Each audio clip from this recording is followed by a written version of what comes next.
Lightning flashed through the air, illuminating the space around them. Everything around was shrouded in a magical haze. Incredible power emanated from this stone.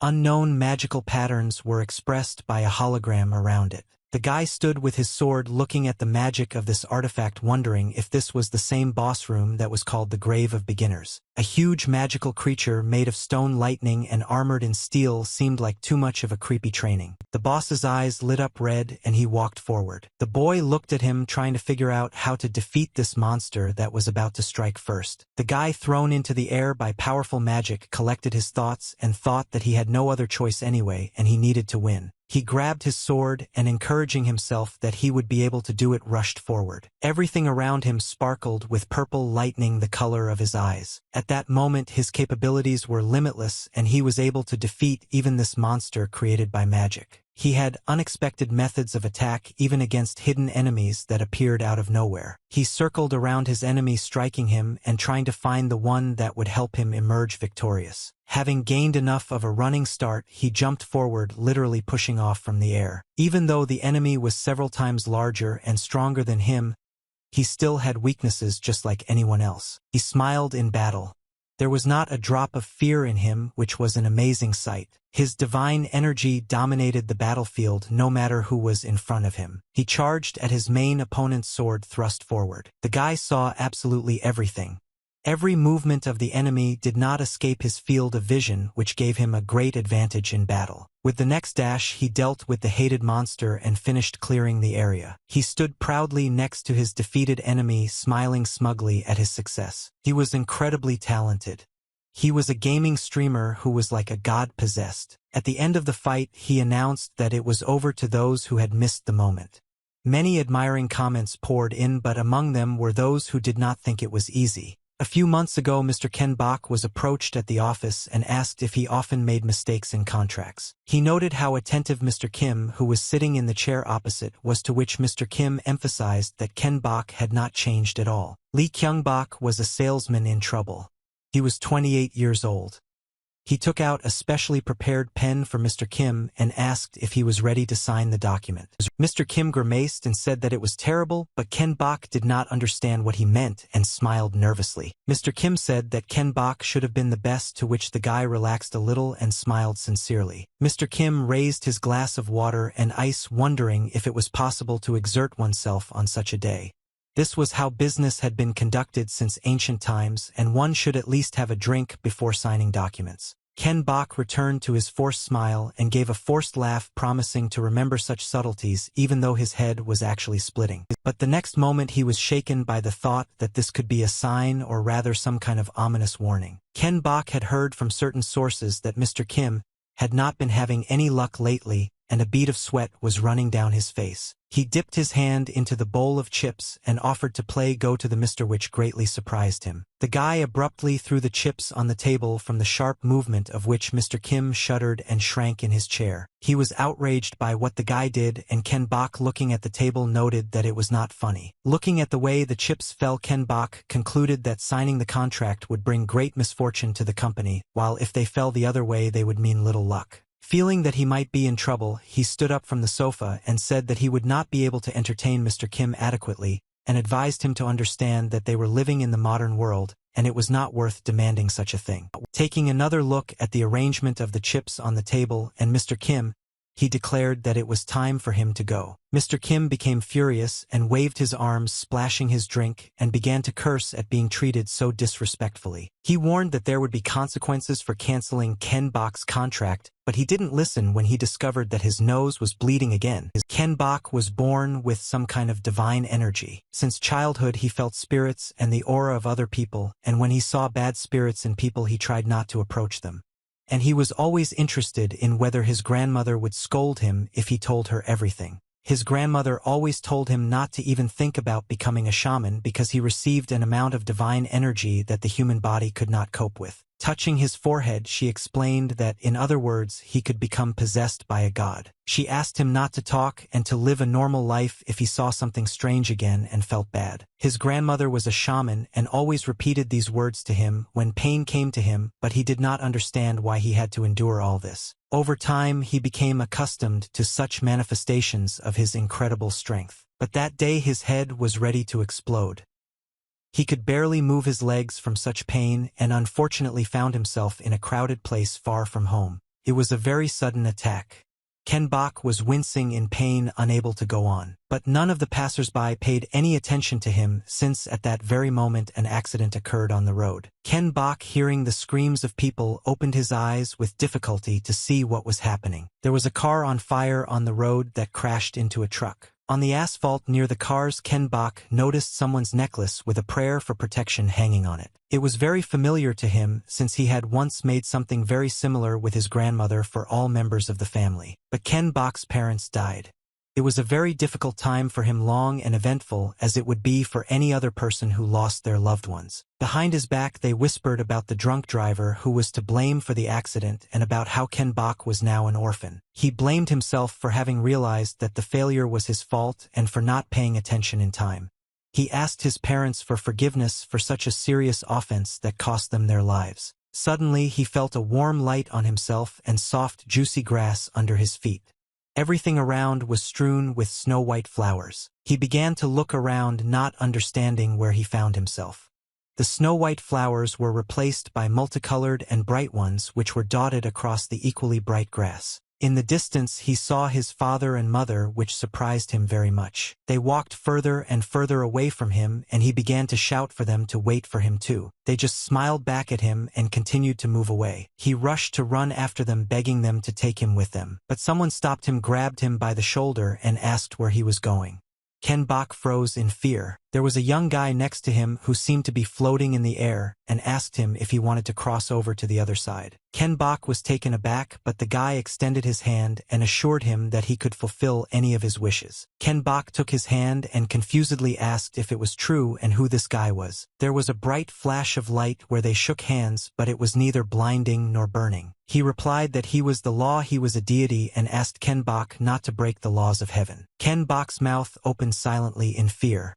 His eyes were also shining, and he did not understand what he should do. The vision passed as quickly as it appeared, and in front of him Ken Bok saw his grandmother, who was looking at him with concern. Grandma hugged him tightly, scolding him for trying to cross the 3 rivers of death. She explained to him that he had a fit and did not let go of him. From that day on, Ken Bok's power only grew. Although he had gotten used to it, the impact became much worse over time. It wasn't very fair. He had a power that he couldn't use because of its harm. After the seizure on the street, Ken Bok went to meet his friend at a restaurant. They were having dinner and the friend asked about his dismissal after a year of hard work. When he received confirmation, he called it unfair that Ken Bok had not told his boss that the contract would bankrupt the company. Pouring himself a drink, Ken Bok replied that he would be considered crazy if he told everything and still could not achieve anything. Taking a sip, Ken Bok noted that his friend had apparently been fired as well, to which he emphasized that the company had never hesitated to do so. Ken Bok asked him to calm down, but he was already furious, and slamming his glass on the table reminded him that 70% of that idiot's subscribers came thanks to him. He explained that he didn't even know how to play properly and he helped him get by. He was upset that there was no one to trust and there was only betrayal around. His name was Choi Byung-hun. He was 28 years old, a video editor and a longtime friend of Ken Bok. Ken Bok made fun of him about his subscriber percentage and he grimaced and suggested that the percentage was probably lower. Ben-hun dismissed the conversation and, deciding that they had both lost their jobs, suggested streaming together and, smiling jokingly, asked Ken Bok to become his new cash cow. Ken Bok thought about it and admitted that he loved games, to which Byung-hun reminded him that he was invited to join a professional team in high school. Ken Bok began to remember how he once played and noted to himself that these seemed to be the best times in his life. He was silent for a moment, finishing his food and thinking about the offer.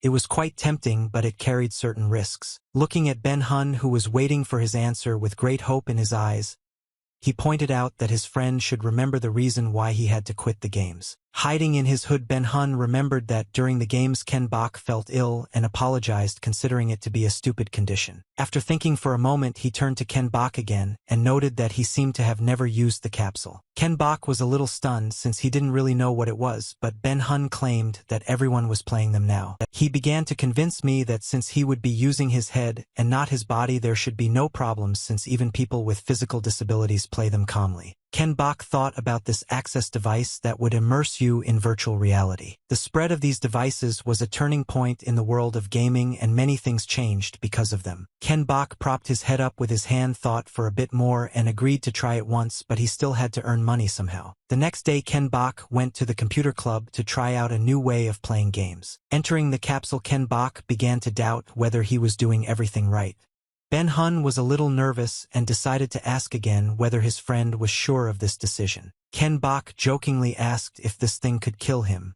His friend, closing the capsule, promised that he would monitor all the indicators and keep everything under his control. Ken Bok smiled and prepared to begin. He was curious about what might come of this. The capsule began its work, making a little noise. Ken Bok closed his eyes and was transported into another reality. For him, as a person with slightly different abilities like others, this felt special. After some loading time, Ken Bok turned into a playable character. He saw a white space in front of him and gradually began to feel his body. He raised his hand up, surprised at how real everything looked. The body synchronization with the system was completed, and Ken Bok was amazed at what the default settings were for his body. The system offered to undergo training and a physical test. It seemed to him that these were difficult conditions for a basic check, but he assumed that they could have been specially hardened so as not to die immediately. The system gave a countdown and visualized Ken Bok in some ancient hall. Ken Bok braced himself for something really tough and crouched down at the start. Time passed, but nothing changed.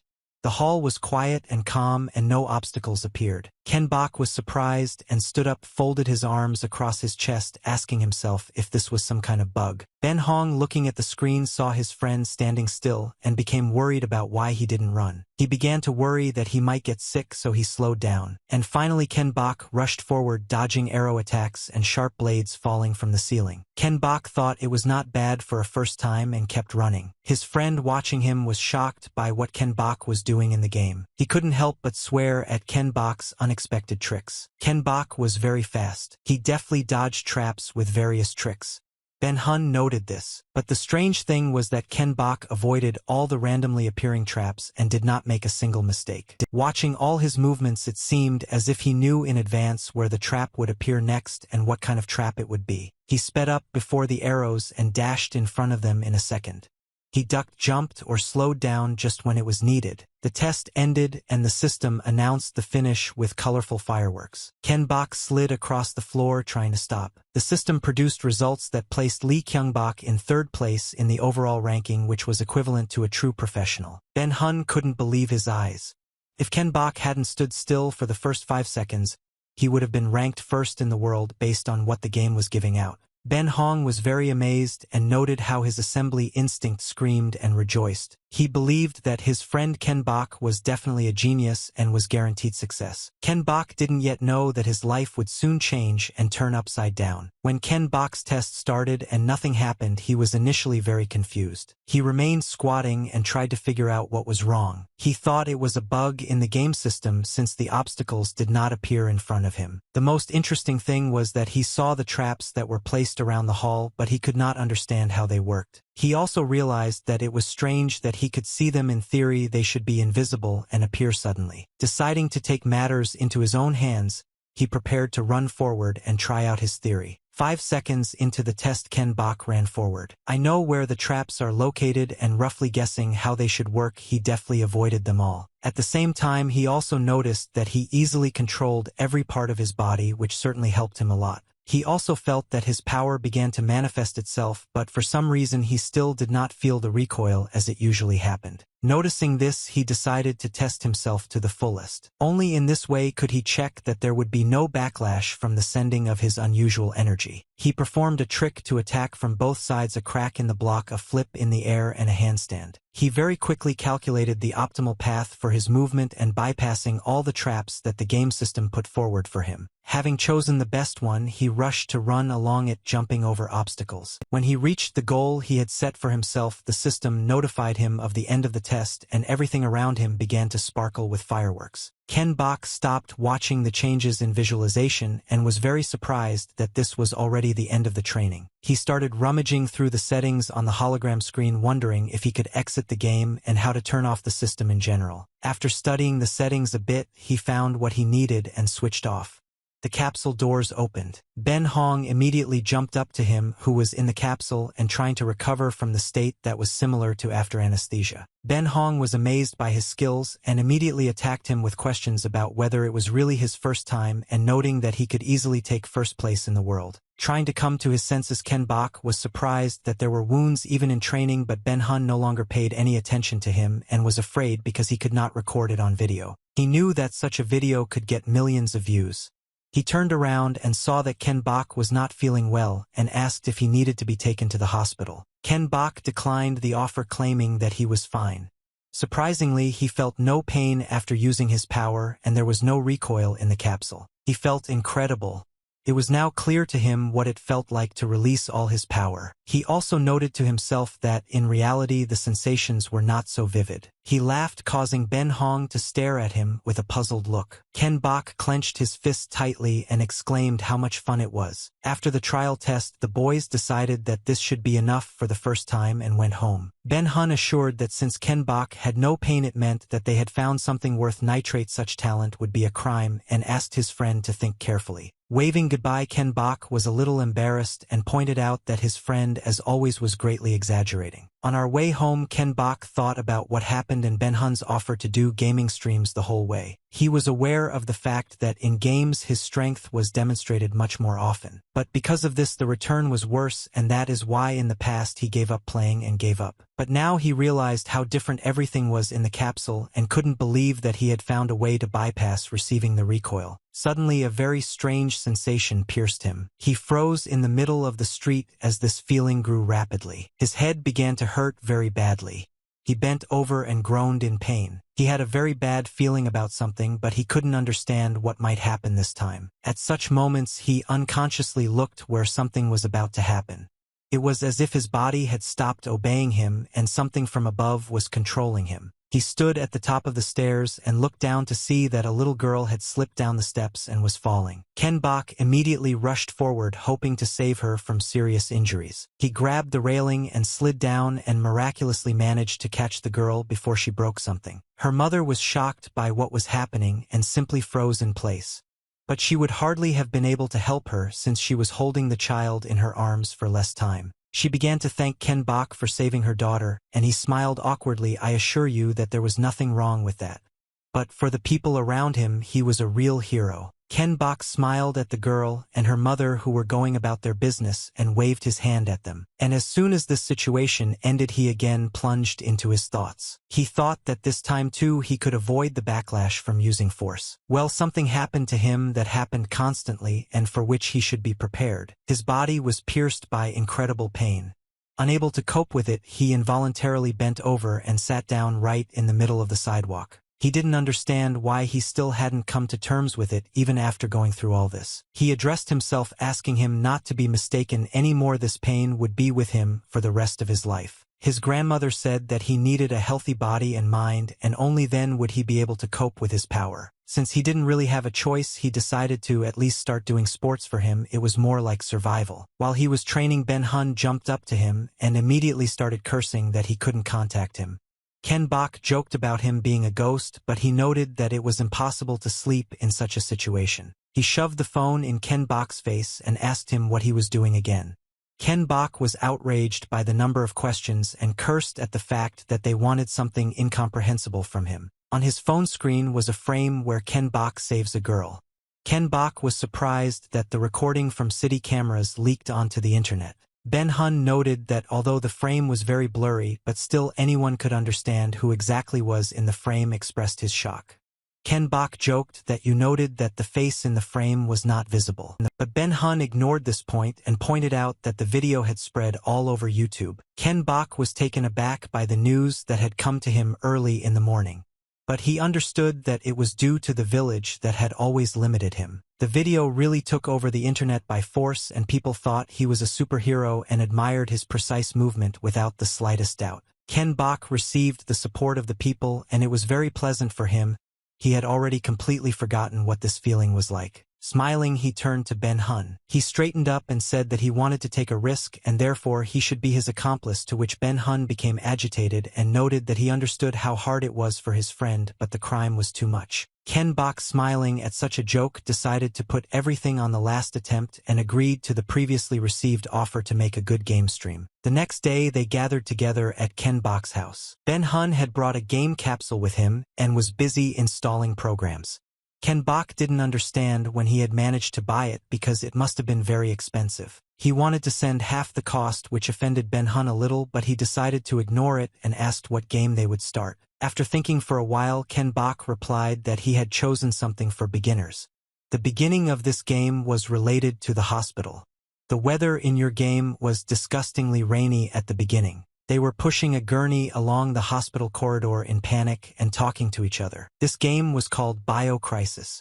A masterpiece known for its complexity and zombie apocalypse world, it was recently remade for virtual reality, so its fame returned. Ken Bok kept the basic settings in the game and indicated information about himself without even writing his name. Yesterday it started with the main character lying under a drip. He was unconscious for a long time and finally came to his senses. When Ken Bok woke up and sat up in bed, he discovered that he was in a hospital room and also that the immersion in this game was unrealistically clear. He immediately smelled blood, emphasizing that even this was added to the game. A user joined the broadcast of the game.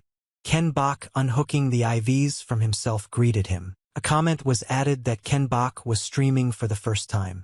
This surprised him a lot because how could you guess that it was his first time in the capsule? He whispered the answers, and when asked why he spoke like that, he emphasized that the atmosphere was such that it was better not to make noise. Raising his head, he saw an icon above him indicating that there were no passages. But Ken Bok didn't respond to the rest of the comments as his strange feeling returned and forced him to focus on the moment. It was a rather ominous premonition that came from the doors leading to the corridor from the ward. As expected, its power manifested itself. Sounds similar to gunshots were heard in the corridor, and he grabbed the forestand and decided to check what was there. The comments continued warning Ken Bok of the danger, but they were supplemented with seemingly no spoilers. Ken Bok hid behind the wall and listened. There was a policeman standing in the corridor, and it was as if he felt that someone was standing behind him and asking about it. He shot at the people who were advancing on him in a crowd. But as soon as he looked at them closely, it became clear that they were no longer people at all. Turning to Ken Bok, the policeman addressed them and ordered them to quickly run away from here. Ken Bok walked out into the corridor holding the same forestand in his hands and looked at what was happening. Looking at the policeman, he decided that he was his ally and noted that it would be much easier to play with a gun. He decided to ask if he had an extra gun and move towards him, but first he needed to deal with the zombie. While Ken Bok was running towards the fight, comments poured into the stream saying that the newbie streams were great because they were always down. Everyone who watched the stream thought that Ken Bok would die right there because no newcomer had ever managed to fight zombies so easily. But he boldly rushed with his droplet at the monsters, not doubting his decisions at all. Ben Hun watched his friend's performance on the screen with delight and ate cookies. He commented out loud that it didn't matter what a genius his friend was, the game only truly revealed itself after death. But what he saw next couldn't fit into his head. He adjusted his glasses and moved closer to the monitor to make sure he wasn't imagining things. He killed the zombies one by one and counted them. He used all the objects that came his way, right down to the pens that fell out of the pocket of one of the zombies. Even with the pen, he was able to defeat another seventh monster with such a calm expression on his face, as if he did this every day. Looking around, he calculated that there were 3 zombies left. He didn't see them, but his power gave him clues. One of the zombies suddenly ran up to him from behind and was about to tear him to shreds. At first it turned out that Ken Bok did not see him, but he turned sharply and swung the forehanger. And he tore apart the zombie's head, counting him as the 8th. He followed it up with another one which he skewered as an appetizer, making it number 9 on his list. And there remained the last zombie, which Ken Bok grabbed with the help of the cross-shaped wheels of the stand. And having spun around in place with him and thrown him off somewhere into the distance, he counted him as the 10th. He did it with such force that when the zombie fell, it simply flew into pieces. Wiping his face from the waist of his opponents, Ken Bok thought that this was the end, but the premonition subsided. Meanwhile, dozens of comments were scattered in the comments under the stream. They did not believe that Ken Bok was a newbie. The system showed that Ken Bok completed the task of rescuing the policeman in 1 minute in just 35 seconds.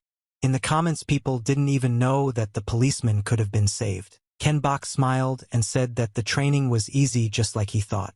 The comments exploded again with indignation and why he calls it easy, and praised the new gamer genius. After the hidden quest was completed and Ken Bok was happy about how easy it was, the policeman looked around, after which he called out to the patient, who was Ken Bok, and asked him to stand still as they needed to talk. When the policeman came closer, Ken Bok asked about his condition, to which he assured that everything was fine, and began to rummage through his pockets, wanting to give him something. He handed him a card to access the police storage facility in the basement.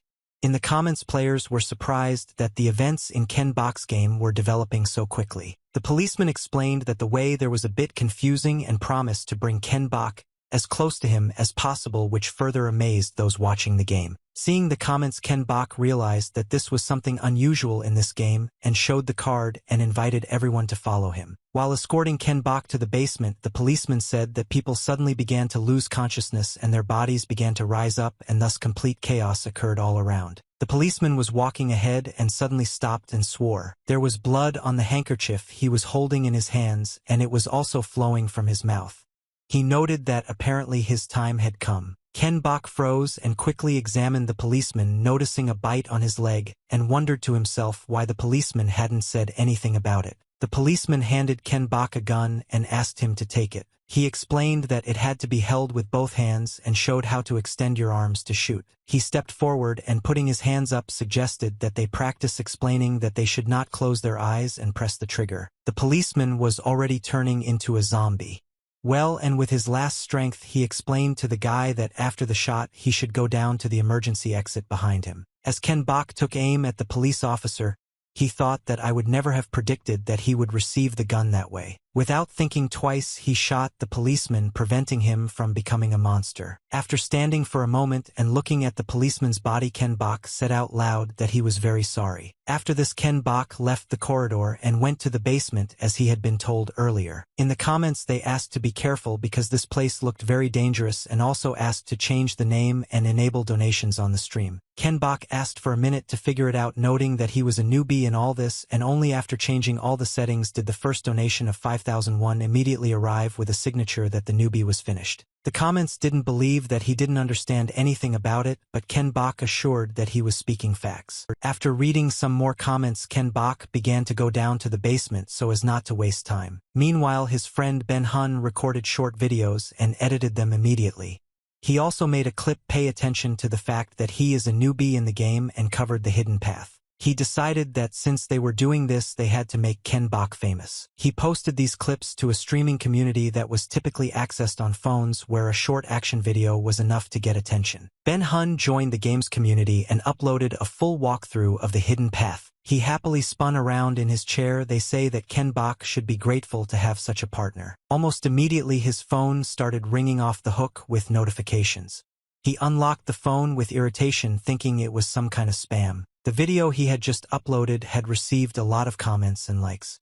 He was shocked at how his friend was becoming popular so quickly, but this only made him more excited to create more videos because everything was going as it should. He noted the saying that the world never leaves a genius alone, watching the number of likes and comments under the clip increase. Ken Bok, meanwhile, having reached a certain place, stopped and looked confused. Further on, the stairs were blocked and he had to go through the first floor.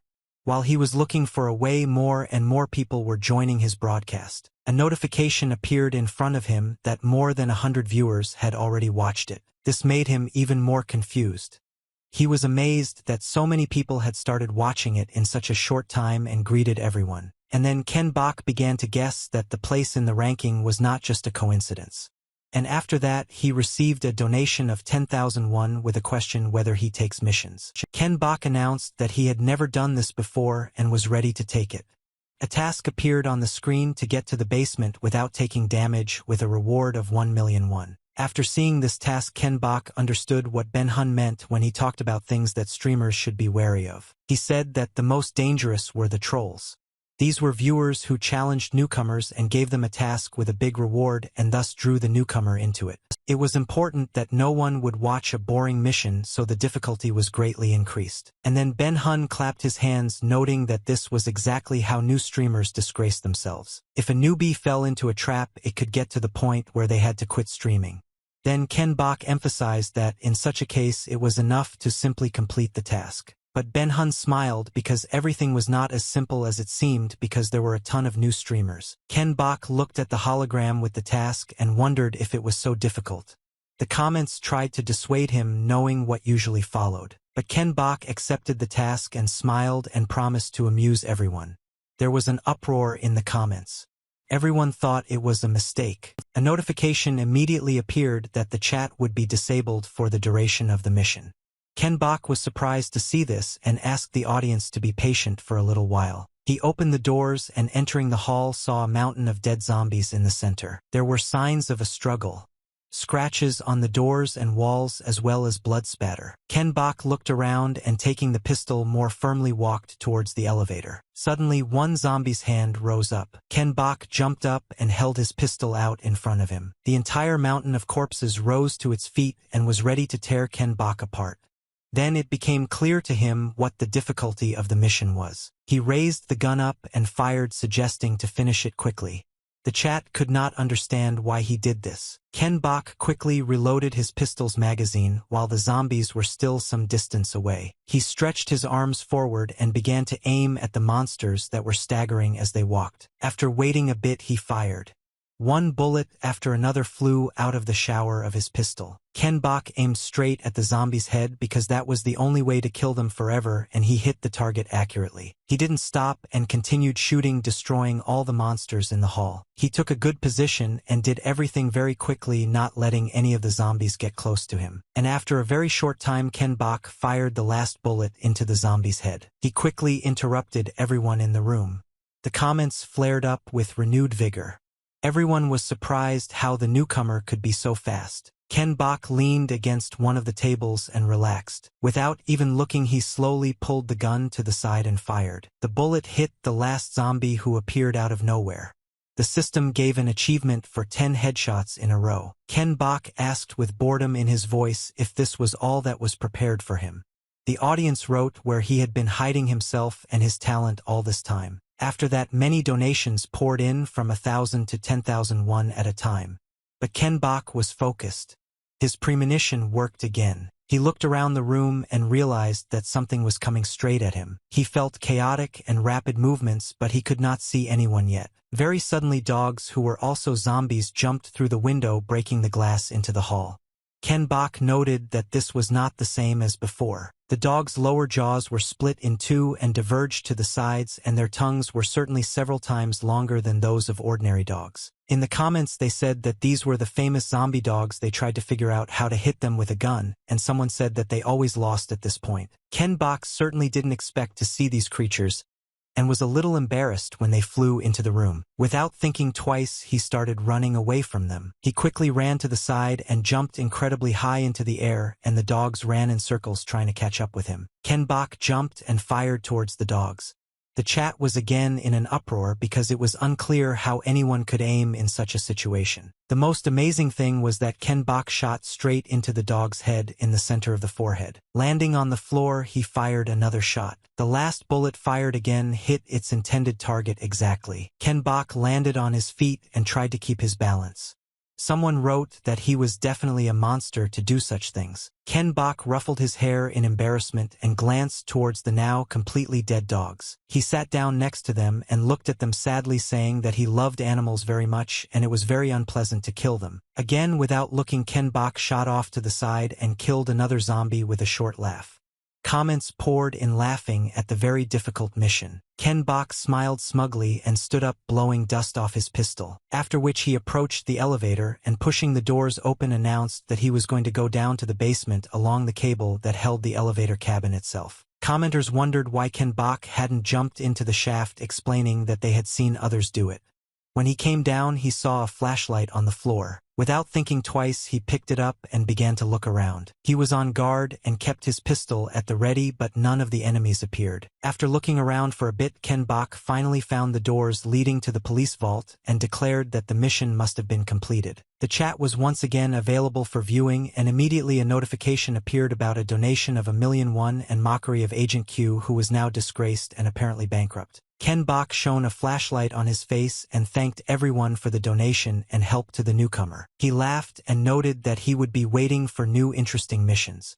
In the chat, they were shouting for him to get it faster since he apparently wasn't afraid of anything. After waiting a bit, Ken Bok asked if there would be new missions, and a few seconds later received a donation from Agent Q of 10,001 and a signature that missions would be coming soon. Ken Bok laughed and promised he would wait. He took out of his pocket the card that the policeman had given him and offered to finally open these doors. He placed the card on the sensor and the door unlocked. But the atmosphere around was too tense and Ken Bok felt something was wrong. Behind the door, his special sense detected something ominous that made him hold his breath and slow down. The door locked again. He shone the flashlight into the darkness, trying to see something in it. The chat noted that the door had closed again and asked if it was possible to just walk through it. Ken Bok switched to a whisper and asked the audience if he understood correctly that it would have been better not to make noise, and smiled with interest. He shone his light ahead and saw a regiment of decaying zombies and noted that the design was disgusting. The chat room began to buzz again. The system notified that a zombie swarm had been detected. It consisted of exactly 10 zombies that were one. The chat noted that it was a boss and usually he had to be killed at the exit from the hospital. At this time, Ken Bok noticed that the boss did not see him but only reacted to the sound. He thought that if he tried to enter, the sound notification would start again and the monster would start attacking. He decided that this zombie needed to be somehow lured and distracted. He squeezed the entry card between his teeth and aimed his pistol somewhere upward. Ken Bok then fired a shot and the bullet tore the rope under the ceiling that held the lamp. The monster immediately reacted to the sound, and this gave Ken Bok the opportunity to jump to another place practically under his nose. He took aim again and fired in the same direction. With the second shot, he tore apart the second channel on which the lamp was hanging and it began to fall. The zombie was thrown from side to side by every shot, and that was what Ken Bok wanted to achieve. While the zombie was trying to figure out who to attack, Ken Bok jumped up to the door and, using his card, unlocked the doors. He left that room noting that he had finally gotten where he needed to go, even though it was hard. In the chat, he was jokingly called the Master of Acceleration. As soon as he crossed the threshold, the door slammed shut and locked again, but now Ken Bok was even glad to hear this notification. He had no more bullets, and the first thing he needed to do was find a new weapon. Having illuminated the room, he was surprised and thoughtful. Initially, he thought that he would end up in some kind of storage room, but the room looked more like a large locker room where even the emergency lighting was working. He was advised to check everything carefully. But when he went forward, he noted that it was empty and it looked like someone had stolen all the useful things. Going even further, he discovered one closed cabinet which immediately attracted all his attention. When he opened the cabinet, joyful comments about the find poured in. The locker seemed to belong to one of the police officers, and it contained a uniform and of course a weapon. He thought that he could change his clothes. Ignoring warnings that it might be a trap, Ken Bok reached for the uniform. His clothes changed to a police uniform on which everything was conveniently located, and 2 pistols, 3 magazines, and another flashlight appeared. They wrote in the chat that Ken Bok needed a lot of subscribers because the immersion into the game world was unrealistic, and they noted his strength. At this point, Agent Q sent out a new mission proposal, the condition of which was to not use firearms and defeat the zombie swarm for a reward of 1.5 million won. After receiving a new mission in the chat, everyone started laughing and making various jokes. Immediately some noise was heard from the side and Ken Bok suddenly turned in that direction. A swarm of zombies appeared around him, although he had previously locked it in another room. In the chat they wrote that this boss is hard to beat even with a normal weapon, and if you run out of ammo it was worth starting over again. Ken Bok wondered what he could use as a weapon, and his gaze fell on the policeman's baton attached to his uniform. He immediately unfastened it and grabbed it in his hand, preparing for battle. He told the audience that they were offering him the chance to defeat this thing in close combat. Ken Bok looked like an ant against the swarm of zombies. The zombie was huge. He slid across the floor, bouncing to the side. As he approached the zombie and looked for a good position to attack, he turned to Agent Q. He jumped up and hit the zombie with one of its many arms that were also legs. He joked about the zombie being long-legged, which was also the meaning of his donor's last name, and when he saw the comment on this matter, he chuckled, thinking he hadn't said it out loud. The zombie began to actively attack Ken Bok, and it was difficult to understand which of his mouths he would start trying to tear him apart with. Looking at the chat again, Ken Bok noted that this time the mission given to him was really interesting. The chat was disconnected according to the rules of taking the mission. Ken Bok prepared to go on the offensive, saying that one way or another this boss was still a zombie and could be killed. He rushed into battle, noting that it was enough to just smash the monster's head in. The comments were surprised that he agreed to the mission without knowing the conditions of victory. In the chat it was written that Ken Bok would not be able to find the main body of the zombie swarm in close combat, and therefore the mission was almost impossible to complete. In the first minutes Ken Bok still coped quite well, dodging the boss's attacks. But he also delivered his blows by jumping as high as possible and hitting the zombie in one of the heads. He acted very quickly to prevent his opponent from having time to strike back. It was very interesting to watch this, as everyone was waiting with trepidation to see how it might end. Ken Bok climbed over the zombies like they were a rock, seemingly oblivious to their extreme danger. In one of his next jumps, he hit several of the monsters' heads at once and didn't receive a single scratch, although he didn't get rid of them completely. Watching Ken Bok wriggle around the boss, the chat wrote that he had no chance of defeating him in close combat since only one of the 12 heads was correct. Leaping high above the swarm of zombies, Ken Bok discovered one head that was different from the others. He had a split second to examine all the monsters' heads and determine exactly which one needed to be broken. In this he was again helped by his unusual strength, which seemed to suggest the right choice. And having found the right one, which he looked at for the first time, he took aim. He regrouped as he dived down to deal damage exactly where it was needed and thrust the club full length into the zombie. From the strong blow the head seemed to burst and its parts flew in different directions. The rest of the body also began to disintegrate. The tongues and tentacles fell to the floor and the eyes of the remaining heads began to fade. The system issued a notification that the task had been completed successfully. Ken Bok jumped to the floor near the fallen zombie and tried to catch his breath. After the notification, he began to slowly rise and carefully examine the monster. His face was stained with blood and other zombie fluids, and he grimaced in disgust. Looking down at himself, he saw that his hands and uniform were also dirty with zombie waste. It was very disgusting and also offensive for the new clothes, and he tried to hold back the nausea. A donation with a reward arrived, and a chat opened where everyone admired the skills and the fullness of Ken Bok. Ken Bok was silent for a moment, trying to catch his breath and recover from the occasional urge. And then he smiled as if nothing had happened and thanked Agent Q, expressing that with him, the stream became much more interesting. The chat started to joke about the agent, but he sent another small donation with the admission that the newbie really deserved the victory.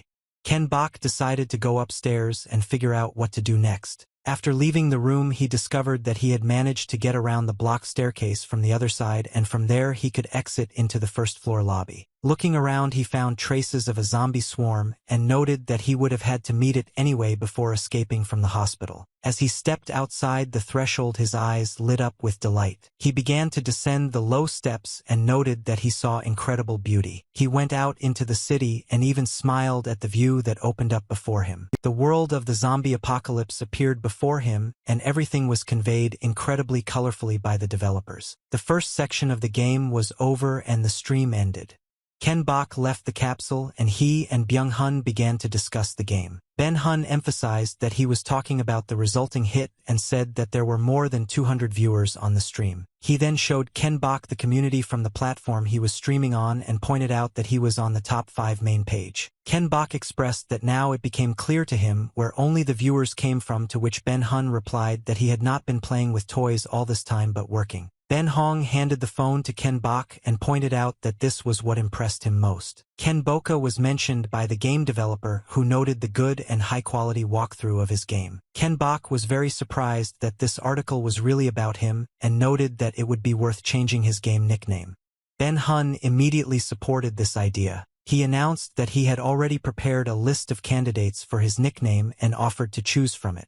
Ken Bok rolled his eyes when he saw the presentation design and jokingly asked if he was really an assembler. But still, Ken Bok was interested in something and he asked to return the previous slide. After looking at it again, he smiled and said that this one should be perfect and he would take it. The next time he started the stream, he was much more confident. Now Ken Bok played under the name P-Purple and introduced himself and greeted everyone. He thanked everyone who came to his stream and emphasized that the chat was flying so fast that he did not have time to read every message and asked for understanding. In response to the comments that came in, he noted that everyone could notice that last time he played without a name and today he would like to officially greet everyone. He greeted everyone again and introduced his game name, and many viewers liked him. He explained that the name has an ideal game, so they will try not to make mistakes.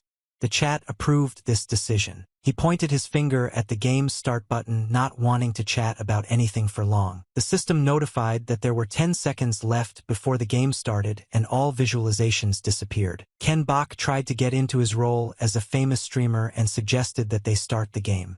The image began to change. The game started and he found himself near the hospital where he ended up last time. Ken Bok noted that he didn't notice last time since he immediately finished the stream that the street felt different. Immediately a zombie appeared behind him and rushed up the steps straight towards him. Without turning around, Ken Bok grabbed his hand and pulled him towards himself. After which Ken Bok threw him over himself and knocked him to the floor but did not let go and continued to hold him while he took out his pistol. He aimed at the monster's head and pulled the trigger without much hesitation. A shot rang out and the zombie's head flew around the area. Still holding his foot on the zombie, he turned to someone, drawing attention to the fact that the person was definitely alive and not a zombie. He carefully turned back, asking who it was. There was a girl standing behind him pointing her gun at him. There was some indignation in the chat that Sandra was supposed to save him, but he threw the zombie over his shoulder and everything turned out to be unatmospheric. The girl looked Ken Boku straight in the eye and whispered that she knew the entire local police force was dead, hinting at the stolen uniform. Sandra kept her sights on Ken Bok and asked his name. Other viewers, on the contrary, appreciated the changes in the plot, noting that it was cool. Ken Bok introduced himself by his game name Purple. The girl nodded and gave her name, after which she asked whether he had been wounded and whether the zombies had bitten him without putting the gun away. Purple raised his hands and offered the girl to examine him herself if she didn't trust him. The girl smiled and lowered her weapon, which surprised the audience because usually in the game she was strict and had a disdainful look. Sandra spoke about the camp with the other survivors and noted that Purple's power would definitely be useful to them. She extended her hand to him, which left Ken Bok a little confused. She offered to join them, to which he made a fuss again because this was another hidden path and usually everything was not so easy. Sandra asked again, looking into Ken Boku's eyes, if he wanted to go with him, and continued to reach out her hand to him. Ken Bok was trying to figure out how his decision would affect the game. The game system confirmed whether he wanted to accept Sandra's offer and offered two possible responses. After thinking for a while, Ken Bok decided to agree and chose the necessary confirmation. He spoke a line that meant agreement to go with her, and the system automatically recognized the choice. Sandra smiled and noted that she was glad to hear this because even one person was very important, and called him to follow her. Suddenly there was an unpleasant sound. The girl turned around in fear and told Ken Bok to hide because they had returned. The sound of boots clanking echoed across the asphalt. About a dozen people dressed in protective suits and gas masks poured out of the military vehicle. They searched for survivors and checked the area. One of them kicked the zombie corpse, cursing them, while the other hurried him as they needed survivors for test samples. Ken Bok and Sandra hid between the cars. The girl exhaled and whispered that they were close to danger. Ken Bok asked who these people were. Sandra pointed out to Ken Bok the emblem on each of these men's shoulders. They were Regenry Farm mercenaries. Ken Bok showed surprise, to which Sandra emphasized that they were not looking for survivors for experiments and that it was obvious that they were connected to this incident. The girl also wondered why they were not seen, but still the mercenaries came to this very place. The mercenaries began to climb into their car, and it was audible that they were going to move to the next block. Sandra turned to Ken Bok, saying that they better return to the camp and warn everyone there. Ken Bok ran after her. The chat continued to be surprised at how easily the newcomer moved along the plot, because almost no one had seen such a branch when Sandra helped and invited to the camp without problems. Soon they reached the camp, where they were very worried about Sandra and immediately rushed at her with various questions. The girl was surrounded because it was in the bottom that they were waiting for her. Sandra assured that everything was fine with her and noted that she brought the medicine that was missing. People noticed Ken Bok and asked who he was, noting that they didn't think there were still any police officers alive outside. Sandra promised to tell him everything later and asked where Logan was and was advised to go to his room. Ken Bok went with her. She knocked on the door and gave her name, after which she was invited in. Sandra carefully opened the doors, through which bright sunlight immediately began to shine. Logan was also a police officer and greeted the girl with hugs, noting that he was very glad that the girl remained safe. Sandra asked if anything had happened in her absence, to which Logan assured her that everything was absolutely fine and put his arm around her shoulder. Sandra smiled and noted that before the discussion she would like to introduce someone, and pointed her hand at Ken Bok and asked him to meet her. Ken Bok and Logan looked at each other and both of them enjoyed this meeting. Sandra, still smiling, pointed out that Logan was most likely mistaken when he said that there were no more police officers left. Ken Bok's gaze focused on him as if he sensed something was wrong. His instincts told him that Logan was not on the light side, and he couldn't even figure out what he was supposed to do with this character. Logan walked up to him with a smile, noting how happy he was about this fact and the fact that Ken Bok looked quite familiar. Logan said that he thought he had seen Ken Bok earlier and put his hand on his shoulder. Ken Bok, looking at this gesture, was not very happy because he felt that Logan was being very hypocritical. Ken Bok knew for a long time that he was not the police officer he claimed to be. The game system immediately asked whether Ken Bok wanted to immediately reveal Logan's identity. Looking at the answer options, Ken Bok wondered whether it was possible to choose an option that did not follow the existing path. Ken Bok leaned over and began examining Logan's officer's badge and said that something was bothering him. Logan didn't like it at all and began to complain. Ken Bok indicated that Logan's police badge was the most disturbing thing, and the system offered to point out the differences between the two badges. Ken Bok smiled and noted that his badge was very different from Logan's, and the system recognized this answer as a clue and gave a hint to check the list of criminals that was in his pocket. Ken Bok said that with Andre it was worth seeing it with your own eyes and not just taking her word for it, and handed her a piece of paper. The order described Logan Meyer as a wanted man with 8 felony convictions for fraud. Logan immediately began to fuss and tried to find some kind of excuse for Sandra, and going to the table he tried to feel the pistol lying on it. As soon as he picked it up, Ken Bok appeared right next to him and warned him that he shouldn't have done anything like that. But Sandra had her own views on this and immediately rushed towards them screaming. She called him a bastard and kicked him in the chest, knocking him to the floor. Ken Bok didn't interfere with this part of the game's plot and simply stood there smiling and watching as Sandra beat up this liar. The girl did not spare him and dealt blow after blow, not giving him a second to breathe. She didn't stop and grabbed him by the collar so tightly that he couldn't get away. The girl began to hit Logan in the face from different sides, sparing no effort in doing so. One of the last blows was so strong that Logan flew back and knocked down the front door, flying out into the hallway. Sandra was incredibly angry and slowly approached him, calling him various offensive names, asking how he could do this to everyone and whether he would like her to hang him with her own hands. She pounced on him again, noting that she now understood why his eyes had immediately started darting around. Ken Bok smiled and noted to the chat that Sandra was apparently not to be trifled with. The chat emphasized that the girl had a certain image in response to this. Logan was beaten and no longer tried to justify himself because they wouldn't believe him anyway. He was tied with strong ropes.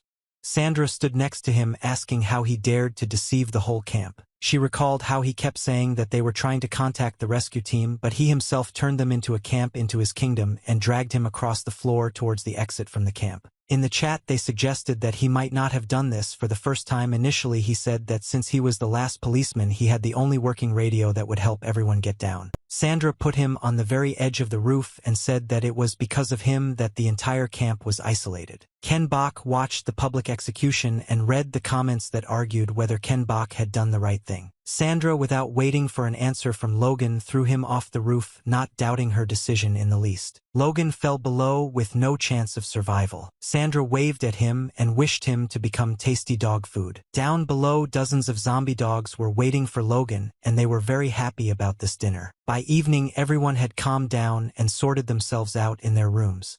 Ken Bok and Sandra went up to the room that until recently belonged to Logan. Ken Bok stood by the window and looked at Sandra, waiting for the situation to develop in some direction. Ken Bok asked Sandra what her next plans were. She herself noted that Ken Bok was also an officer, and now she didn't know what to do. She remembered how Logan promised that they would be able to save her, and she made a choice in his favor since he introduced himself as a policeman. Staying where they were was dangerous given the possibility of Regenry Farm appearing. But she understood that she would have to take full responsibility for the surviving people, and besides they really trusted her. She decided that you should leave the city on your own to protect yourself from mercenaries and zombies. She said she had planned to find a safe place and wait for a signal on the police radio, but she had made a mistake and now the situation was dire. Ken Bok addressed the audience and noted that this was a game story and Sandra, as it seemed to him, was an important character, and he thought it would be better to treat her more gently. He walked up to her and called out. Leaning over, he promised her that he would definitely help fix everything. The girl became embarrassed and, having thanked them, shared her thoughts that they would most likely not be in danger if they did not immediately decide where to go. She went to the table and started sorting through the papers.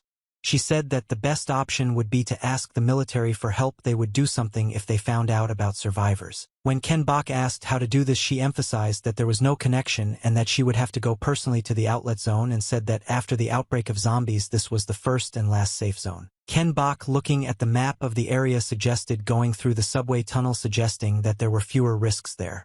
Sandra appreciated this choice and noted that he was smarter than he seemed at first glance. Ken Bok began to think about how best to leave the camp, and at that moment Sandra glanced sideways at him and fell silent. Her lips began to tremble and she tried to press them tighter to keep from crying. She pressed herself against Ken Bok and thanked him, saying it really meant a lot that he was there for her. He put his arm around her and spoke excitedly, but she continued talking about her own. Sandra took a step back from him and, expressing hope that their feelings were mutual, gently pushed Ken Bok back. Ken Bok tried to stop her and smiled awkwardly.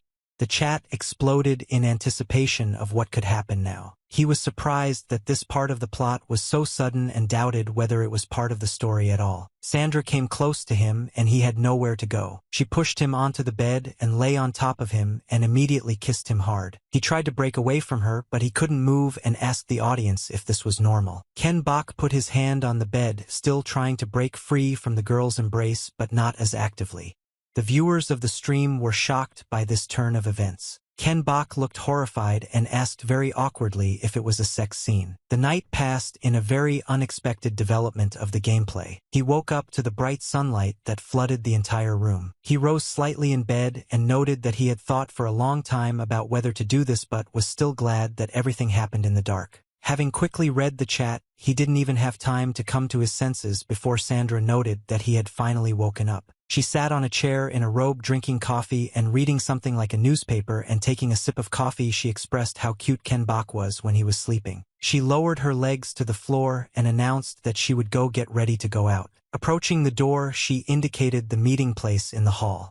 In the chat, people started writing how beautiful she was and that they came to the stream just for this. Ken Bok got dressed and lay down on the bed, looking through the comments where they asked how long he was going to play this way, and that he noted that he was going down a hidden path and that it turned out that way. He was informed that he had missed 90% of the loot farming and asked if they wanted to go hunting before continuing on with the story. At that moment, the doors to the room opened slightly, and a little boy looked out from behind them holding a teddy bear in his hands and said hello. Ken Bok got out of bed and turned to the baby and asked what happened. The boy extended his hand towards him holding something in it and noted that it was intended for him. Ken Bok what he brought and put out his palm for the boy to give him the thing. A gold coin fell from his palm. The boy pointed out that he did not know the owner, so the lost item had to be taken to the police. Ken Bok praised the boy for this correct action. Hugging the boy, Ken Bok lifted the coin up, examining it in more detail. Ken Bok decided that it was a lottery coin and was surprised. The chat laughed at him. If he hadn't caught Logan and taken the task from him, he would have known what it was for. Ben Hun, watching the game on the screen, freaked out when he heard that Ken Bok would be playing the slot machines. He didn't understand why the slot machine was there at all. The random box machine was a slot-type gacha that appeared early on.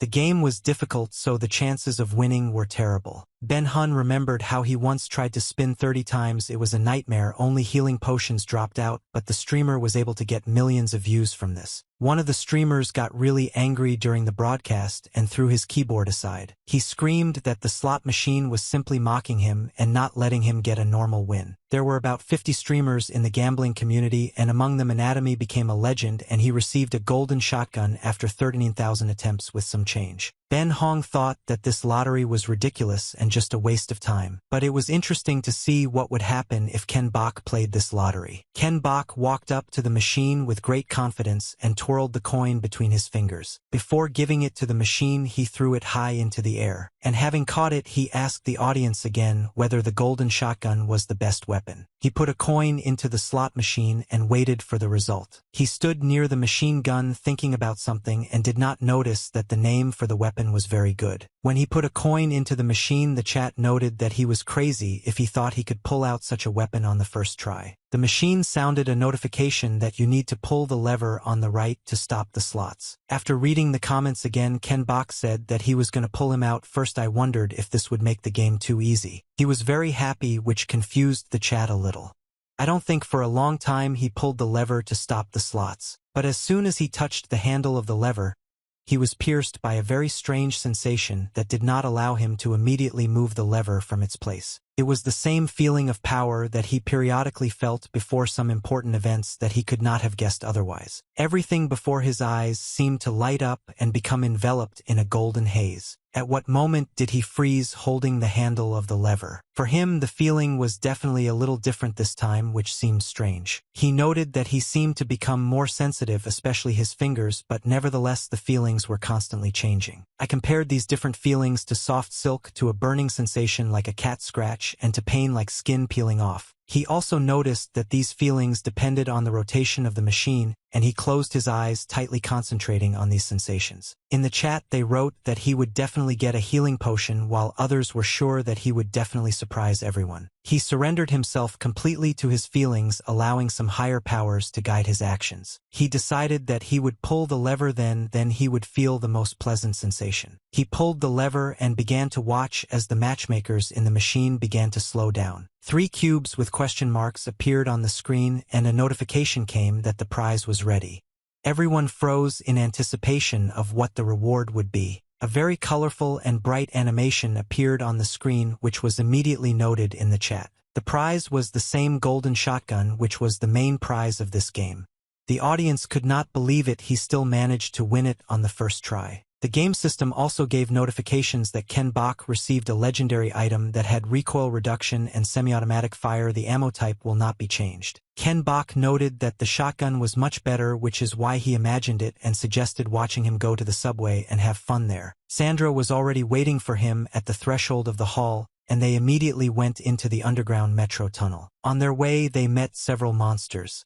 One of them was a huge spider with dozens of her larvae that were ready to tear apart everyone they met. Every time I meet one of the monsters, they had no choice but to fight. With a partner like Sandra, the fights were much more fun and definitely easier. She was proficient with ranged weapons as well as knives, which she used to easily deal with spider monsters. During the fight, she would sometimes throw her knife to Ken Boku when he needed it. Ken Bok, with incredible dexterity, caught it right on the run and used it for its intended purpose. How did they defeat the huge spider and her children, who had grown to be far from childish in size? It wasn't that difficult and took very little time, even though their opponents were quite fast. Well, they didn't need a golden shotgun with the spider, and Ken Bok dealt with a regular pistol that he found in a policeman's locker back in the hospital. With Sandra's support, everything was really very simple, and Ken Bok's own agility and strength were also important. After the victory, the game system gave a notification that the task was completed and the Arachne was defeated.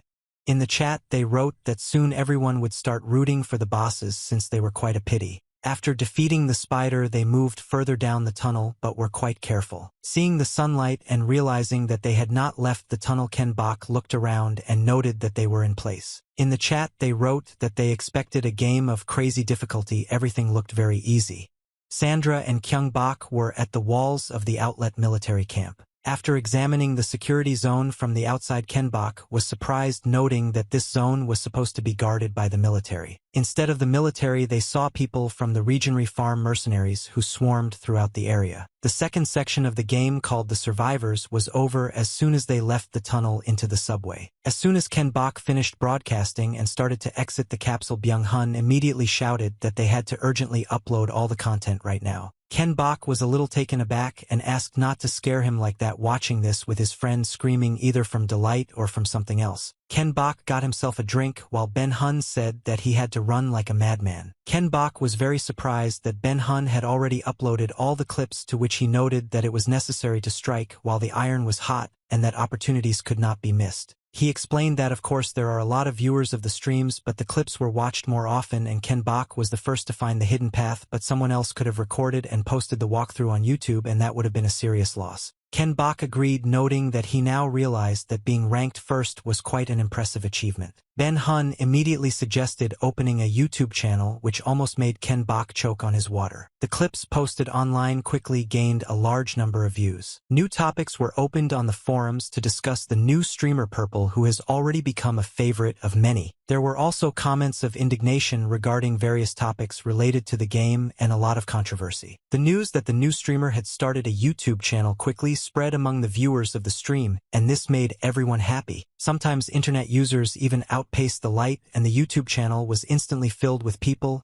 and the most popular video was Sandra's cutscene. Rumors spread and comments were filled with foreigners. The most popular video among foreigners was the receipt of a golden shotgun. Famous streamer Anatomy commented on the video, and this brought even more popularity, and rumors continued to grow. On YouTube, the channel has already collected more than 100,000 subscribers, and everyone was surprised by such a rapid growth in popularity of the newcomer, and such a storm began to get out of control. Ken Bok was still in shock there that he had become quite popular and moreover was now receiving even more donations. He always thanked everyone for donations and for the fact that without the support of the viewers nothing would have happened, and noted that he still did not believe that there were so many of them. On one of the trimos, he announced that he had one ad and smiled broadly. He stated that today a bot will be activated to manage the chat, and although freedom of speech is good, he wanted to prevent some problems that could happen. According to the rules, users had 3 complaints, and on the 4th they should have been banned.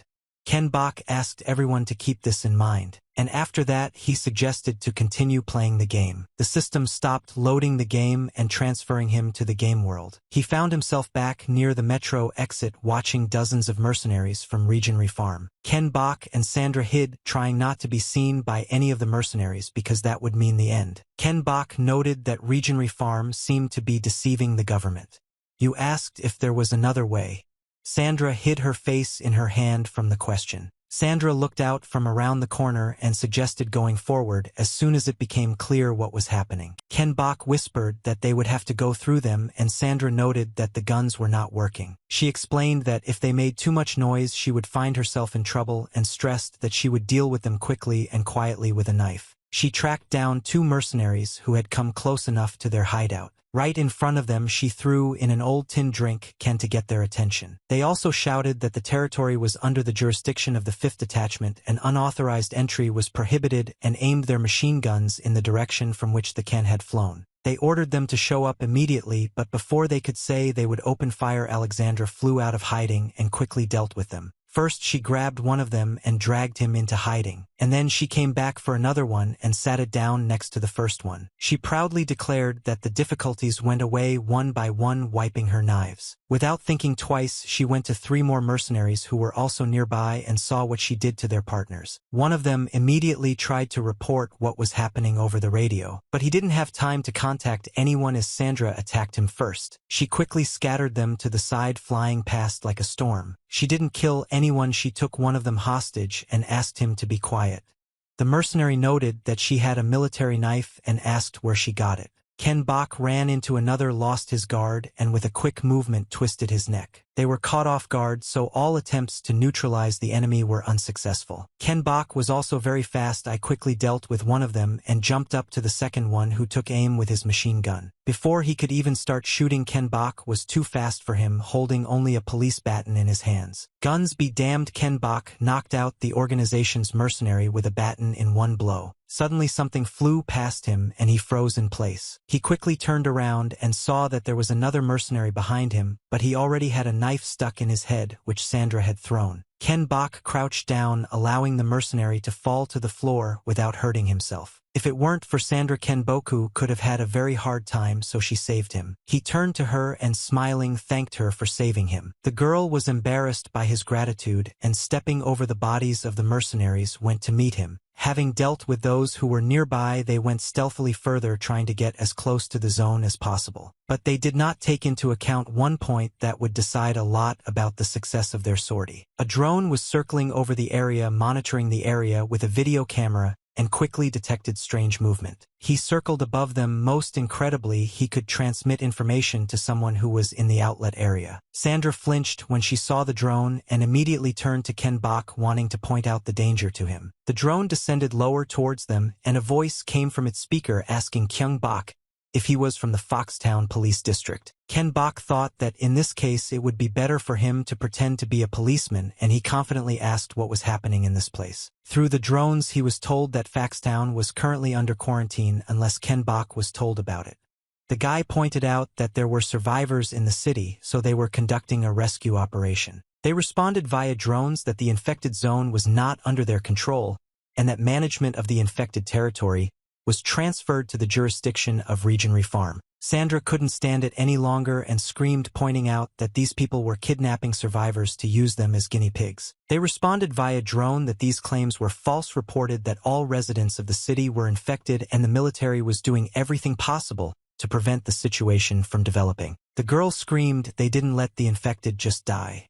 While they told her that the areas with a high level of infection were under quarantine, the vaccine was already being developed by Region Farm. The girl pointed out that this was nonsense, and it was obvious that people from Region Farm were behind the situation, and asked via drone to provide evidence of this information. Now Ken Bok was losing his temper and asked again whether they should have given him any evidence of their words. They conveyed through the house that I was taking into account all the serious situations. They could not take my word for it and would allow me to go into the contaminated area. Sandra screamed, asking if the safe zone wanted them to just go away and die.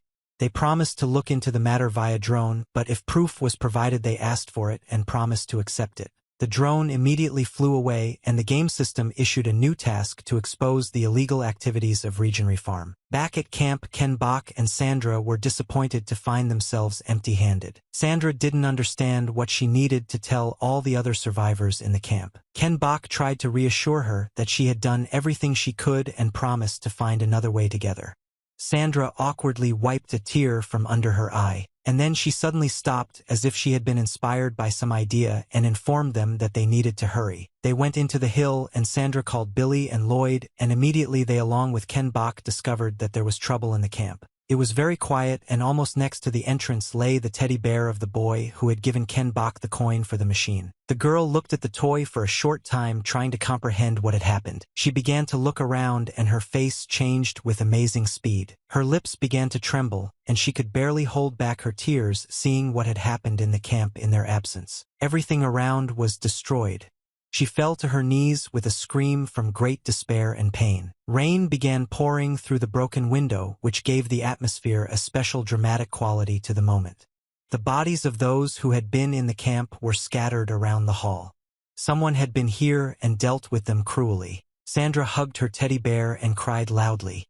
The chat noted that in the original story only adults died and the children were kidnapped and used as test subjects. In this case, they killed everyone. Ken Bok heard something, and the chat immediately began to describe their hopes that at least one survivor would remain. Ken Bok, with his special sense, sensed that there was some kind of negative aura in the camp. It was definitely not a survivor. He felt that it was someone much more dangerous than a normal monster.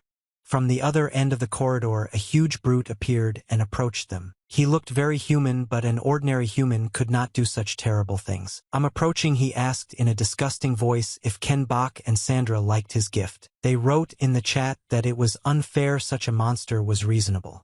The monster laughed, noting that he knew that the gift would definitely be liked. Sandra winced even more now from horror.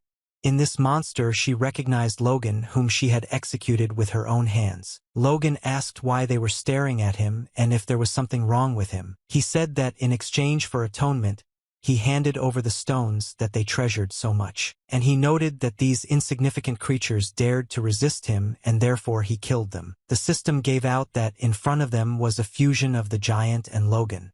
He really was huge in size and apparently was now the next boss of the game. Ken Bok trembled a little, thinking that this was too much even though it was just a game. Ken Bok smiled, asking if he had crossed all the boundaries. The revived Logan was indeed huge, but he was also still very angry, which gave him more strength. Ken Bok held Sandra's hand, but the girl was already ready to rush into battle despite how dangerous it was. Logan looked at them and smiled, evilly realizing his superiority. He said that he imagined how they would writhe in pain.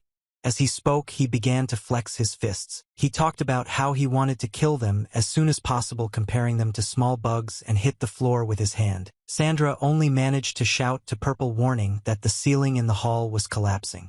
Pieces of concrete slabs rained down. She asked Ken Bok to take care of himself as it was very dangerous, but he had already set himself the goal of dealing with Logan. The chat was saying that Logan looked really scary, and they were suggesting that the only option was to just dodge the attacks. Ken Bok read the comments and thought about it.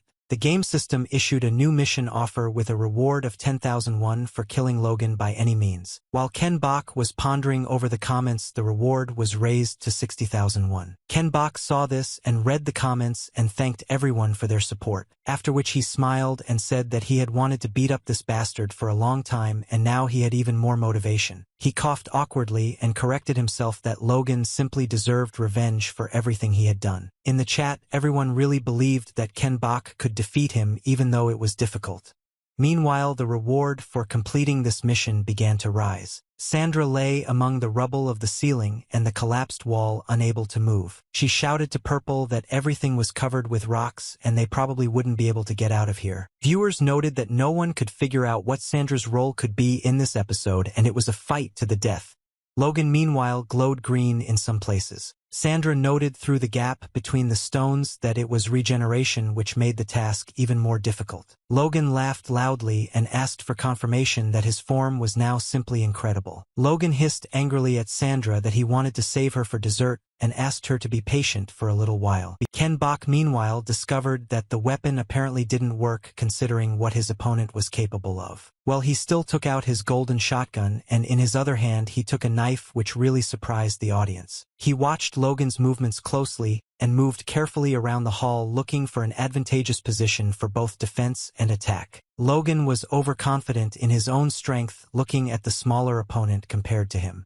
He believed that he could not be defeated. But Ken Bok decided that the answer to everything would be his action and rushed at Logan. The chat was worried that he had gone heathen against his opponent, in which case just one mistake could mean failure. After a few seconds, Logan fell silent, his face contorted in confusion. Ken Bok pierced his muscles with a knife, trying to aim for the tendons, which could be his opponent's weak point. But this was questionably correct, given that Logan had the ability to regenerate. Having inflicted several wounds on the enemy, Ken Bok noted that the bleeding stopped quickly, but Logan needed more time for a full recovery. He fired his shotgun and shouted at Logan, challenging him to see how long he could hold out. Bullets began to penetrate Logan's body, hitting different places. The hall was filled with smoke from the shotgun, and it became very difficult to see what was happening around. When Logan tried to dodge the bullets and turned his back, Ken Bok thought that there was still a fusion with a person. The tendon area, the connecting muscle, really turned out to be his weak point. Ken Bok was trying to figure out what to do next, while in the chat it was noted that the bullet was stuck in Logan's neck and was only going deeper. Regeneration was not working. Logan recovered from the shots very quickly and began to advance again. The chat advised to shoot again at the same place where the bullet got stuck so that it would go right through. But Ken Bok got exactly what he wanted as the bullet prevented the tendons from healing and blocked tissue regeneration. Logan hissed, asking Ken Bok not to get cocky, that without his little toy he was nothing. He rushed forward, emphasizing that the real fight was just beginning. He hit Ken Bok with all his might, and he, unable to dodge it, flew far back. But he managed to quickly group himself and turn into an advantageous position and prepare a knife for a sneak attack. Logan's next strike missed its target as Ken Bok miraculously managed to dodge and jump to the side. Logan continued to advance, the beasts furious and impatient to deal with the rest of his enemies. There was complete chaos on the viewer's screen, and they also noted this under the stream. Everything happened very quickly, and it was difficult to notice any details of the fight. Ken Bok was rushing from side to side, attacking and dodging. Logan, despite his enormous size and apparent awkwardness, also moved well, trying to reach Ken Bok. At one point, Ken Bok made a miraculous attack, and with quick movements he attacked Logan from all sides, inflicting numerous knife wounds on him. The cuts were very deep and were located all over the body of this monster. Ken Bok jumped to the side and pointed a shotgun at him, saying that he wanted to check if a zombie could die from blood loss. This was followed by a series of shots. The shells fell to the floor, ringing playfully on the concrete. All the bullets that Ken Bok fired hit Logan and got stuck in his body. Logan became very angry that he could no longer regenerate. Small cuts and scratches healed, but large wounds did not. Logan screamed that it couldn't end like this. I was still trying to restore tissue. Ignoring his wounds, Logan charged at Ken Bok with renewed vigor, blaming him for all his troubles. He shouted that if it weren't for Ken Bok, this couldn't have happened, and everything ended very badly for everyone. Outside, the building that had housed the survivors' camp until recently was shaking. The ceiling and walls continued to crumble little by little. Ken Bok barely managed to dodge one of the fragments at one point. Logan began to pick up the debris with his hands, intending to throw it at Ken Bok and hope to finish him off that way. Dodge one of the debris thrown by Logan. Ken Bok said that he wanted to shoot him with a few more bullets. The previous ones apparently weren't enough. Logan seemed to awaken a new wave of power for himself, and in the stream chat it was also noted that this boss most likely had two phases. Ken Bok noticed that the debris lying on the floor and those that were in the air began to glow yellow, and arrows appeared on them. He immediately realized that this was some kind of hint to make a critical hit on the enemy. Without thinking twice, he started running in the direction of the arrows. He jumped from rock to rock, which were illuminated, and moved towards Logan. Sometimes he slipped, and when he was almost close to his opponent, he almost collided with another stone. They noted that the stone seemed to stop and were surprised how Ken Bok managed to do this. He continued his way and rushed forward. There were only a few meters left to the enemy, and this gave him a certain excitement. Ken Bok jumped and struck Logan in the head, causing the monster to scream loudly in pain. He opened his mouth wide, screaming and trying to get something out of there.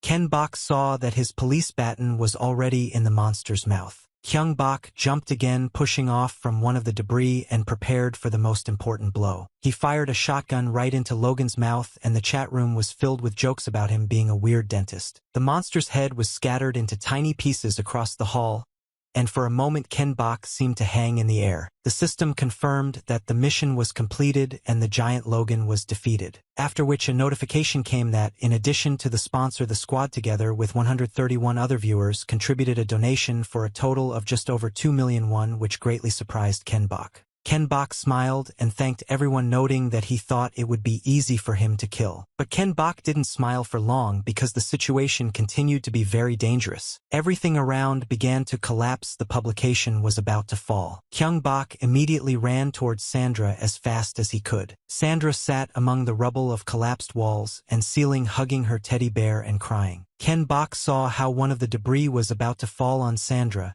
and his special strength manifested itself at that moment, accelerating it. A second before the debris fell, Ken Bok was able to push Sandra away from that spot. They rolled head over heels across the floor, but something seemingly inevitable was behind them. He helped her up, and they began to try to find a way out of the building. She held onto his shoulder with one hand, and he led her outside. But suddenly Ken Bok was again struck by the feeling that there was something else behind the hotel that served as a camp for the survivors. He assumed that since Logan was in cahoots with Regenry Farm, they would have been following him. He turned to Sandra. Something strange was happening around. A tear was running down the girl's cheek, and it was impossible to tell exactly what emotions she was experiencing from her appearance. She pushed Ken Bok away from her sharply and asked in a very serious tone who the hell he was. Ken Bok was a little taken aback by what happened and why she was asking such questions. The girl pointed to the wound on his hand. He looked at his hand confused and saw that it was glowing green and healing. Sandra screamed, saying that Kyung Bok was apparently a monster like Logan. The chat began to note that apparently the main plot meant little in this game. Sandra's face twisted and she asked the question again, or rather whether Ken Bok was even human. Ken Bok froze, not understanding what he needed to answer in such a situation so as not to ruin everything. She looked at Ken Bok's regenerating hands. She was not bothered by the rain or the destruction around her. Ken Bok himself was amazed at what was happening to the wounds on his hands because he did not know that such a thing was even possible. In the chat, they immediately noted that the plot of the game table is covered in secrets very suddenly. Ken Bok addressed the audience and emphasized that it was like content that was not in the main plot and expressed that I can't think that the main character was not a human. After quickly looking through the comments, he turned to Sandra, who was waiting for an explanation from him. She aimed her gun at him, warning him that he had no right to take a step to the side. The game system gave a task in which it was necessary to convince Sandra to trust. Ken Bok laughed nervously at this, having no idea how he was supposed to do it. Chatya noted that it was probably almost impossible since Sandra did as she wanted. Ken Bok's hair and agreed to tell everything he knew. He emphasized that he would explain everything without lies and admitted that he himself did not really understand who he was. Sandra was indignant and warned that she could shoot at any moment, but Ken Bok continued to speak. He glanced at her and noted that the only thing he was sure of was that he felt the same way she did. The girl was taken aback. Ken Bok came up close to her and pressed his forehead to the barrel of the pistol she was holding in her hands and said that she could safely pull the trigger if she didn't believe him. The girl began to resist a little and carefully move back. Ken Bok carefully put the gun down, trying not to make any unnecessary movements so as not to provoke her again. Sandra was confused. She apologized and quickly became quiet, trying to find some words to justify herself. Ken Bok carefully took another step towards her and rose slightly on his toes. He put his arms around her neck and tried to pull her closer to him, although she was still in shock and didn't give in. He touched his forehead to hers and asked her to trust him again, and Sandra began to cry. She pressed herself against him, and the game system indicated that the task had been completed and a new chapter was beginning. The game gave the choice between escaping with Sandra to Foxtown or liquidating the Regenry Farm Company. Ken Bok thought for a moment, trying to guess what might await him in one scenario or another. Having made his decision, he clicked on the right button. After this situation, they did not focus on their survival and getting closer alone in a city full of dangers. But the mistrust between them could not disappear so quickly, so it was worth trying. Ken Bok tried in every way to look after Sandra, treated her wounds, and protected her. In order to continue their journey together, they will have to overcome what happened and learn to trust each other.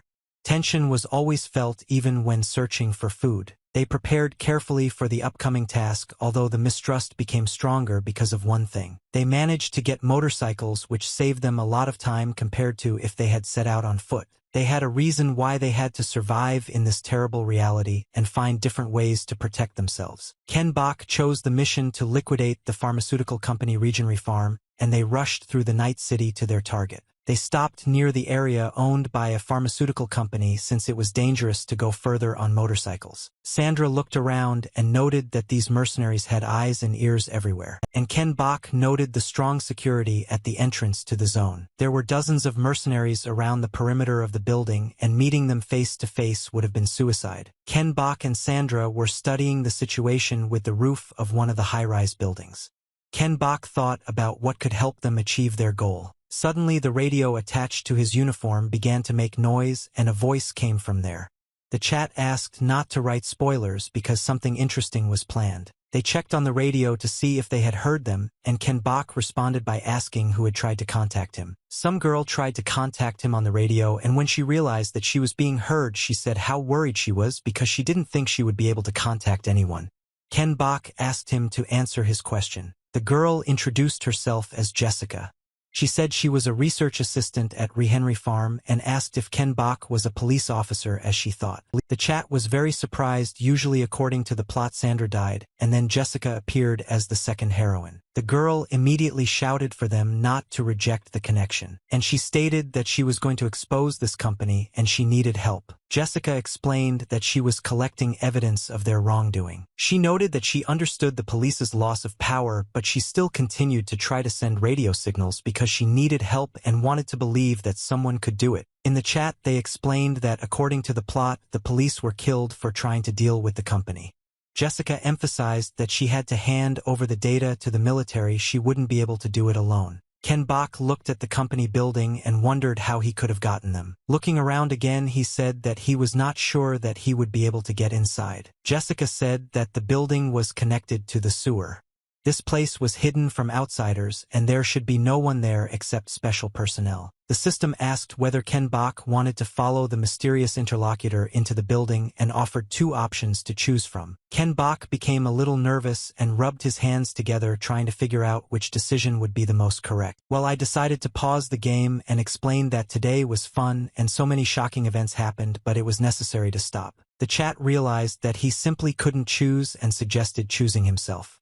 Ken Bok noted that the voting would be on the main page of his channel, after which he thanked everyone for being with him today and promised to meet at the next stream and waved his hand. Meanwhile, another stream began on the internet. He was dressed as a cat and started the stream by discussing the heat outside with his viewers. His name was Daltonaya and he was the main gaming streamer. Also, when the stream started, they sent me a donation with an attached video, and he immediately warned that he condemned it if there was something forbidden there. The video was a recording of Ken Bok's game. It was one of the scenes with Sandra.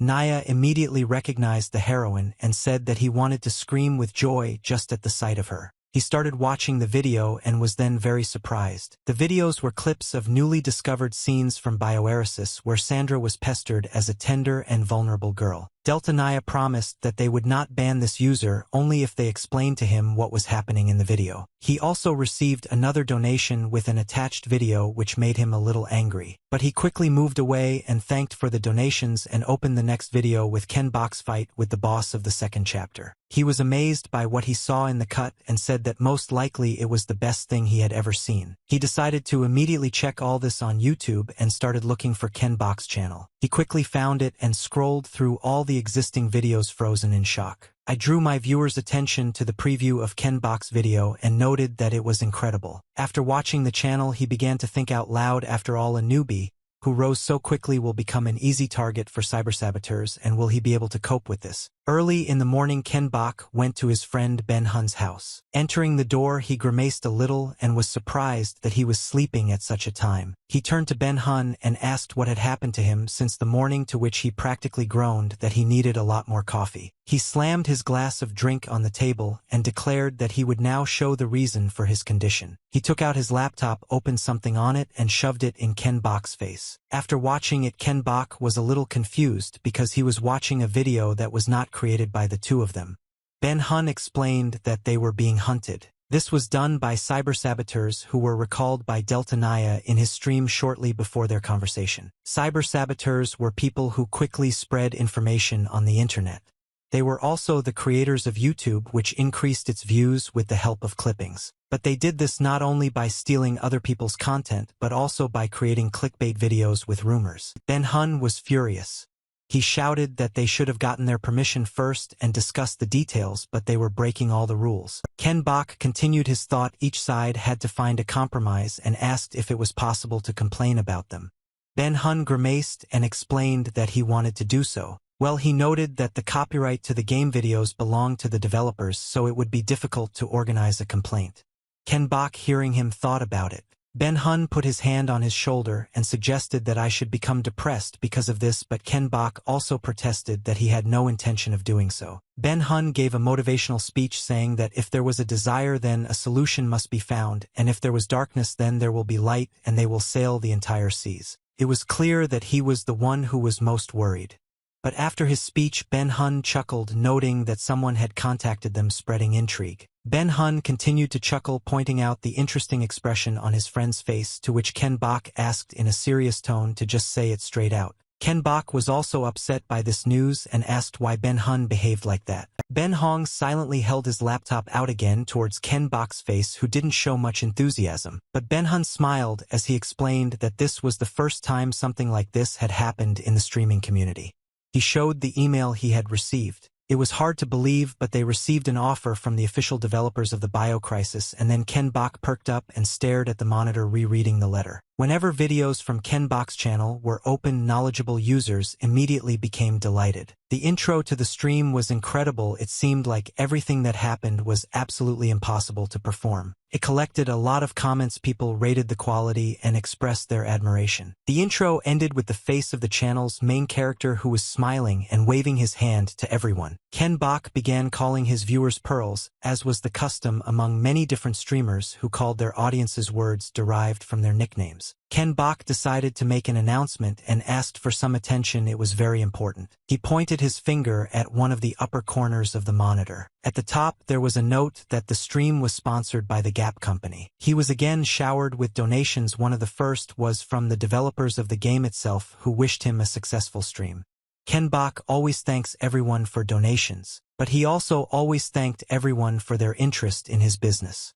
Subscribers always supported and worried about his success. Before the stream began, he noted that he had to explain himself first. A few days ago, there were small negotiations between employees in the Gap Company cafe. One of the men noted that even though he worked in the sales department, it was a little strange for him to be the one who negotiates all the details at the meeting. The girl emphasized that this was their first key request for multilingual subtitles for all game videos. Another smilingly noted that it was beneficial for everyone and that foreign viewers would also appreciate this decision. The girl then noted the explanation of Easter eggs, emphasizing that everyone would like them to be revealed as the game progresses. To the surprised expressions on her colleagues' faces, the girl explained that the final gameplay was significantly different from what was in the project. She gave the example of the giant Logan, who was not originally supposed to die. During the game, I had to dodge Logan's attacks, and then he had to escape using the collapse of the building as an advantage. She demonstrated this using the example of a recording of Ken Bok's stream, which defeated Logan and changed the plot.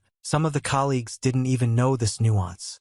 The girl said that some bosses were designed with the intention that players could survive by dodging attacks and avoiding direct combat with them. What he explained was that according to the results they received from the developers, the probability that players would open the secret route was 5%. And yet, the chance of defeating such bosses was only 0.7%. Smiling, the girl corrected that this meant it was almost impossible to open another part of the plot, and her colleague noted that despite this, the newbie streamer managed to cope with it. Ken Bok, who was sitting between them, became embarrassed and noted that it really wasn't that difficult and asked not to overestimate him. The girl coughed and continued, saying that since there were hidden routes like this one, they wanted to ask him to explain their details on live broadcasts to prevent any misunderstandings. Noting the gameplay itself, the girl said that this was the intended strategy. Before his next stream, Ken Bok said that following hidden routes was not the only strategy for completing the game. He explained that this happened extremely rarely, and if someone was going to complete the game, it was advisable to defeat all the bosses, and the developers also noted that his completion shortened some segments of the game.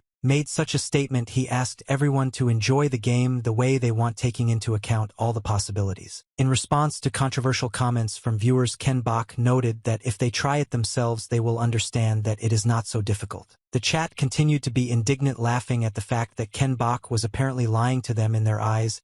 He was incredibly talented in this regard, and it was believed that not everyone could do it like him. After scrolling through the chat for a bit and thinking, Ken Bok said that he also had one more statement for everyone. Discussing all the matters with Ben Hun, they came to the conclusion that everything sounded tempting and the prices were attractive, and there were no unusual conditions in the contract. Ben Hong asked him what he thought about the contract and emphasized that the decision was still his. Ken Bok trusted his instincts and thought that there was nothing wrong with it, and probably that it was not worth thinking about the issue for long. He thought that if there were any problems here, they would have noticed them right away. But he still felt that something was stopping him from making a final decision, but he was not immediately able to understand what exactly it was. The girl waited for their answer with great excitement, and when Ken Bok asked if he could ask for one more favor, she shook even more. but I'll try to pull myself together." The girl noted that they could discuss anything. Ken Bach also explained what was bothering him and what he wanted to change in the contract. The girl thought that there was no problem with this and gave her consent to these edits and promised to add it as a special offer. Ken Bach smiled broadly and thanked her. And on the stream he said that he does not approve of the use of excerpts from his streams in other people's videos. He stated that his videos will now be classified as those supported by developers, and unauthorized use of his videos will result in a fine. At this point he finished his speech and proceeded to launch the game.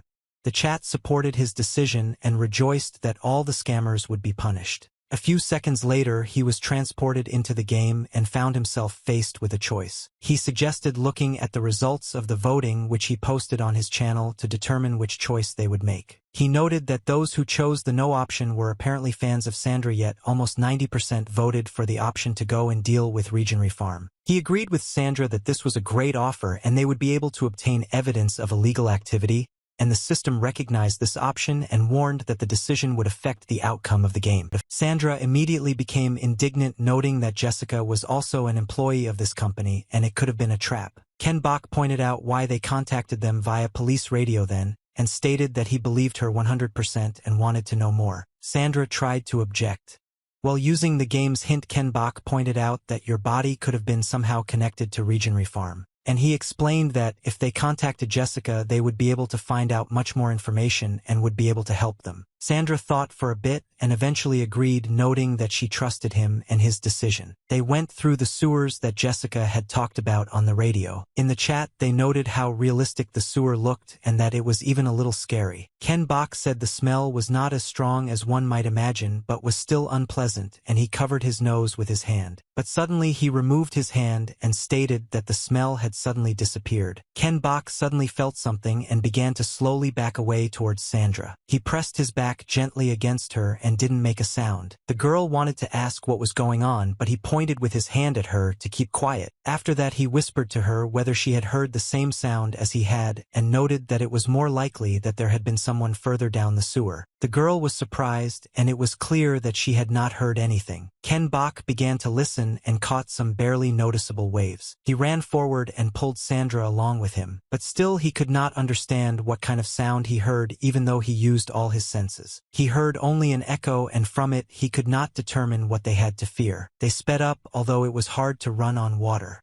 The chat started arguing again about what Sandra and Purple would meet next. Without stopping to run forward, Ken Bach turned back, feeling that the strange sensation was growing. Some kind of creature was running after them, its eyes glowing with a bright red light, but in the darkness it was impossible to make out what exactly it was. The red eyes began to increase, and instead of one pair there were definitely 10 of them. It was with great difficulty that they managed to discern what kind of creatures were running in their footsteps. These were huge zombie rats, of which there were most likely more than 10. Immediately the sounds of shots were heard, one after another. Still without stopping, Ken Bach turned around and tried to shoot them all with 2 pistols. The bullets reached their target as usual, and the rat mutants remained in place. Ken Bach tried to figure out what was wrong with the game's difficulty. He looked at the remains of the rats' bodies, but a strange feeling did not leave him. They were followed by huge flocks of these monsters. They were everywhere and crawled out of all the passages and cracks. They were on the ceiling, on the walls, and the floor. The rats were ready to fall upon Ken Bach and Sandra in a mountain and tear them to shreds. At that moment, Donut from the Gap Company arrived with a signature that the rats did not need to be killed and that one should simply run away from them. But Ken Bach didn't listen to this advice and started aiming at the monsters, saying that if they wanted the players to run, they would have to make the rats stronger. He began to shoot the animals one by one. Red eyes in the darkness, writhing shadows, quick steps, and a sickening stench. All of this was felt through Ken Bach's heightened senses. His eyes glowed a bright purple as he fired a bullet into the heads of these rats. Comments poured into the chat. Viewers also noticed changes in Ken Bach's appearance. Nobody doubted that he would cope. We read him not as a human, and even in the plot of the game this was revealed. Sandra simply stood there, and Ken Bach tried in every way to protect her from these monsters. And of course he succeeded. The number of rats was rapidly decreasing. The rats came running to the sounds of gunshots, and there weren't as many of mine left as it seemed at first. In addition to the 5 main senses, there was also a 6th one that scanned everything around. It was this one that Ken Bach had to perform the tasks assigned to him. He could hit the target without looking, knowing exactly where it was. He could also discern exactly how many targets were around him. He felt their movement, and thanks to this he could deal with them with ease. What you noticed was that everything looked rather strange. It seemed like the pace was accelerating. Also, many admired Ken Bok's instant reaction. The rats were quite nimble. This did not stop him from killing them one by one. It was possible to follow Ken Bok's movements only thanks to the gleam of his knife that flashed before his eyes every now and then. But even despite the successful fight, Ken Bok understood that something was still wrong. That same feeling began to wash over him again with renewed vigor. He began to observe the movements of the swarm of rats, and as a result he was able to understand what was happening. The rat now chose another target and moved towards Sandra. The sounds of gunshots were heard again. The viewers of the stream were very worried about their favorite heroine. Some people suggested what might happen in the next few minutes, but the majority of the chat asked no one to give spoilers. Ken Bok was as focused as he could be, but something made him lower his gun and stop shooting. The rats pounced on Sandra and were about to tear her apart. She could no longer fight them because they were too close. A message came into the chat warning that in the main plot Sandra was supposed to die, but it was immediately deleted as spam. Ken Bok, seeing a swarm of rats flying towards Sandra, only thought that she would turn around and see the danger. Sandra's face was filled with horror as she noticed dozens of monsters attacking her. It was already too late to do anything since these monsters were quite fast, and the girl herself did not have time to notice the danger in time. Ken Bok concentrated and pointed the gun at the animals. It was a very difficult task because he had to be careful not to hit the girl. Sandra seemed to have already resigned herself to her fate and tightly closed her eyes, thinking that dozens of sharp teeth would now plunge into her body, but her partner fired several shots. He quickly ran up to her, shooting the rats one by one, and in a few seconds the girl was no longer in such danger. Ken Bok had a great advantage in the quality of his firearms with which he controlled the situation. It didn't take him long to deal with such a danger and save Sandra. Some viewers were expecting Sandra to die, as was the original plot, while others were very happy that she was able to survive. But it also meant that Ken Bok listened to the developers' request by not running away from the rats. Ken Bok breathed a sigh of relief, noting that the rats had not crawled out again, but the system was very upset that he had been notified that Sandra had been infected. The girl looked at the scratch on her hand and trembled with fear. She didn't understand when she had managed to be wounded. Ken Bok approached her and tried to console her. At that time, Donut from the developers came with an apology and an explanation that it would not affect the course of the game. The guy realized that she would have become infected sooner or later anyway. A new task appeared. It was necessary to convince Sandra not to split up as she wanted but to stay. Ken Bok asked her to work together. I note that Regionry Farm may be able to help. The girl quickly agreed, to which another Donut from the developers came with wishes of good luck. Ken Bok wondered whether he should have listened to the advice of the game developers, but he noted that this was not his style. Even though the stream was sponsored, he said that he would still play the game the way he wanted.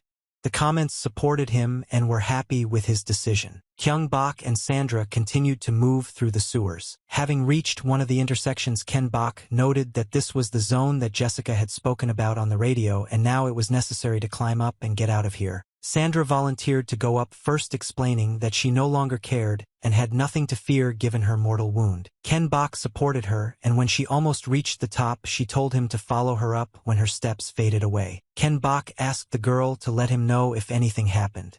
She quickly climbed up, and soon her steps began to fade away. After waiting a little and not receiving a signal about danger, Ken Bok began to climb up. When he reached the middle of the stairs, he heard a loud scream. Comments followed in the chat that it could be a trap. Going upstairs, he called Sandra and hoped that everything was okay and she was just scared of something. Seeing her, he was taken aback, didn't understand how to react to such a situation, and again tried to attract her attention to himself. Sandra grabbed the girl, who was apparently Jessica, and rudely told her about a pack of rats that attacked them in the sewers and demanded that they surrender. Well, Jessica resisted. I assure you that she does not understand what is being discussed. As Sandra continued to push and try to deal with Jessica, Ken Bok wondered if he should be happy or if this could be a problem. Jessica, almost crying, said that this block contained the results of unsuccessful experiments. If the conversation on the radio had been fake, she would not have come here for no reason. Ken Bok noticed her words about unsuccessful experiments and immediately asked about it again. The girl explained that the rats could have mutated due to improperly disposed of laboratory waste that they ate and apologized, emphasizing that she did not know about the mutant rats in the sewers. Sandra let her go and stepped aside, saying that Jessica most likely wouldn't be able to harm them, but still trembling, she thanked her for her trust. Jessica adjusted her hair and noted pitifully that she could have just calmly asked her about everything before attacking her. People started writing in the chat that Jessica was pretty good and that the developers could still make good characters. Ken Bok, reading this, smiled, happy that everything was going well. But Ken Bok didn't like the place they were in at all, and something told him that there was danger lurking here. He looked at the offended girls and thought to himself that this place was much more unpleasant than the location with Logan. He tried to figure out why he didn't like this place. He thought it might be because this building was where they killed the test subjects. Jessica approached him, deciding to introduce herself and explain who she was, to which Sandra emphasized that the situation was urgent and they could do without details, and immediately asked where the documents were. Jessica hesitated a little and asked to listen to her for a few minutes while she explained. She handed Ken Bok a flash drive indicating that it contained the informant's documents that needed to be handed over. She also explained that it contained data on illegal experiments at Regenry Farm, as well as the building's layout and operating plans. When Ken Bok asked about the failed experiments, she explained that it was related to zombies. Jessica then noted that they had to be taken to the director's office on the top floor, as that was the only way to contact anyone outside. Sandra began to doubt her words and expressed that they did not understand why Jessica could not cope with this herself. Jessica cringed and, with a trembling voice from fear that they would pounce on her again, noted that she was just about to tell about this and asked to be heard to the end. The girl continued, saying that all the buildings were guarded around the clock and the director's office was guarded the most, and you couldn't just get in there. Sandra asked Jessica why you were sure that everything would work out. The girl answered that you can get into the control room and disable the security system for a while and has an idea how to deal with the mercenaries. The game system gave the task to share his doubts about the body with Jessica, and Ken Bok asked if he could get an answer to his previously asked question. Jessica continued to tell what needs to be done to get to the top floor. I am in a hidden passage that needs to be found. Ken Bok sensed something was wrong and asked Jessica to stop for a minute. Turning to him, Jessica saw that Kyung Bok was holding a knife in his hand and immediately became hysterical about it. She closed her eyes and covered herself with her hands. I assure everyone that she definitely wasn't lying. But Ken Bok, with a sharp movement, hurt his own hand and said that he had two questions. The girl slowly opened her eyes, beginning to understand that she was not in danger. She immediately noticed how Kyung Bok's hand began to heal right before her eyes and glowed with a bright green light, and noted that she had never seen such a bright light and asked when this began to happen. I was amazed by such rapid regeneration in a person and could not take my eyes off Ken Bok's hand. Jessica asked if he had taken any restorative medications and was horrified, assuming that he might have been bitten by a zombie. Sandra interrupted her monologue and approached them, asking Jessica to move away, pointing out that she was standing too close. Sandra pushed her away, even though Jessica was just talking and trying to gather some information. Ken Bok asked her to wait and asked Sandra if she was okay. Jessica couldn't help but order Ken Bok to freeze in place. Her boldness surprised the others and even left them a little confused. She came closer and continued questioning him, asking if he had noticed any changes in his memory, noting that his memories could become blurred. Ken Bok confirmed that he had no memory of what happened before he woke up in the hospital. He was surprised how she could know that. Jessica smiled widely and said that she had finally found him. The girl winced and apologized, explaining that when she is carried away by something she does not notice what is happening. Ken Bok pretended not to notice and asked his question again. He knew that Jessica knew what was wrong with him.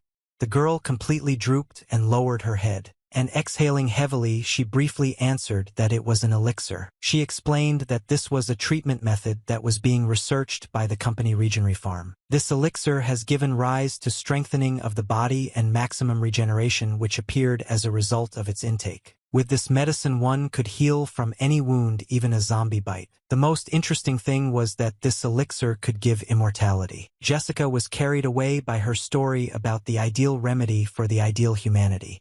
You could see the fire in her eyes and the delight from the realization of what she was talking about. Sandra and Kyung-bok were confused by what they heard and by Jessica's appearance. Jessica looked up at Ken-bok and pointed out that he was the subject of a clinical trial for the elixir. Ken-bok was even more taken aback. Everything he heard about the elixir was understandable, but he didn't know how many pitfalls were hidden in this story. Jessica understood that all such things were side effects. They were impressive. Jessica smiled and emphasized that Ken-bok should be happy the situation had changed radically. She walked up to him and took his hand, trying to convince him that they should go up to the top floor to the research and development lab because thanks to him the company would be able to improve the elixir and fix everything. Jessica's eyes lit up even more with the idea, and she began to talk about how they had a chance to end the crisis right then and there. But she immediately received a strong slap in the face and an order to stop talking nonsense. Sandra was furious with what she heard from Jessica and pointed out that she could not allow him to be part of this crazy experiment. The girl stood in front of Ken-bok and blocked him with her whole body. Sandra turned to Ken-bok and asked him not to contact Jessica. Remember that their task was only to transfer the data. At that moment Jessica got angry and called Sandra an idiot. Note that she did not understand that everything that was happening in the world could stop as soon as the development of the elixir was finished because it was a vaccine for the zombie virus. And the argument was interrupted by a suddenly loud siren that went off, chilling me to the bone. A state of emergency was declared due to one of the test subjects escaping, and all building personnel were ordered to evacuate immediately. The research wing was quarantined.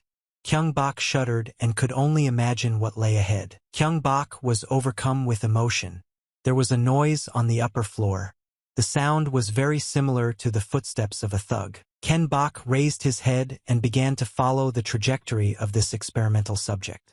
He felt a sense of foreboding come over him as it had before. At that very moment the roof collapsed and a huge monster with a sharp metal tip instead of a hand jumped onto the floor. Some of the wounds on his body as a result of the fall immediately began to regenerate. He was overly muscular, had a sharp metal spike instead of one arm, and was missing one eye which was covered with something. Ken-bok stared at this test subject for a moment and scrolled through the chat to realize that it was some popular character. The game system immediately indicated that the quest to remove the Overlord was open. Now Ken-bok had another assassination task. Immediately after that, the system issued another notification which really surprised Ken-bok. Early on, completing this task unlocked a hidden ending. The chat was very animated by this news. Of course, it was interesting to watch how this huge man in the past, and now only a consequence of an experiment, quickly healed his wounds. It was also interesting to see how he changed as a result of taking any of the drugs they tested on him. They turned him into a killing machine, and defeating him was worth the reward of unlocking a hidden ending. Ken-bok even found it a little exciting. He almost admired the strength of this test subject. Ken-bok seemed to be waiting for this moment, but suddenly Jessica pushed him aside. She grabbed him with her hands and began to beg him to believe her, pointing out that they should have run away from this place with the vaccine instead of filing a report. Alexandra laughed that the one who had escaped under the experienced one came exactly there to them and asked if this was not part of Jessica's plan. The game's theme gave him two options. He could defeat the Overlord or give up and run away. Ken-bok said that they had come this far and it would be stupid to miss such an opportunity. He turned to the girls and told them to use the secret passage and go to the surface, noting that this way they would be safe, but Sandra did not like this. She started yelling at him, saying that they wouldn't leave him alone with this monster. Kyung-bok carefully took the girl by the bandaged part of her arm. Sandra pulled her hand away and looked at it in confusion. Ken-bok asked the girls to accept his care because it was the best of all possible options. While Sandra was trying to get rid of the pain in her hand, Ken-bok promised that he would definitely return to them as soon as he dealt with the Overlord. Looking at Jessica, he also added that they would figure out later what to do. Jessica stood there strangely dissatisfied. Sandra, after listening to Ken-bok, exhaled heavily but still agreed to his request and asked him to promise that he would return, and Jessica at that moment already rushed to the exit. Ken-bok took a good look at Sandra and grabbed his gun.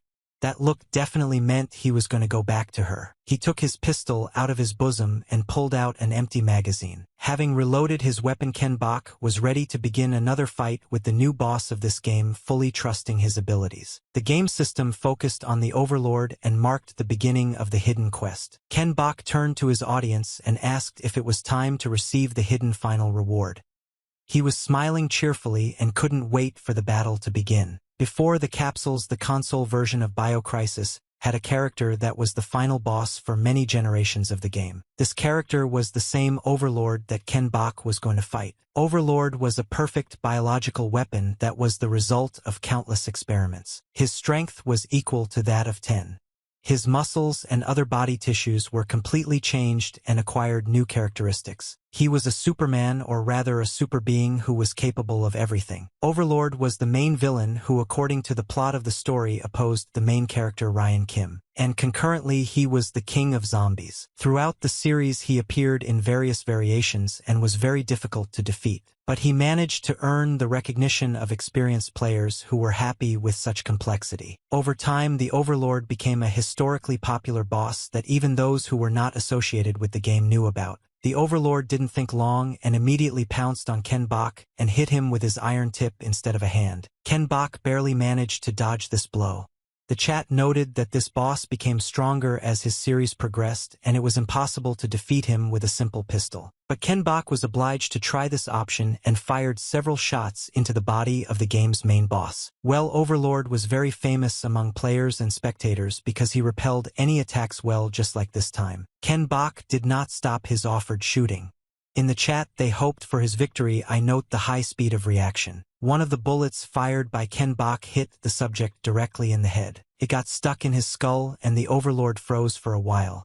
The chat was surprised that it apparently worked. Ken Bok already noted that despite the fact that the Overlord was a zombie, even his head still regenerated. This was a very bad sign. The boss shook his head and rushed into a new attack as if nothing had happened, and with a strong blow to the floor with his hand threw Ken Bok aside. After Ken Bok recovered and ran at his opponent, it was noted in the chat that even he would have a hard time dealing with him. As long as he couldn't hit his weak spot, he wouldn't receive any damage. In the chat, they also noted that the final boss would not have been called that if he could be defeated with a pistol and a shotgun. Kyung Bok fired again and realized that this time the Overlord understood the trajectory of the bullet and let it go right through. It was incredible that he used the transformation in such a way. Ken Bok knew that it would be difficult and he would have to tinker with him. To begin with, he decided to study his movements and tried to dodge his attacks as best as possible and just wait for the next one. At the same time, he would sometimes fire a bullet trying to find his opponent's vulnerable spot. Let's note that the game developers could be proud of themselves because even Purple had difficulties with this boss. Ken Bok jumped around the Overlord knowing that the only way to take him out was to exploit his weak points. He thought he had already figured them out, but the problem was that these weak points were hidden under the belts. In the chat, it was noted that a special item would be needed to defeat the Overlord. The other spectators were very surprised that Ken Bok did not have this item with him, but they were immediately asked to shut up. Although Ken Bok really did not understand what was being discussed, he tried to resist this brute who kept attacking him with new attacks. Overlord suddenly jumped up to Ken Bok and seemed to simply trample him into the ground. The chat even worried that the first retry might follow. They thought Overlord had crushed Ken Bok, but he jumped out from under his opponent's hand, saying that trying again would not be ideal. The audience was amazed by his physical abilities and intelligence. Ken Bok clarified that it was worth figuring out the belts first and smiled. Ken Bok rushed towards his opponent, noting that it was very simple, although in the chat they were surprised how he could cope with the belts without having a normal weapon. But none of his viewers knew about his superpower, which helped him even in the game's plot. Ken Bok tried to surrender himself completely to this bright feeling that was trying to lead him on the right path. Ken Bok noted one because of the rivets that held the Overlord's strap to his shoulder. He hesitated for a moment before he immediately pulled out his pistol and fired straight at that spot. The force of the bullet was enough to send the rivet flying to the side, loosening the belt. Ken Bok then fired another burst of shots, giving her opponent time to come to his senses and deliver his own blow. Ken Bok tried to shoot the rivet completely through the area, detaching it from his body and causing immediate damage. I saw on my screens what was happening in the game. The viewers were amazed that Ken Bok practically used her gun as a drill. The rivet flew off onto the floor, and from under the belt appeared the very weak spot of this monster that Ken Bok was trying to find. It was right in the center of his chest. But the Overlord didn't seem to be the least bit embarrassed by the fact that his vulnerability was visible to his enemy. The audience was shocked that Purple had managed to do the job again. Ken Bok winked at everyone and said that there was no need for speed or damage-increasing items. He extended his hand forward and fired another burst of bullets from his pistol aiming straight at the enemy's weak spot. With this he said that this boss was not so tough since it was so easy to deal with him. The Overlord roared loudly and began to lean backwards. It seemed that this monster was about to fall to the floor, but still something was wrong. Ken Bok felt that his magical sense pointed to it. Some huge red tentacles appeared from the Overlord's chest which indicated the power of this creature. Ken Bok immediately realized that this was a bad sign because his opponent was now becoming even stronger. The Overlord began to degenerate. His flesh was torn apart by huge bone spikes, so it was clear that he was entering his second phase. His body was breaking. Well, he enjoyed it because it made him even more invulnerable. A new donation of 50,000 won came from the game developers with an explanation that if you break the core you can immediately move on to the second phase, but first you should farm items. Well, it was too late for the developers to comment on this as the Overlord was finishing its transformation into a new phase, after which another donut came with an apology. Everyone was too busy watching that they completely forgot about this moment and told about it too late. But Ken Bok was no longer interested in this.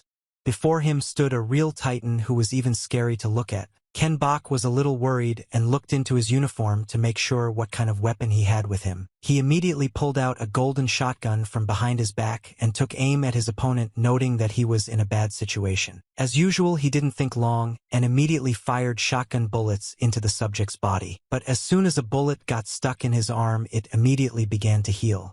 The bullets stuck in it did not interfere with tissue regeneration. Ken Bok continued to shoot, although the chat did not understand how he could deal with him since even bullets did not affect the monster. The Overlord swung his metal arm trying to reach Ken Bok. In the second phase, the ordinary metal tip turned into a real blade too sharp to want to get closer to such a creature. The chat immediately noticed such changes in the Overlord, who without stopping served to Ken Bok, who barely managed to bounce away from him. Ken Bok fell to the floor. He shot the enemy's hand, but the damage did not go through. In the chat they wrote that this monster had to be taken only with rockets, otherwise there was no victory in sight. Ken Bok ignored these comments and wondered what would happen if he stabbed the monster in the chest again. He could be reborn again, but he could also be significantly weakened if that was truly his weak point. In the chat, Ken Bok was called a fool and asked to start farming items, otherwise he could not win. Kyung Bok told the chat that they could continue to pick on him, but he saw no point in farming items, so he would act as he saw fit. That you didn't believe in his victory and said that he didn't want to ruin his reputation, but nevertheless he would still fall face down in the dirt. Ken Bok didn't pay any attention to such comments and did everything he had planned.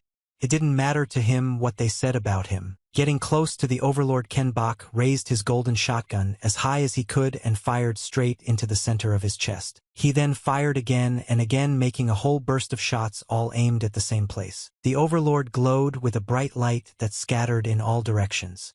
This color came from his chest, and it could only mean one thing. His spines and ribs began to crumble and break from bullets and began to heal more slowly. In the chat, they quickly changed their tune, noting that they believed in him from the very beginning and drove away those who did not trust the skills of the main character. But after some time, regeneration still reached other parts of his body and slowly began to heal them. Overlord was too strong, it was not worth choosing another method. Ken Bok smiled and said that he had a reason why he would not farm items. He watched as his main rival in this game ran straight towards him. But he stood still, not moving at all, and slung his shotgun over his shoulder. He addressed the audience and asked them to watch him closely because of the boss. He was too calm and promised that only when they watched him more closely would they be able to understand what was happening. The Overlord's core glowed with a bright green light which signified his rebirth, his strength increasing and his wounds healing. Ken Bok spoke about the reason why he did not run away and farm but decided to fight in direct combat with this enemy. He stood confidently in front of the Overlord and smiled. It was a very important moment in the game, and many spectators were waiting to see what would happen as a result of their battle. Ken Bok said that everyone would definitely find out about it if they just kept watching the live broadcast. At that moment, he had to quickly dodge the boss's blow. While running away from his opponent, he continued to fire from the golden shotgun. Watching this fight, subscribers noted that if Ken Bok gets caught by this boss, he will immediately die. Ken Bok believed that he needed a gun simply to buy time. His goal itself was higher. He took into account Jessica's words about the animals that were used in the experiment and found it strange that there were no devices for processing nearby. Watching the Overlord, he assumed that the fluid that flowed from his wounds washed out the irritant and restored the wound. After thinking about this, he decided to use this ability of his opponent to his advantage in order to gain victory. He smiled and said out loud to the Overlord something was much harder for him to use the hook than his hand.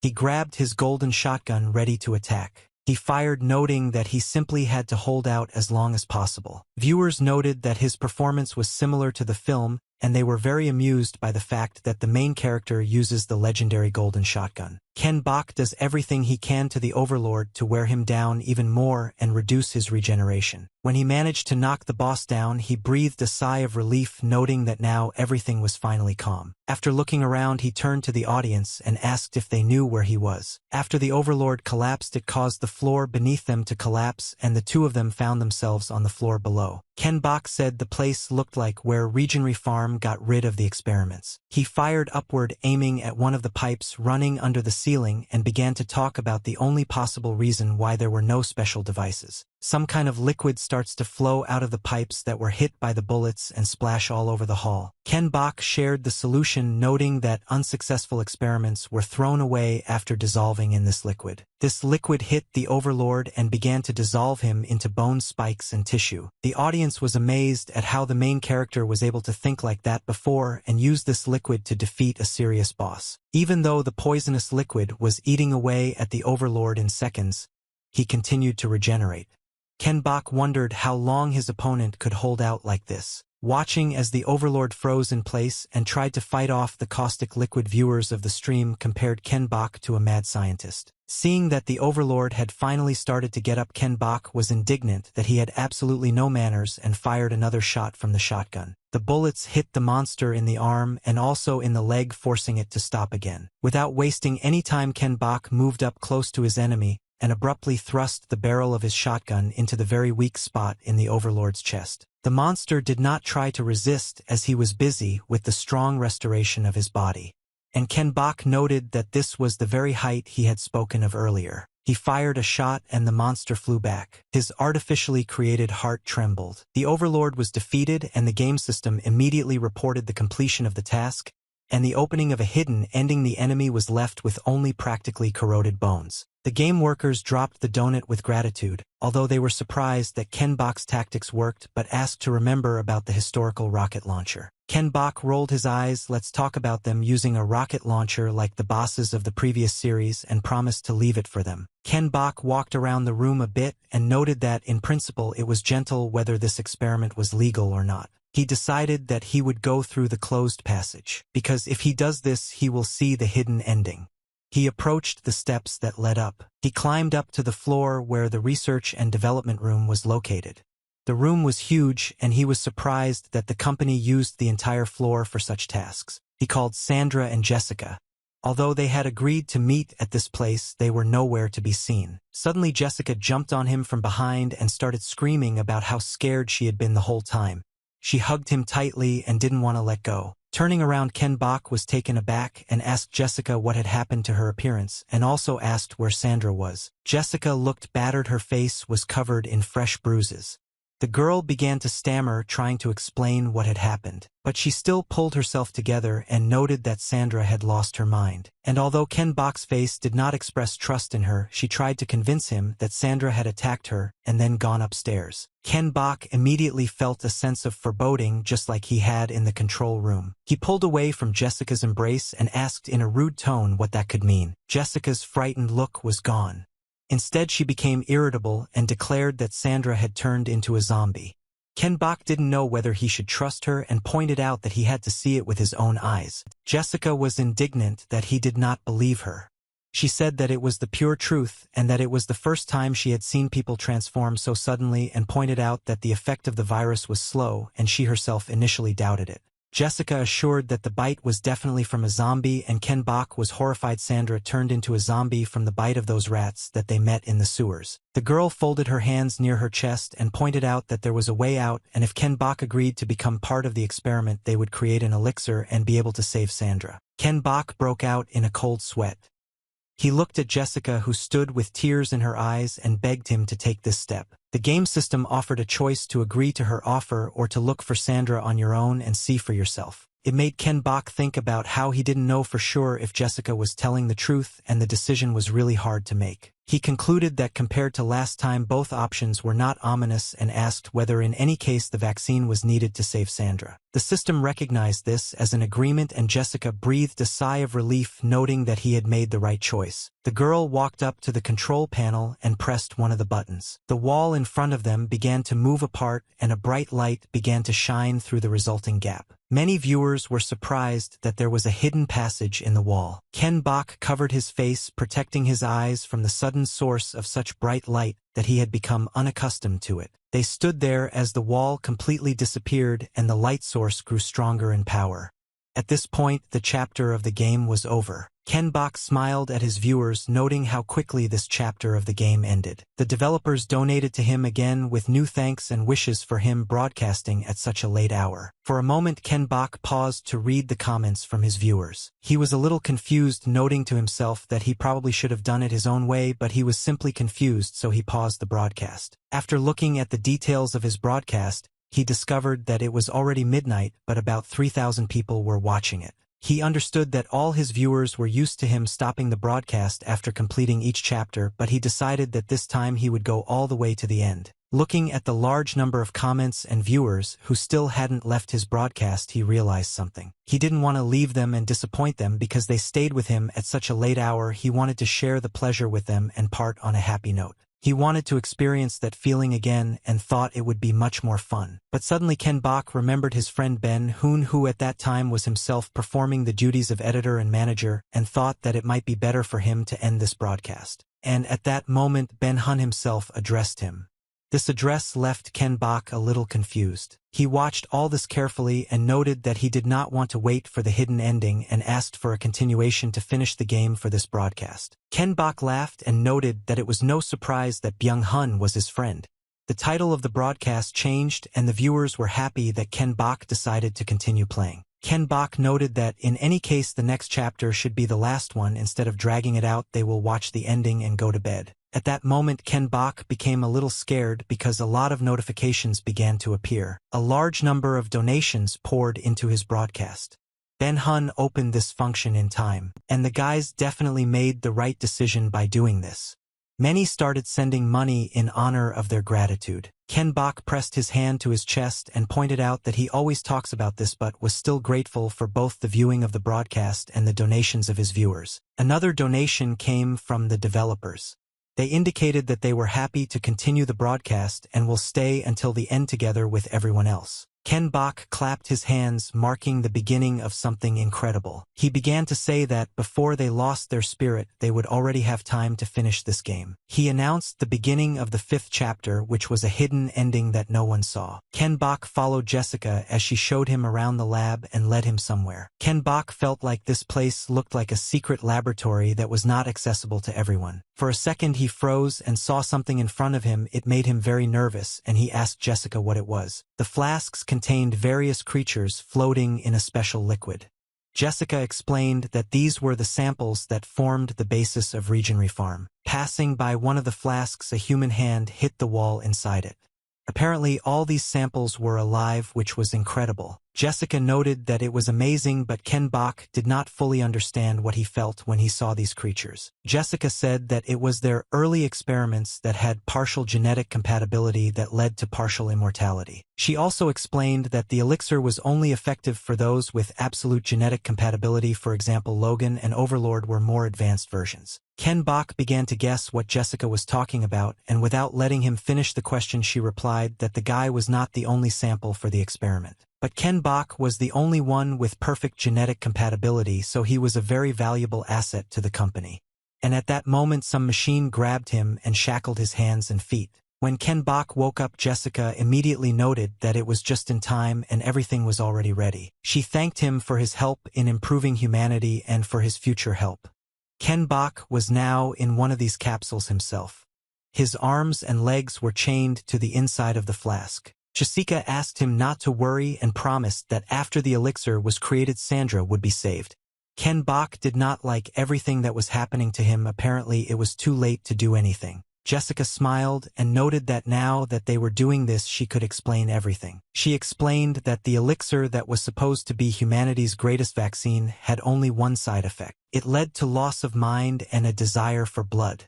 It was an instinctive result of searching for the right genetic combination that they did not have. To make the elixir safe for everyone, they needed a successful sample from which to extract the full compliance rate. So they took advantage of the side effects and conducted a large-scale clinical trial using a small amount of the elixir mixed with the drug. But in that case, only people with the ideal genetic factor would survive. Ken Bok grinned and noted that it was now becoming clear to him what had really happened and wondered if they weren't concerned about the loss of human lives. Jessica continued and said that they eventually managed to find the perfect specimen and the sacrifices were necessary for the good of humanity. She began to move towards his flask and said that now, thanks to his sacrifice, everything could return to how it was and humanity could make great progress. She was holding some kind of syringe in her hands and laughing, saying that soon the whole world would greet her. Ken Bok finally understood what was happening and that he was in this position not because Sandra would soon be saved. From the open doors of this laboratory, a voice was heard calling him. And Jessica immediately stopped in pain after the sound of the shot. He turned around and saw Sandra in front of him, who was now saving him. The girl was very scared, but she acted very confidently and clearly. And it took a few more shots to free Ken Bok from the handcuffs. Took a little time and Ken Bok freed himself from the capsule. Falling to the floor, he cursed at what had happened. Sandra promised that she would explain everything to him on the way and told him to follow her. Ran after Sandra. Ken Bok finally understood why everyone who knew about this game was a fan of Sandra. But even though Jessica was already dead, Ken Bok still had that bad feeling. They ran to the elevator and Sandra applied a special pass card to the required sensor. She explained that this elevator led straight to the director's office, but it could only be opened with one card. She noted that they would climb up to the roof through his office, and since it was quite high, it would take some time. Entering the elevator, Sandra began to tell that, as soon as they went up to the top floor, Jessica suddenly attacked her. She assumed that Jessica thought she would be prevented from luring Ken Bok. But Sandra was able to steal the pass by fending off her attacks. As soon as she managed to get a pass and escape from her attacks, she immediately ran to the director's room. In this room, she found something. Sandra handed Ken Bok a magazine clipping with an article about the presentation of the director of Regenry Farm. The photograph showed a photograph of a woman who was actually the director of this company. Sandra and Ken Bok were reminded of someone and they concluded that Jessica was her daughter. Suddenly, Sandra groaned and grabbed her arm. On her forearm was the same wound from a bite, most likely from a rat. Ken Bok asked her how she was feeling, but she ignored him and began to scold him for how he could agree to the experiment, pointing out that he was almost killed. Ken Bok threw up his hands and said that they explained to him that this was the only way to save her, and Sandra froze in place, not expecting such an answer. While Sandra was confused, Ken Bok addressed the audience and noted that apparently regardless of his decision, the vaccine would still be impossible to obtain. Sandra started laughing, but Ken Bok couldn't understand why she was having so much fun. Their situation wasn't the best. Sandra blushed and said how glad she was that Ken Bok was okay. It didn't take long to get to the director's office on the top floor. Ken Bok noted that the army had sent a helicopter to the roof, and in response Sandra suggested finding other evidence and leaving. Sandra noted that they needed evidence regarding the elixir.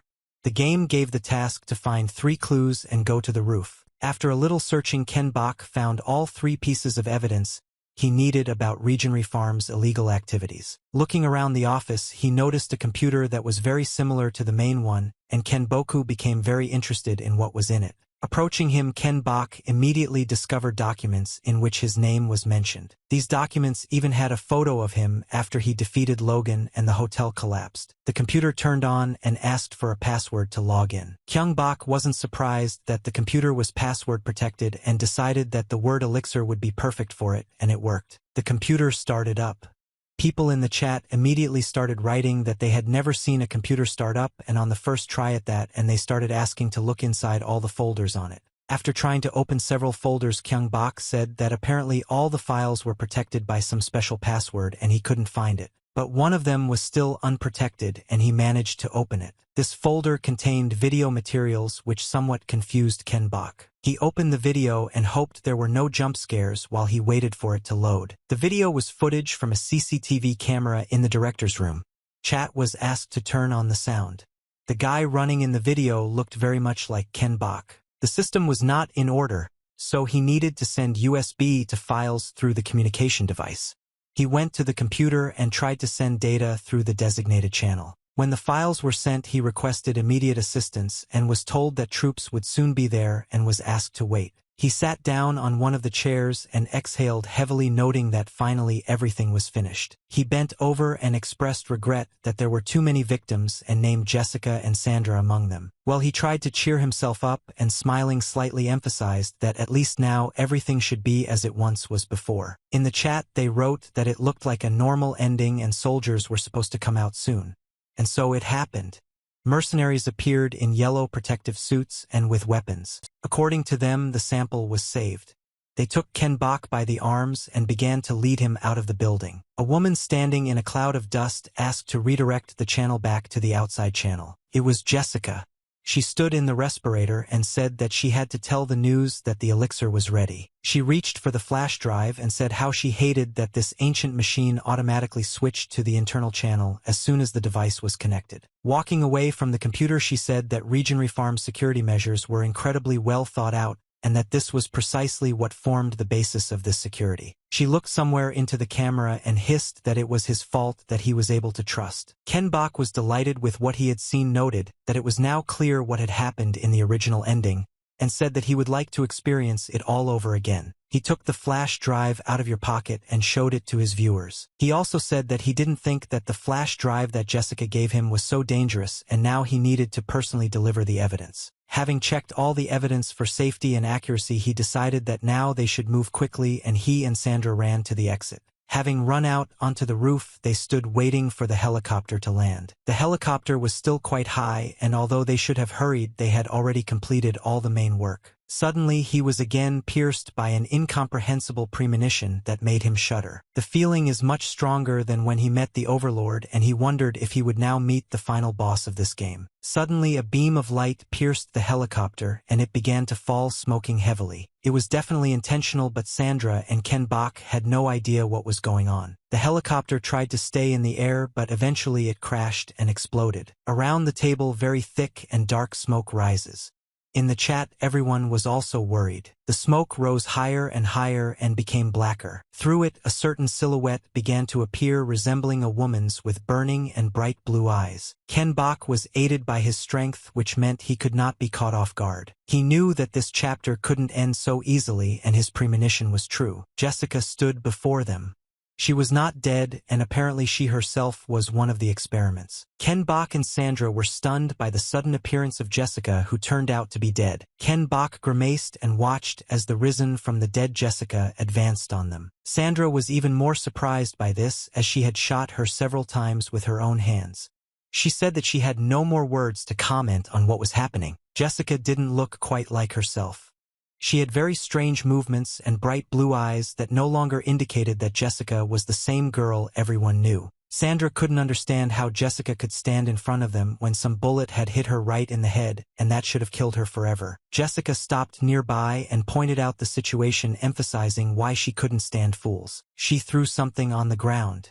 These were the same bullets that had been in her body until recently. One side of Jessica's body was covered in bloody patterns that gave off some kind of blue tint. She was definitely not an ordinary person anymore, and said that Sandra and Kyung-bok had only made things more difficult for themselves. Jessica began to change before our eyes. New body parts suddenly grew out of her back, similar to spider legs. Most likely they were much more deadly. In the chat, they noted that apparently she experimented on herself, so now, even after death, she managed to be reborn. Jessica turned to Ken Bok, who was still standing in place next to Sandra, unable to move. "I'm finishing my transformation, Jessica." It turned out that Ken Bok's genes were hers too, and she smiled evilly. Sandra screamed, telling Jessica to shut up, and fired several shots at her with her gun. The bullets hit the creature straight in the head, but they immediately began to tighten, only briefly confusing Jessica. With one sharp, very light movement of one of her paws, Jessica pushed Sandra and Ken Bok away. Having quickly grouped up and landed, they both began to shoot at Jessica with weapons. Well, it seemed that her spider legs were armored because the bullets just bounced off them. Sandra's arm was in great pain. The infection was spreading further through her body, but even so, Sandra screamed that Jessica looked like a coward. Meanwhile, Ken Bok was watching the situation closely and shouted to Sandra about the danger and ordered her to come down. But he decided not to wait for any reaction from her and rushed at her to save her from the approaching danger. "I have a girl." From Jessica's attack, Ken Bok again made a few shots, holding Sandra with his hand. He fired his shotgun upward, either to drive the helicopter away from the site or, on the contrary, to urge it to quickly come down and pick them up. Jessica turned into a clot of something incomprehensible. She began to look more like some kind of bone cocoon, finally turning into some kind of creature and saying goodbye to the appearance of a human. Later, it turned out that the helicopter was guarding Jessica.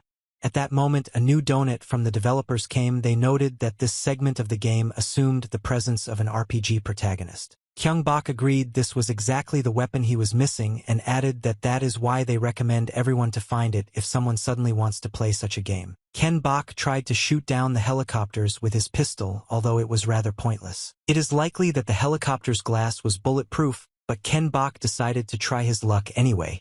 To everyone's surprise, the helicopter's glass burst under the bullet and the shooter inside was killed. Ken Bok took aim again, his wide smile never leaving his face. He fired a few more shots at the helicopter, which should have caused it to short-circuit and catch fire. And fortunately, everything went according to Ken Bok's plan, and thick black smoke began to come from the helicopter, and soon an explosion followed. Ken Bok closed his eyes tightly, not letting the bright light blind him. Some small particles could get into his eyes. Jessica hissed that Kyung Bok had missed his chance to give up. During this time, she had come back closer to some semblance of a human, although many limbs were visible from her body. The game system revealed that it was an evolved overlord.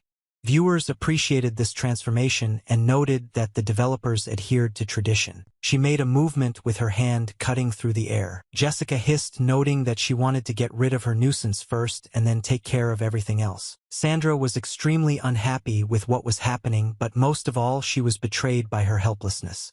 The infection began to spread faster and had almost reached her shoulder. Ken Bok tried to shoot back, stopping fire for a long time. He tried to find her weak spot, although he initially assumed that it was located where the previous boss of the game was.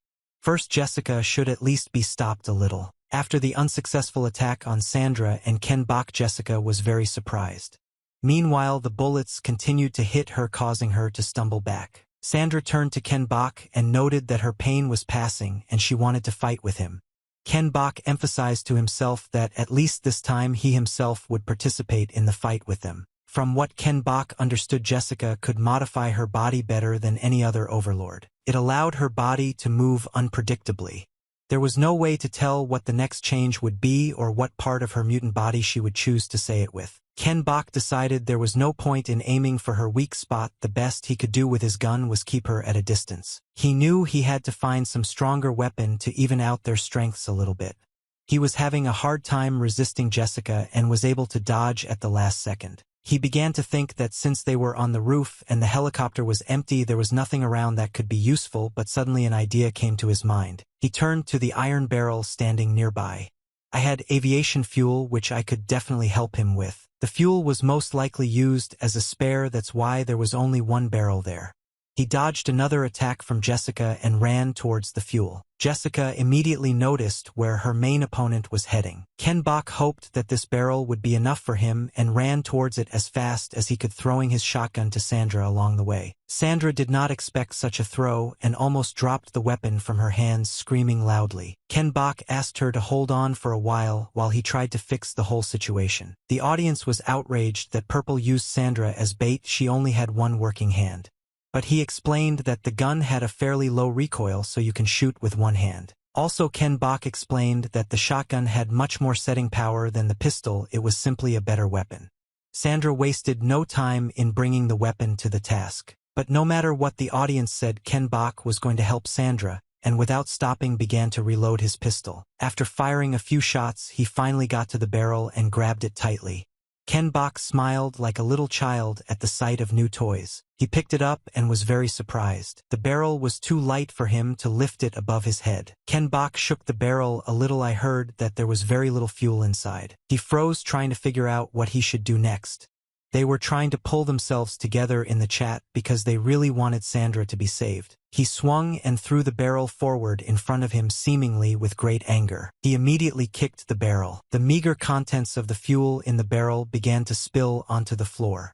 The spectators did not understand what he was doing because this fuel was so valuable to him at that moment. After spilling fuel across the roof, Ken Bok rolled the barrel to the very edge of the building. He sat down carefully and looked down, indicating that everyone should look after him. Below there were hundreds, maybe even thousands of infected zombies who seemed to be waiting specifically for him. Meanwhile, Jessica continued to try to destroy Sandra, who despite her injury continued to fight. Just before Jessica could hurt Sandra, Ken Bok's voice was heard ordering her to stop. He called out to Jessica and she noticed him and turned in his direction. Sandra stood frozen in her place, holding the shotgun in her hand, not having the slightest idea what her partner was planning. Ken Bok stood on the corner of the building, raising his gun and pointing out that Jessica needed to be much faster. He noted that he was going to jump down if Jessica wanted to save her jeans. She began to react faster. Jessica immediately rushed towards Ken Bok, screaming. Ken Bok watched her carefully, waiting for the moment when she would be in the right place a little closer to him. Jessica wasn't looking where she was running and stepped into the jet fuel that Ken Bok had spilled. As soon as her foot touched that small puddle, he fired. He was aiming specifically at this fuel to provoke a spark and set it and Jessica on fire at the same time. In a split second, everything burst into bright flames. Jessica screamed loudly as she found herself in the very center of the outbreak. Ken Bok smiled contentedly as he watched the wonderful show he had created with his own hands. At that moment, Ken Bok jumped into the roofs. Jessica, in complete despair, rushed after him, screaming.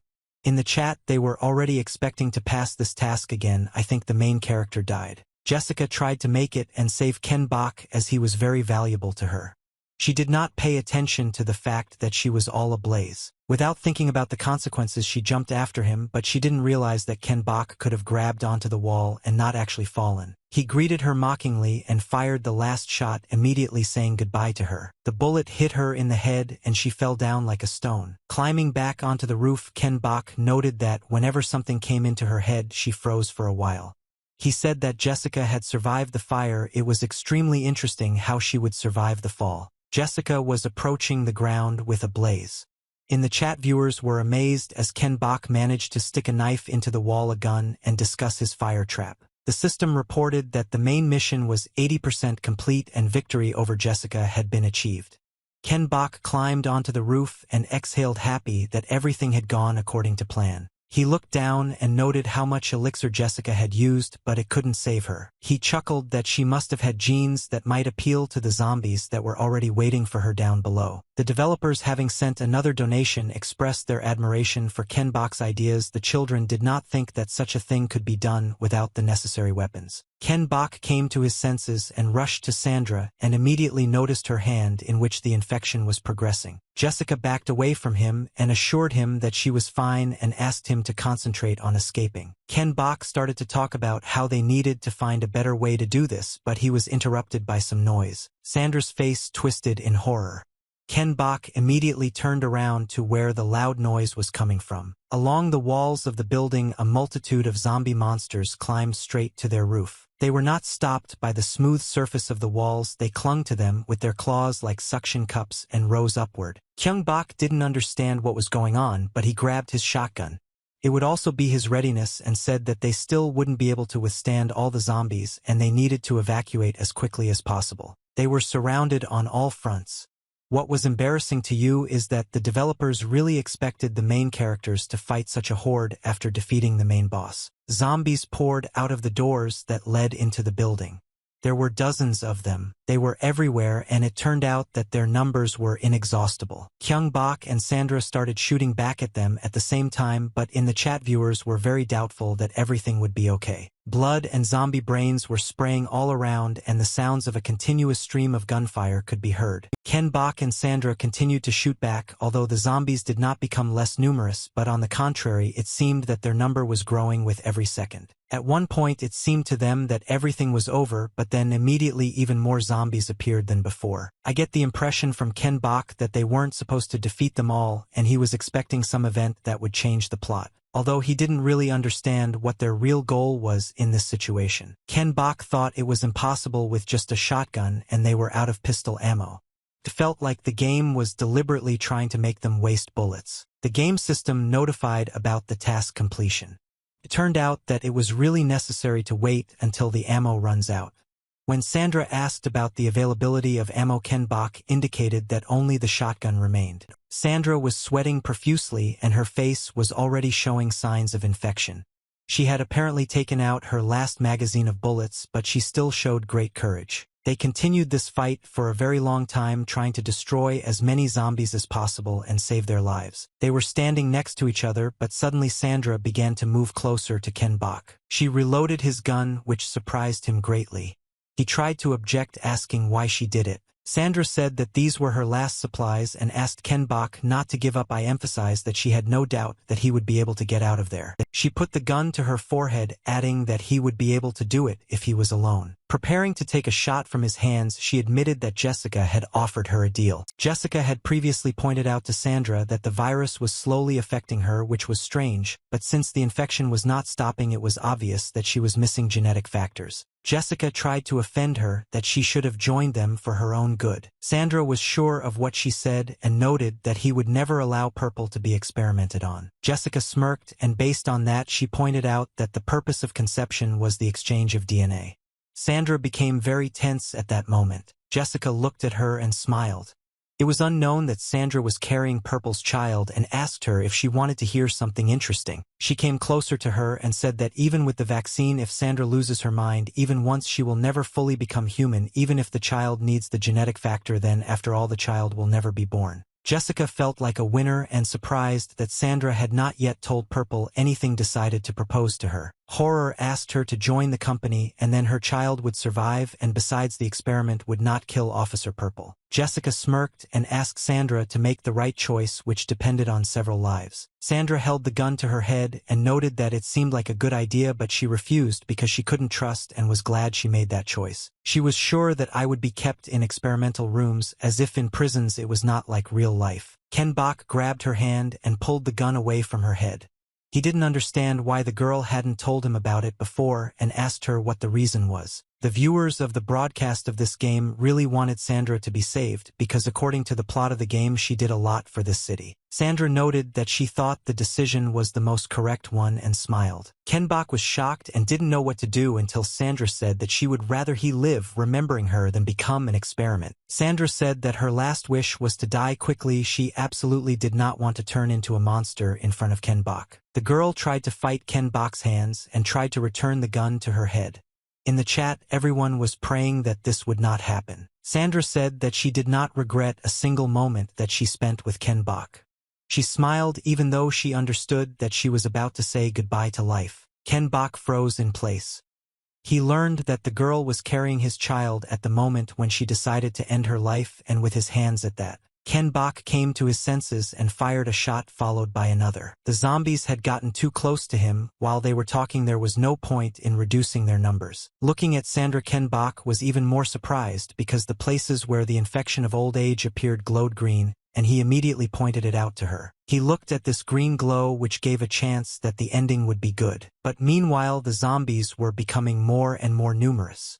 Every moment could be their last because they practically did not have time to shoot back, having only one shotgun. The zombies were already too close to them, but they continued to fight them with the last of their strength. and finally a helicopter appeared above them from which an armed man jumped. He immediately began to destroy the zombies, having the appropriate weapon with him, giving Sandra and Ken Bok the opportunity to rest and escape. He landed in front of them, blocking the exit of the approaching danger. The man backed up closer to them and asked if they had been bitten, to which Ken Bok assured that they were both perfectly fine. Hearing this and believing Kyung Bok's words, the man ordered the zombies to duck and released a bomb. It also exploded, destroying almost all the monsters that had managed to gather on the roof. The explosion was immediately followed by a signal fire, which gave a signal to the helicopter. The helicopter immediately flew closer and a ladder fell from it. Ken Bok picked up Sandra, letting her lean on him, and they walked closer to the thrown-down ladder. The man, who continued to shoot back, promised that he would cover them and ordered them to run first. Following them, the soldier immediately stood up and continued shooting back at the advancing zombies. The monster continued to reach for him, not realizing that they would be able to grab at least someone. While the helicopter was flying away, one of the soldiers continued to observe the situation below. Looking at Sandra and Ken Bok, he noted that their faces did not express happiness, even though they had managed to survive. Sandra, looking out the helicopter window at the destroyed city teeming with zombies, thoughtfully drawled the sound, trying to find the right words. The soldier said instead that once you lose your mind, you will never have the opportunity to become a human again. And that is the only reason you should not stop. Alexandra was confused by these words, and she immediately asked how the military man knew them. She looked at him intently, trying to see his face through the darkened mask, and asked him directly who he was. The girl immediately panicked and lost her temper and pointed her pistol at the military man. Note that it was strange how they knew where to fly to rescue him. The soldier rubbed his helmet and apologized, explaining that he was just reminiscing about her old times. A tattoo appeared on his neck, and the dorm's broadcast immediately started talking about it. The soldier took off his helmet, revealing himself to be a young man and introducing himself as Leon Kim. She said that she used to be a police officer, but now she worked in the army, and indicated that she could only say that she was investigating this case. Ken Bok silently assumed that he could have been in some special unit of the army, since that was the only thing that could explain his equipment and helicopter. Leon Kim continued and explained that he was able to identify him after they contacted the drone, and then he tracked their movements. He was glad that he managed to save them in time. Ken Bok believed him and, smiling, handed him the envelope and asked him to accept it. Ken Bok had provided the evidence of Regenry Farm's illegal activities that the mission required. Leon stared at the envelope, realizing what was in it. He was a little confused by this, and for a short moment he looked suspiciously at Sandra and Ken Bok. Well, after that I exhaled and smiled, noting that the guys apparently had something to tell. But after that he pointed out that they should have a good rest before sharing all their adventures. He praised them, noting that their work was brilliantly done. They flew over the city with open doors, watching as they moved further and further away from that ill-fated place. Finally, Leon Kim suggested that the guys work together in the future. At this point, the 5th chapter of the game ended. But after the main quest was completed and Ken Bok managed to uncover the company's illegal activity, the game system issued an epilogue unlock. All viewers of the broadcast were very surprised that the game was not yet over, and they still had to find out some details. At first, the ethologist could tell that some time had passed. A strong explosion occurred in the Regenry Farm building. The military got inside and began collecting information. An interesting personality among them was a man in a raincoat and hat who stood out significantly against the background of armed and armored soldiers. He said with great disappointment in his voice that no one had completed the task in the end. He looked at Jessica, whom he had addressed earlier. The glass that protected her portrait was broken. The most important target was the computer of this laboratory, which was hacked first. All passwords that the system required to log into the account were hacked and access was unlocked. They were attentive to every detail and checked every file that was on the computer. The man was interested in a project called Infinity. He transferred all the files to his drive. Having checked on his tablet whether this scam had been successful, he smiled smugly. He walked to the edge of the building to the place where there was a huge hole in the wall from the explosion and ordered his men to continue the opening of the city of Fox as planned earlier. He stressed that one failure was more than enough for them. After watching this piece from the beginning of the epilogue, Ken Bok expressed his assumptions that the sequel should be quite interesting. Then Ken Bok started getting donations from viewers from Byung-hun, who begged him to play the second part of this game, and from the developers, who thanked him for revealing the story they wanted to share. Ken Bok asked everyone to continue to support the bio-crisis. I noted that I had a lot of fun, and it was great to enjoy the game together with the audience. He thanked everyone who was with him until the end and promised to meet at the next broadcast. At the end of his broadcast, Ken Bok noted that it was a sponsored stream, and without answering viewers' questions about what game he was going to play next, he ended the broadcast. Ken Bok's bio-crisis playthrough blew up the internet. Dozens of articles were written about him, many forums were created, and now he was really popular. He received praise from the developers for being the first to see the real ending. Over time, a new loyal following of Purple formed who couldn't wait for his next broadcasts. On his channel, Ben Hun posted a vote for the next game. He couldn't miss anything. The next morning, the bio-crisis community was in the process of voting to discuss other games. There were those who regretted the end of the Bark because the loyalty to the Bark president was so ardent. Everyone was sincerely waiting for Purple's next broadcast, putting forward their suggestions.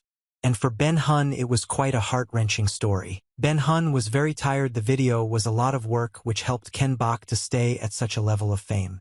Ken Bok, seeing that his friend had fallen asleep again while sitting, noted that he looked very tired. Byung Hun shuddered at the voice and continued to say that people's reactions to the continuation of the broadcast were good, and there were many posts. Ken Bok, bringing him a drink, noted that he looked like a zombie. Although Ben Hong was almost exhausted, it was time to look at the voting results, which cheered them both up. They opened the voting and looked at the statistics. A total of 3,200 people took part in the voting. Ken Bok was delighted by the large number of votes, but Ben Hun asked him not to rejoice too soon. Ben Hun pointed out that when the content ended, there were many who left and not everyone who voted would come to watch the stream, so there would still be fewer people. Ken Bok thought about it and agreed with him, noting that everyone had originally come to watch the Bark and how they would react to the new game was unknown. The mere thought that the number of spectators might decrease seemed very offensive to Ken Bok, even though he was morally strong. He decided it was necessary to lower expectations before they collapsed due to impatience and finally decide on a concept. Ben Hun, still very sleepy, put his tablet aside and asked Ken Bok what game he wanted to play, which surprised him greatly. Ken Bok was amazed that he had to decide this without taking into account the vote, and Ben Hun emphasized this again and pointed out that if there is a certain concept, then there will be regular viewers. He also noted that there were those streamers who played only one game and became experts in it. Some focused on one genre, such as horror and broadcast games that tickled the nerves. There were people who never touched full games and only played online games. Ben Hun pointed out that the channel must have a clear identity to get into the algorithms that will bring some fame. Ken Bok agreed with his friend and thought about it. After a moment of reflection, Ken Bok shared that he felt something, albeit briefly, while he was streaming. He compared the feeling to when he was preparing for pro gaming, when he thought that everything would work out if he just played well. However, this turned out to be a big mistake, but it was important how fun it was. He asked if he enjoyed the game, would the audience who would watch him and feel the atmosphere enjoy it too. He noted that if they liked it so much, he would definitely feel better about it. He said that he was grateful for the votes, but he would still choose what he would play because then the streams would be more fun and interesting. Ken Bok expressed that even if Ben Hun did not agree with him, he could not give in because the persecution in the frame would change the relationship between them. Ben Hun was confused but still did not know exactly what game Ken Bok wanted to play next. Ken Bok thought about what kind of game he could play with several people, something like online games. Ben Hun covered his face with his hand and cursed. Ken Bok became a little nervous and asked if his idea was really that bad. Ben Hun didn't know if he was saying that because he didn't know or if it was the other way around.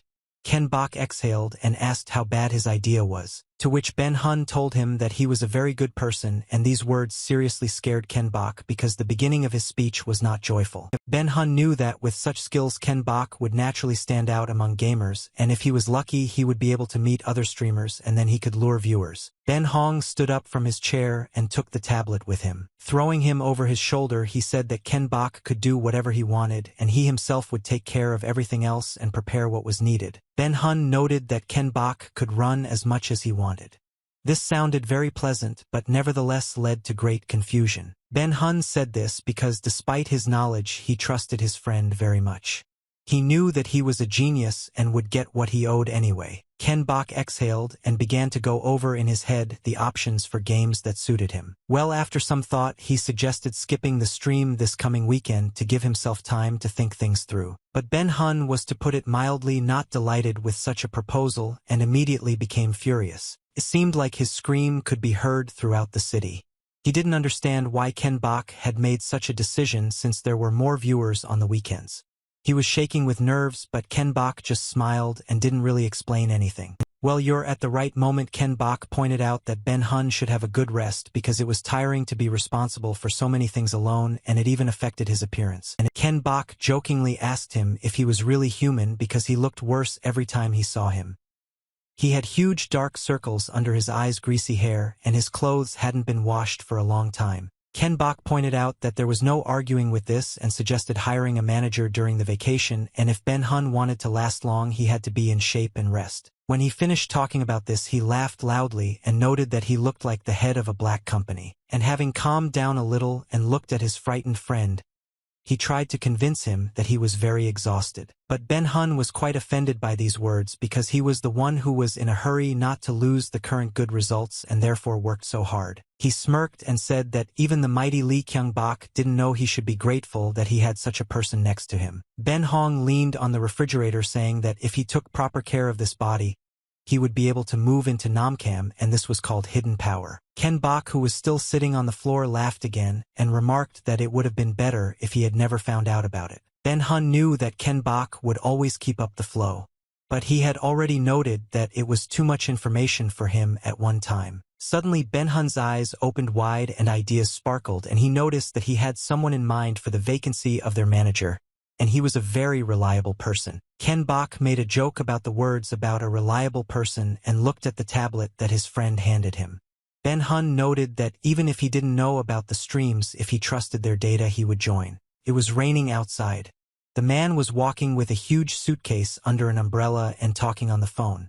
They apologized to him, saying that he needed to come earlier tomorrow. The man said that he didn't understand at all why the team of administrators had to go on business trips and whether he should have quit in the end. They told him that it was not easy to report such a day off. She was sure that the management was involved in the embezzlement that he accused him of. They told the guy that they were going to go with him to the end because he was reliable and trustworthy, but they were no longer able to help him. They promised to send the schedule and apologized again. The man put the umbrella aside and raised his head to the sky, letting the raindrops run down his cheeks. The only thing this guy wanted was to rest. He was disappointed, exhausted, and unhappy. Having reached the right building, he opened the doors and carefully began to roll his suitcase inside. He tried to understand where he should go because he didn't quite understand it. After walking a little down the corridor, he realized that it was too dark and he didn't like it. There was a noise in the hallway, and turning around he saw two silhouettes. He needed to go that way because his house was there. Well, judging by the sounds, it was clear that something had happened. One of them entered the code for the door and the door opened. The other asked if they were really that close. It was surprising that he knew the code for the lock. The guy approached the two. Ben Hun immediately noticed how cold it was around them, and the guy, without delaying the moment, pointed out his presence and asked what they were doing. Ben Hong turned around and smiled, noting that he was harder to meet than Mountain Ginseng, and Ken Bok explained that they had come to see him. The guy smiled tensely and asked them if he also allowed them to behave like that, but suddenly fell silent and then invited them to come in. The guy warned that the inside of the house is still as scary and nothing has changed. Ken Bok checked in. Only the location of the house has changed and the password has been the same for 10 years. Having taken off their shoes and rested a little, they sat down at the table and began to discuss the purpose of their unexpected meeting. The guy they came to was called Park Ju-ho. He was a mutual friend and worked as an assistant manager of a large company. He was surprised that they wanted to hire him as their manager. Ken Bok and Byung Hun assured that they were really serious about their streams, so the app was more than just serious. Ju-ho asked to stop the advertising mood and still couldn't figure out whether his friends were joking or not. But he thought that although it sounded good, in reality management was an unstable job for a career. he decided to turn them down before they got too much hope in him. He didn't want to think about it too much so that he would refuse it easily, but still if they weren't friends he would refuse in a heartbeat. In their eyes there was hope that he would be able to accept their offer and the three of them would work very profitably and comfortably. Byung-hun half-whispered and jokingly pointed at Ju-ho's serious face, and Kyung-bak responded also jokingly that in that case he would have to do everything himself. After thinking for a while, Ju-ho suggested postponing the question of his career in that case and asked about the amount he would receive as a salary, noting that all issues needed to be discussed. Byung-hun took out his tablet and said that it was not a useless proposal on their part. He smiled widely, understanding that they would be able to convince Ju-ho to cooperate. He handed Ju-ho a tablet, letting him see the terms they were offering, including the salary. Byung-hun pointed out that they received 9 million from donations, another 3 million from advertising, and there were also good amounts for YouTube videos. Ju-ho's face changed when he learned that such amounts were made in just a week. Ken-bak leaned over to him and grinned, emphasizing how great it was considering the number of viewers was only growing, and on top of everything else it was also fun. Ju-ho was shocked by what he saw. Ken-bak noted that it was impossible to put a value on it, but intuitively it was clear that they had received genuine support, so they wanted to be even more diligent. Byung-hun hugged Kyung-bak tightly and laughingly asked Ju-ho if he had made a decision yet, pointing out what a genius their friend was. Ken-bak said that they needed his help, but in addition to that he would receive such treatment at work that they would want to take him with them. Ju-ho noted that he was reminded of the old days when they also tried to play games. Whenever Ju-ho was having a hard time, his friends changed his life for the better. They always made me smile and not think about bad things. This was the case in high school and after graduation right up until the present day. Byung-hun began to shout joyfully, noting that Ju-ho was smiling, which could mean that he agreed to their proposal. But Ju-ho still resisted. They say that he should have thought it over. Ken-bak pointed out that he was going on vacation anyway, so it was a good time to just try it out and then make a decision. Ju-ho agreed since he couldn't quit his job right away anyway.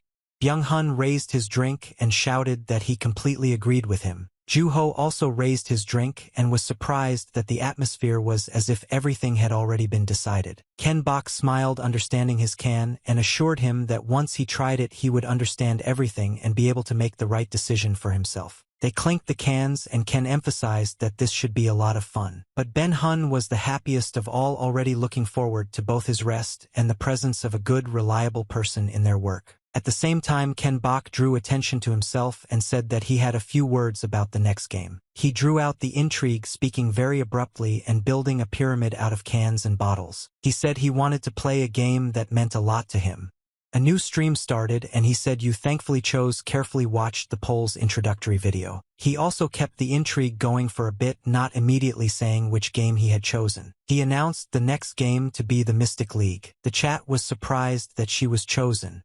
It was quite an unexpected statement. Some people didn't like Ken-bak's choice and noted that he would probably have to move to another stream.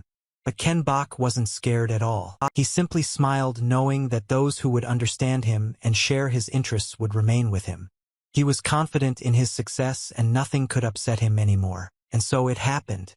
Many still supported his choice and could not wait for the new broadcast. Of course, there were many who didn't understand why they should do anything else if everyone liked Bark and could continue playing it. The audience didn't quite believe that the choice was based on the voting results because it was strange that people chose this particular game. As planned, the next broadcast did not take place on the weekend and viewers immediately bombarded Ken-bak with questions trying to find out the reason. Immediately after the broadcast began, Ken-bak drew attention to the number of viewers, which was already about 800 people, although the stream had previously attracted more activity. Responding to the comments, Ken-bak assured that he too was eager to start a new broadcast and show everyone a new game, but he was not only relaxing over the weekend. He folded his hands and, declaring victory, asked the audience to greet someone. He introduced the new member of their family.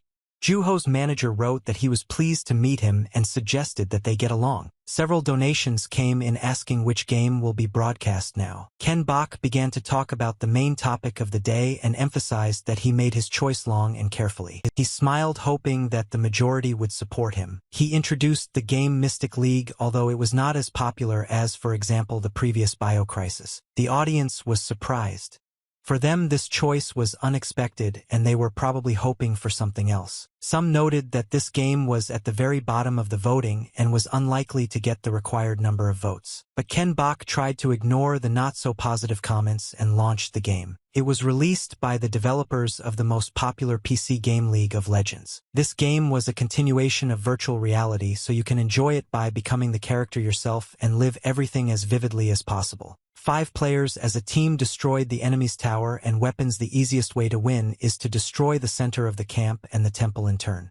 If it didn't work out in time, the winners were determined by personal records for kills, deaths, and assists. It took place in different locations on different maps, and each player had a specific role. This game required both strategic team play and individual skill. Ken Bok noted that, as expected, there were many fans of story-driven games among the audience, and naturally they did not like his choice. Many viewers indicated that they would come to the stream. Yes, the game will be different, but Ken Bok emphasized that there was a reason for his choice. Thought it might be because he started with Bark, but many voted for the story game. But when he was in high school, he was offered to join the professional team Lola. He noted the names of Tien Gendi Kivandya, who were only the leaders, then noted that he quit the game and did not join the team. A donation came to the stream asking why he gave up playing LOL.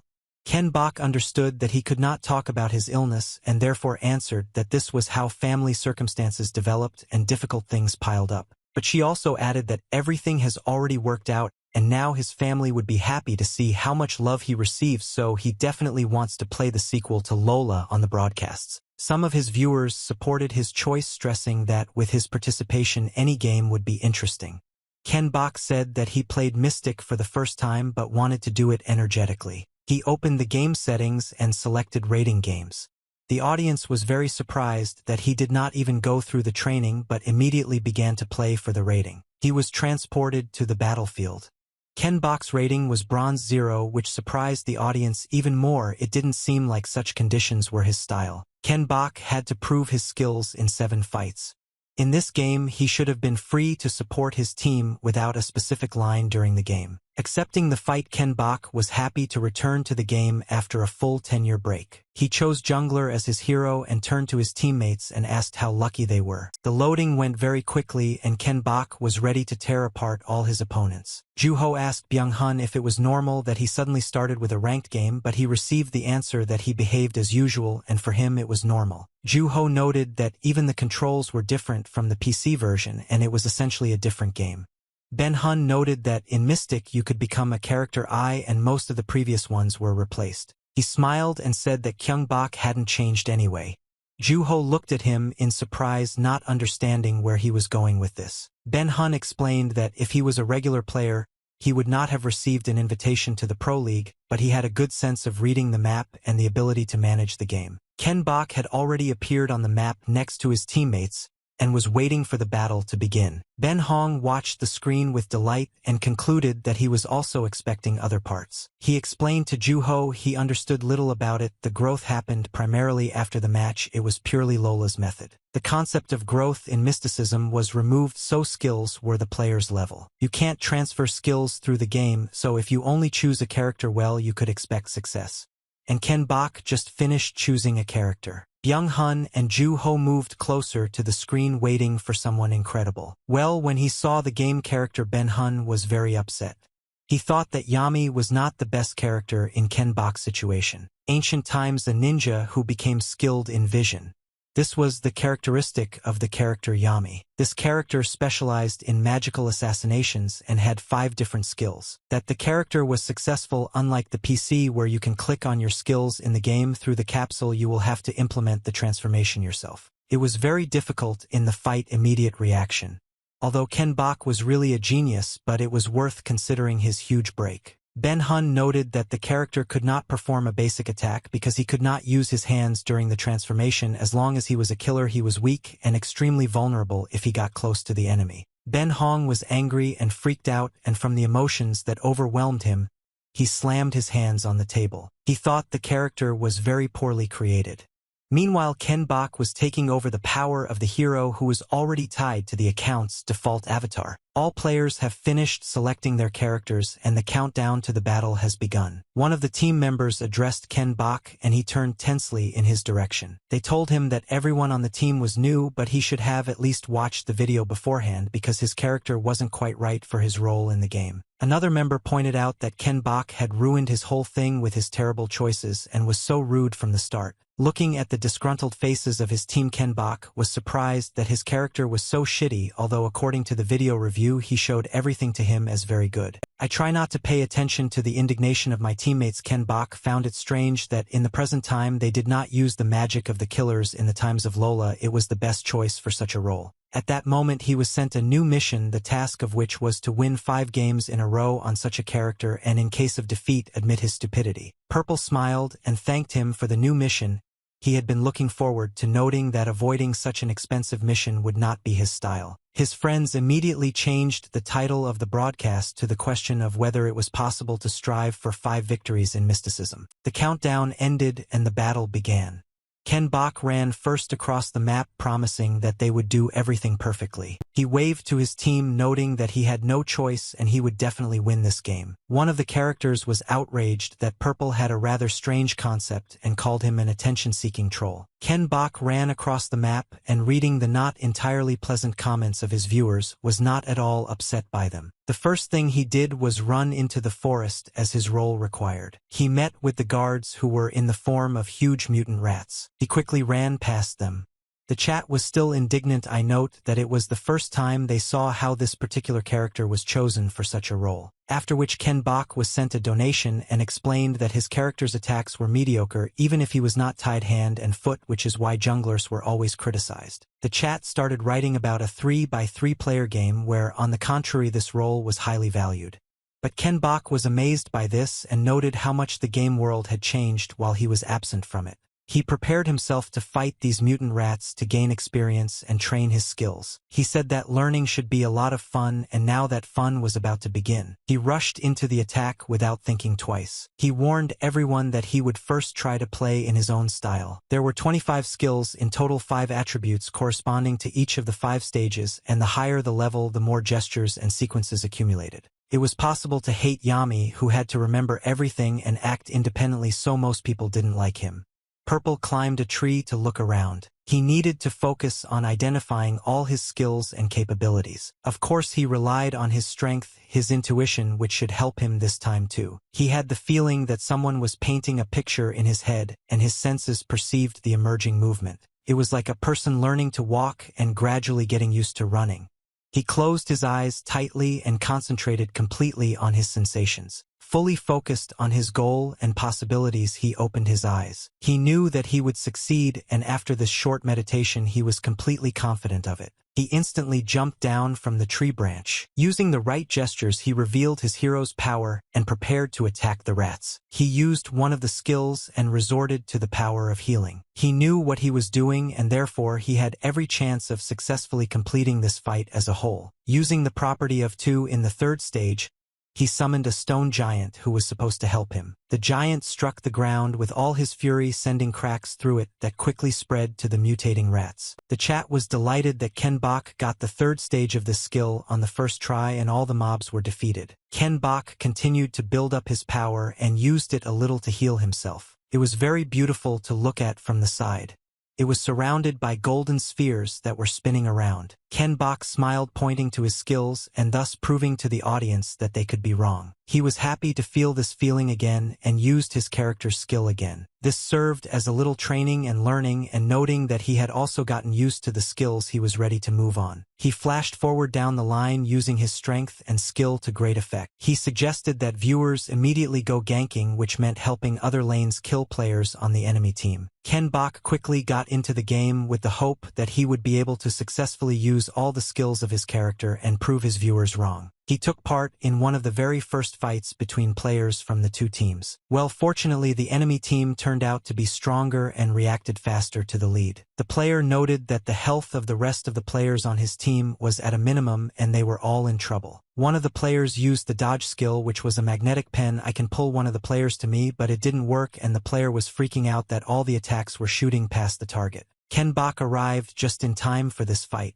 He practically appeared out of nowhere and blocked one of the players with his body. He used the 4th level throat attribute, which was an endless attack, and directed it at one of the opponents. Ken Bok yelled at his teammates to act faster while they still had the time he could give them. Another player joined him and also asked the others to listen to his advice. The players ran forward, avoiding additional attacks and trying to regroup to attack themselves. Ken Bok assured everyone that if the whole team couldn't do it, he would be able to cut out the opponents on his own. The opponents were already advancing on him. I assume that he is not capable of anything and will not be able to repel their skills. Well, everything around was pierced by a red beam, which was the effect of one of the skills. One of the players joined in using his and mine to defeat the opponents and win at least this fight. The effects of the players' skills were incredible. They were in the form of beams of glowing spheres and some kind of flickering. Next, Ken Bok used a level 2 metal attribute, which greatly surprised his audience. It seemed like it was too early for this skill. Thanks to this action, he managed to win over several opponents and give his team a head start. He remembered that, in order to restore chakra, he needed to attack enemies and knights, which he did, maintaining the necessary strength in himself. After a few seconds, his chakra restoration was complete. When he was attacked by the enemy team's players, he was prepared and was able to dodge their attacks in time. While in flight, he again used the necessary gestures to activate one of his character's skills. He used a 3rd level fire attribute and everything around him swam. Fire rings scattered across the battlefield. With the help of the fiery explosion, he was able to hit several more opponents who were immediately engulfed in flames. For this move, he received achievements in the game which could affect his rating in the future. Not only did he interrupt his opponent's attacks, but he was also able to successfully select the right skill to deal damage to them. Thanks to this, he was able to get a double kill and bring his team closer to victory. The audience was amazed that Ken Bok was able to perform such an attack on this character, which became decisive in the fight. He waved to his team members and noted that he would take over the front and go to the other line. One of the participants noted how cool he was and thanked him for his help. Ken Bok made his way to the other line and noted that he began to understand some of the nuances of this game and understood how to use certain situations to his advantage. Remade saw another enemy and froze for a second, choosing the right moment to attack. In an instant, he dealt with another opponent, and it seemed like it was easy as pie for him. No one in the audience had ever heard of Ken Bok's character ever becoming a champion, but perhaps that could change now. After the attack, Ken Bok used another skill to restore his strength a little and slowly moved away in the other direction. But suddenly a notification came from the game that the enemy team decided to surrender. Ken Bok was a little upset. They didn't even have time to reach the enemy base. At the end of this match, the game counted the achievements. Ken Bok made 33 kills and did not die himself. Seeing this mark, he said that he did not even notice that he made so many kills. Ken Bok ruffled his hair a little awkwardly and apologized for having fun himself, explaining that he also wanted to give orders and participate in the team battle. The match was ending, and Ken Bok pointed out that there were only 4 wins left to complete the mission. After the first game he won, his rating should have increased a little, and therefore the next match should be even more interesting. He chose the same role again and came to life until the players were recruited. Although the comments said that Ken Bok was stupid for agreeing to such a mission without even the slightest training, the next game was also won. In the third game, Ken Bok's team destroyed the enemy team's temple, which also meant success. Ken Bok sat on top of his enemies who were trapped in the net and could not get out of there. It was another winning match. It seemed that Ken Bok had no problem with the mission given to him. His team won as many as 4 times in a row. Byung-hun wasn't particularly surprised by what they saw on the screen and pointed it out to Ju-ho, who replied that he had once heard that their friend played well, but never thought it would be at such a high level. Ben-hun said it was a completely different level and it was like he was playing a different game. Ju-ho couldn't take his eyes off the screen, thinking only about how Kyung Bok was almost successful. Ben-hong stretched out in his chair and put his hands behind his head, reminding him that there had to be one more victory to complete the mission. At that moment, Ju-ho looked at him, suspected something, and asked again what was wrong. Byung-hun suddenly screamed and Ju-ho returned his gaze to the screen. Ken Bok ran along the path.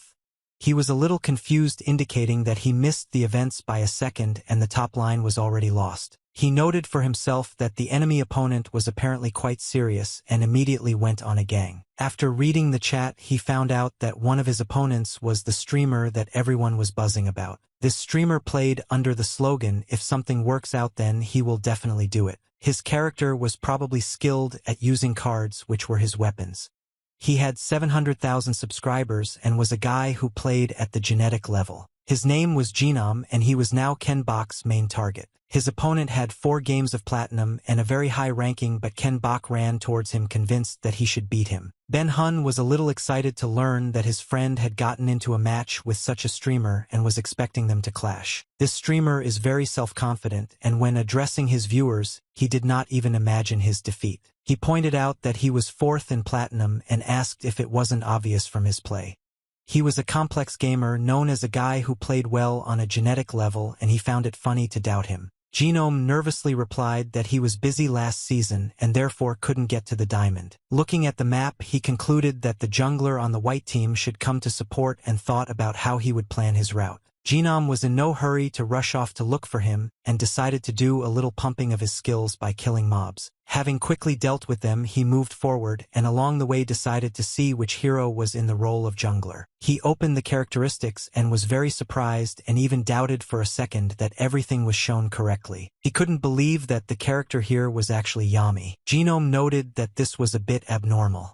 And even if this is an entertaining stream, picking a troll at an important match was too much. He squeezed his card in his hand in anger. The game system indicated that the enemy team had destroyed one of the allied towers. He was indignant. Why was it necessary to create an integration with such heroes in an important game? Because there should be a limit everywhere. Genome already received an application to take a mission for 10 Yami kills, indicating that he wanted another match with a reward for winning. Genome decided that it was his direct responsibility to deal with the upstart and make an entertaining documentary out of this. He deftly jumped from his place and rushed forward using the corresponding acceleration skill. The chat was in complete disarray and viewers were arguing among themselves.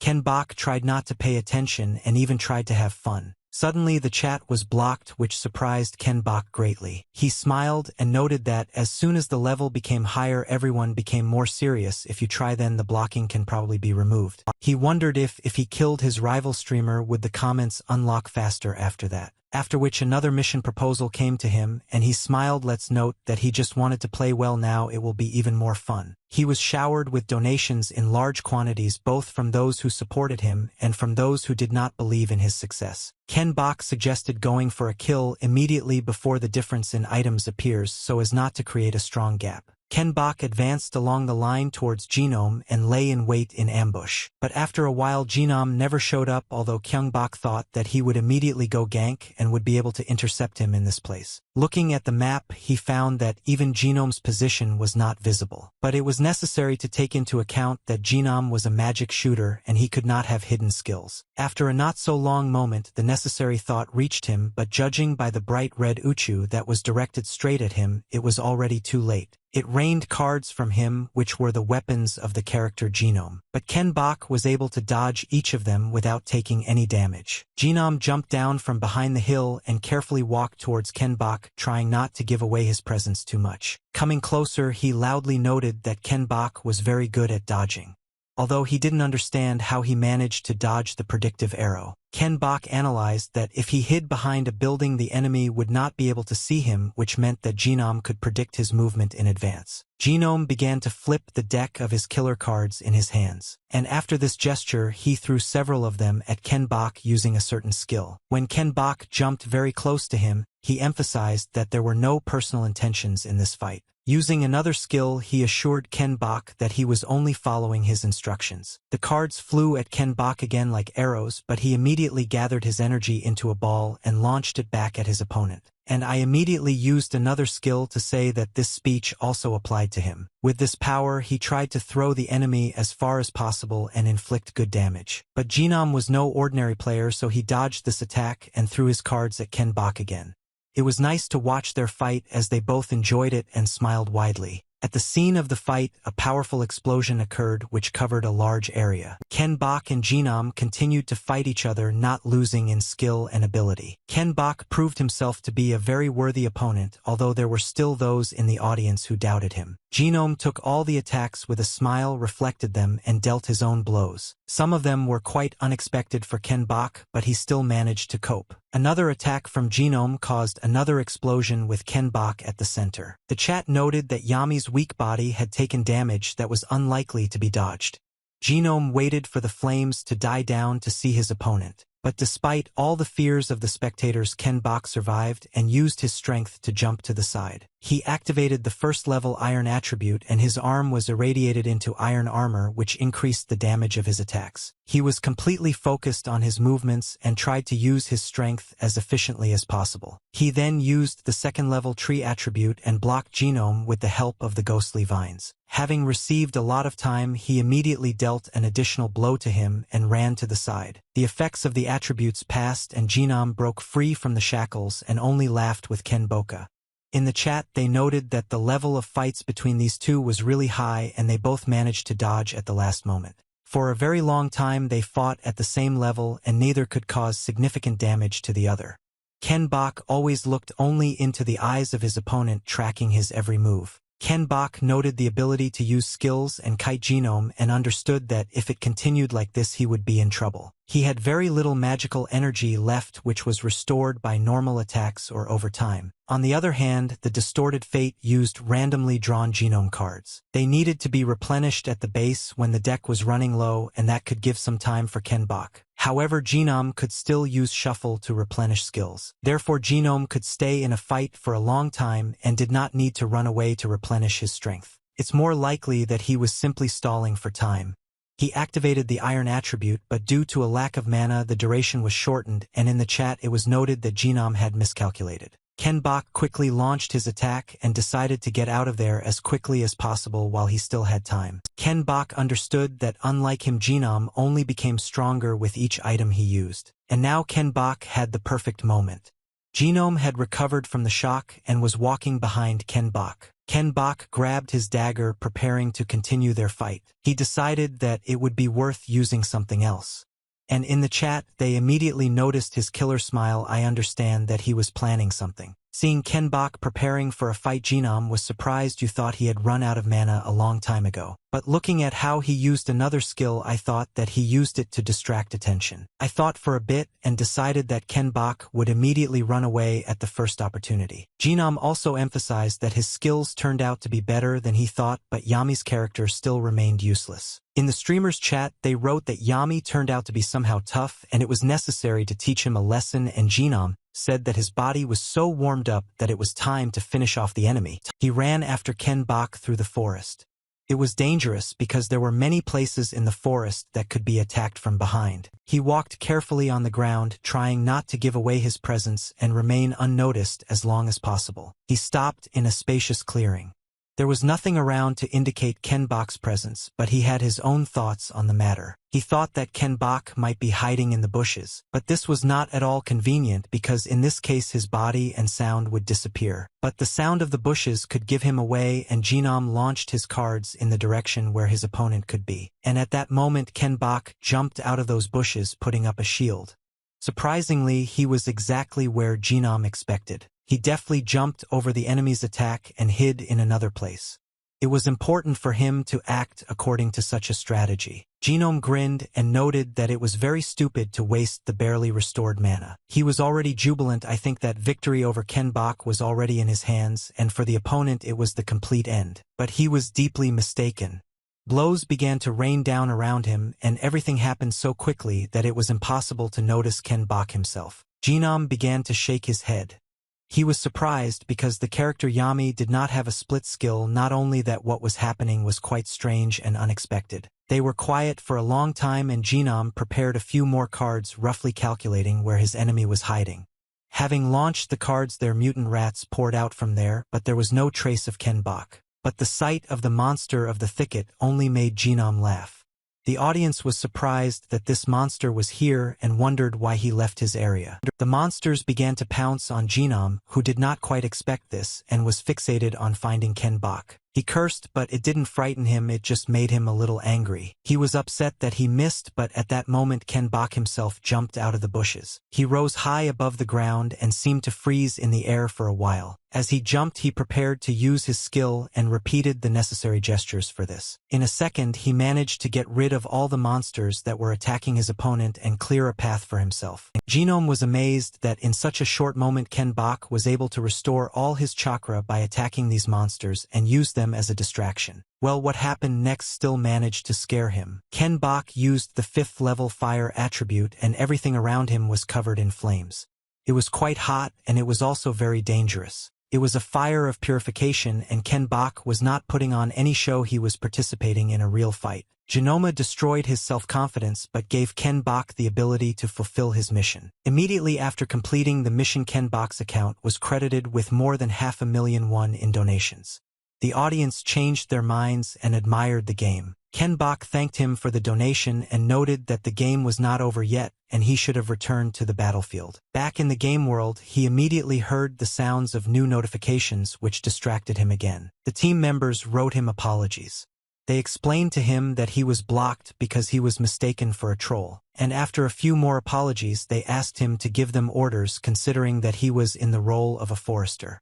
This made Ken Bok very happy as it was possible to prove that he was capable of many things. He turned on his microphone and announced that he would give orders through it. Others followed his action and he noted that now there was no need to respond or report the situation and be distracted by the chat. He emphasized that he would fly out for the map and the state and asked to simply focus on their lines and follow his orders. When everyone had set up the connection, Ken Bok ordered the game to begin and ran forward. He ordered to demolish one line before the revival of the genome, then it was worth using this time as effectively as possible. When genome respawned, he immediately saw several notifications about the deaths of his teammates. He admired Ken Bok's ability to hide his position for a gank. Ken Bok was now a true master of stealth and an elusive spirit who could read the entire map in detail and warn his allies of dangers. After reading the notification from his allies, Genome noted that it was worth monitoring the situation and sped up running to help. He understood that such a reaction was to be expected and that the white team's actions had changed dramatically was obvious. Genome emphasized that a forester who also gave orders was a great rarity in this game and had not been seen for a long time. Making my way to my team, he was very careful because now the situation had changed for the worse for them. He made his way through the forest having a certain plan on how he could correct the current situation. He decided to set a trap. It was necessary to do it in such a way that no one would notice it and would not be able to avoid it in the future. He installed transparent stone all over the map. His allies were a little outraged. Was it really possible to use a transparent stone instead of objects? But they trusted him. They knew how experienced a player he was. That's why Genome never really paid attention to negative comments because he was confident in what he was doing. Once he had established everything that was required, he notified the team that they should get together. He also stressed that if they don't kill Yami, they will lose this match. If you killed the wanted person who had the most kills in a row, you could transfer the kill to their side and instantly turn the game around. Traps were a very good item that could actually be a game changer in extreme cases. Ken Bok also used the transparent stone for his own purposes. In the chat, his viewers noted that although he was inexperienced, he still understood how to use them. He thought that control items of destruction and evasion were classics, but this was something incredible. He set up small traps in certain places in one of the clearings and thus managed to create one huge trap from which it was almost impossible to escape. His shamanic sense kicked in again and he felt a sharp sense of danger from all sides. It was easy to guess that the entire enemy team was approaching him. This was exactly what Kyung Bok expected since he had been preparing well for their meeting for some time. It was clear that the entire enemy team under Genome's orders came to kill him because now he was the main danger. Indeed, the entire enemy team had gathered together and were searching for Ken Bok. There was no other option for them to defeat him. No one could handle him alone. While they were searching for Ken Bok, Genome gave them instructions on how they should act when they encountered their enemy. He tried to build the best plan that would make the most effective use of all the players' skills. He believed that he would definitely be able to dodge the enemy's attacks, so they needed to combine all their attacks to quickly deal with Ken Bok. The fight quickly broke out. It was quite dynamic and brutal. All 5 players pounced on one Ken Bok and were confident that with this strategy they would be able to kill him. Having agreed, they used their skills according to a certain algorithm which was supposed to first neutralize Ken Bok and then inflict enormous damage on him. Ken Bok was prepared and knew what he had to do to ensure that his opponent's plan was destroyed. Of course, the sight of all the characters who had taken such a huge power together was terrifying, and for a moment Ken Bok became nervous. Among his viewers, there was one who wrote that it was time to admit the failure of the mission and run away. But Ju-ho, who was now working as a manager, immediately deleted the comment. Ken Bok was only amused by such comments and was given more motivation to prove who he was and show it in practice. He used level 4 water elements, and a huge powerful wave crashed down on his enemies. Genome screamed, trying to gather his allies together. He tried to give orders to his teammates, still hoping to defeat Ken Bok. He ordered someone to heal their wounds, so the ambassador is trying to squeeze out maximum efficiency in the current situation to support other characters. Ken Bok held his ground and successfully repelled the attacks of his enemies, although it was actually quite difficult. The chat was full of laughter at the enemy team who couldn't catch one Yami with the whole pack. It was really funny. The fight was not over, and it was impossible to predict whether they would be able to defeat the enemy or suffer defeat themselves. Genome put his cards forward and announced that he would lure the movement and action of the ideal player. At that moment, Ken Bok used the second-level earth element,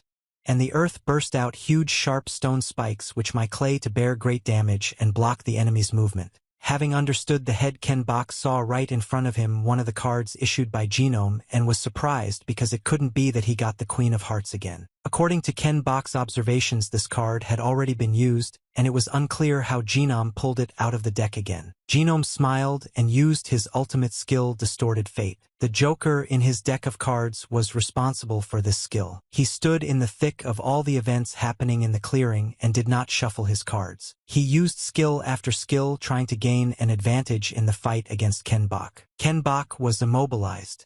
Genome's abilities made him freeze in place with no way to break the control. Looking at his enemy hanging in the air, Genome emphasized that air can also be an ideal prison. After that, he ordered his entire team to use the ultimate skill with which they could achieve victory. He gave the command for everyone to go together and for everyone to use their skills at the same time, but suddenly he became silent. Ken Bok, completely immobilized, laughed loudly.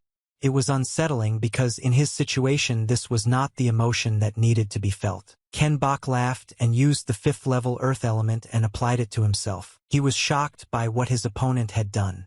Neither he nor his team as a whole could have expected such a development. Thanks to this skill, Ken Bok was able to free himself from the control, although he lost a large percentage of his health and mana. Genome became very nervous.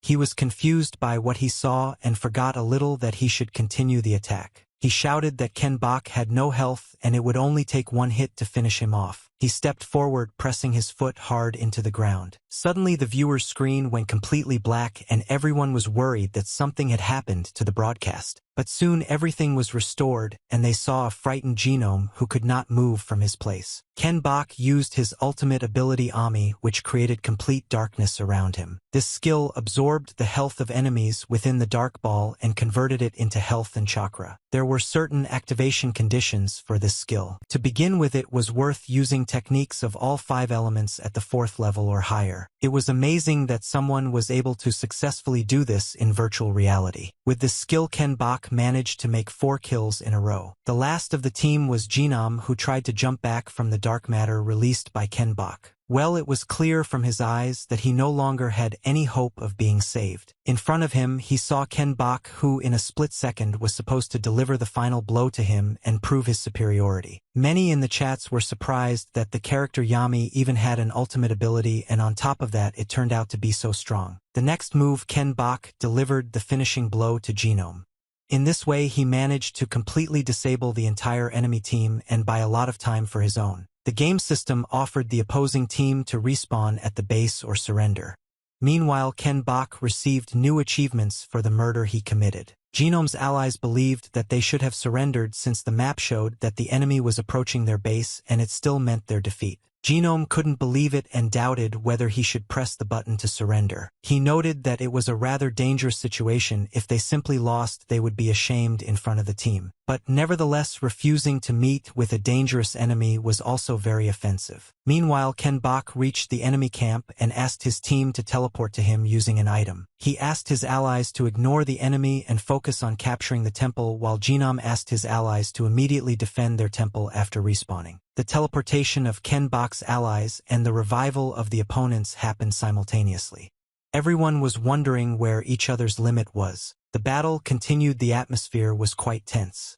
Each of the opponents wanted to prove their superiority and successfully complete their missions. Ken Bok sat on one of the rocks near the enemy base and prepared to attack. He smiled and tasted his victory in his mouth.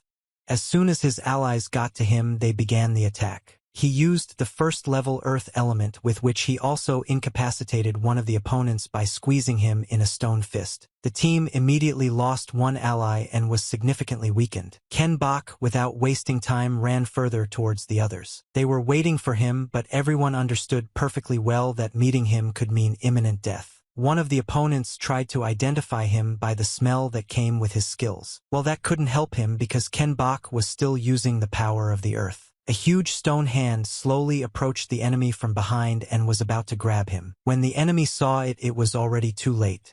Ken Bok smiled contentedly, noting his success. Having scanned the space with the help of my senses, I discovered from which direction the threat was coming. It was easy to guess that this threat was Jinom, who was thirsty for revenge, but when he saw Ken Bok, he was a little taken aback. He didn't think that the enemy's skill had reached this level, so when he saw the enemy moving on a stone hand, he involuntarily shuddered. He tried to exhale and emphasized that it was worth thinking only about the positive. With all his fears, he smiled and said that for this reason he returned. He threw his cards forward, but it couldn't help him. Everything around him burst into flames, and he began to turn his head to see his enemy in this flame and not let him get too close, but the mistake was that his house exploded and the search for enemies was already pointless. His allies gasped in shock as Genome was supposed to be protecting their base. Genome noted that this had been a high-risk tactic to begin with, but now it was a reality. He desperately closed his eyes, admitting defeat to himself and his team, and inside he felt empty. The next match ended in victory.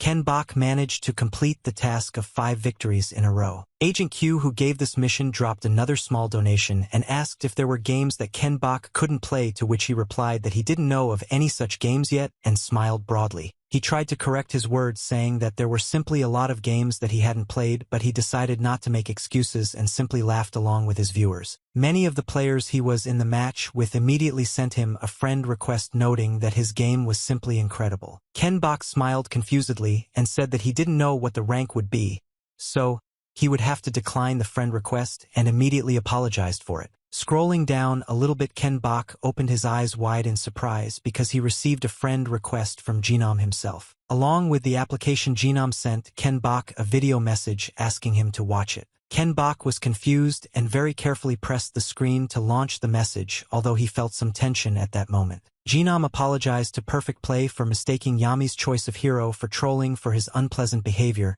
and asked for the opportunity to apologize in person. He asked to accept his friend request and play together sometime, and once again. Ken Bok smiled. Let's note that the streamer was a good person and accepted this request. He noted that a player of such level was always welcome, but suddenly something confused him very much. A large number of new notifications were heard. A lot of users switched to his stream from Genome. Ken Bok greeted everyone and thanked them and asked them to follow the chat rules. Ken Bok was happy because thanks to the people who came from Genome's stream, the number on his stream exceeded 3,000. Exhaling, he suggested that everyone complete the entrance examinations and activated the continuation of the game. Meanwhile, the Genome stream was finished and disconnection from the capsule was expected. Waking up in his capsule, Nam Ji-hwan, who was Genome, asked his manager how everything went. He noted that he had received a friend request. Ji-hwan, sitting on the edge of his capsule, was very happy about this. The manager noted that Genome was very worried about Perfect Play, which he explained that there were very few people of this type and that with such skills Ken Bok would quickly become popular. Genome pulls himself up, shared that he was worried about possible criticism for the inconsistency of the stream level, but everything worked out.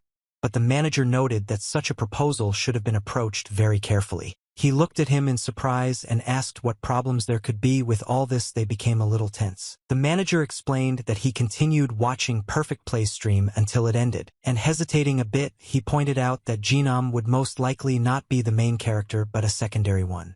This was a real shock for both of them. Meanwhile, the rating challenge was completed and Ken Bok reached the diamond rating, which amazed all his viewers. He thanked everyone for their congratulations and invited them to try playing with Yami, convincing them that it was not difficult. He pointed out that there were more than 2,000 of them and once again thanked the viewers for staying with him and promised to meet on the next stream. Ben Hun was in high spirits and didn't mind the fact that he had a long night of work ahead of him. He was absolutely delighted with the thought of it and the results it would bring. He was screaming with emotion and wanted to get it all out as quickly as possible. He always reacted to things like this. Juho didn't seem to express any emotions and silently watched his friend deep in his thoughts. Some time ago he felt in one filming and he had to be in the role of a victim who was attacked by a group of guys. The camera stopped filming and everyone was notified that the scene had been filmed. Ken Bok and Ben Hun were sure that this would definitely go to the school board. It was a masterpiece among masterpieces and Ben Hun was happy that he had his first portfolio. Byung Hun and Kyung Bok filmed this fight from above, remaining unnoticed for a long time by the guys who were trying to beat up Juho. The attackers started shouting at them, ordering them to leave quickly.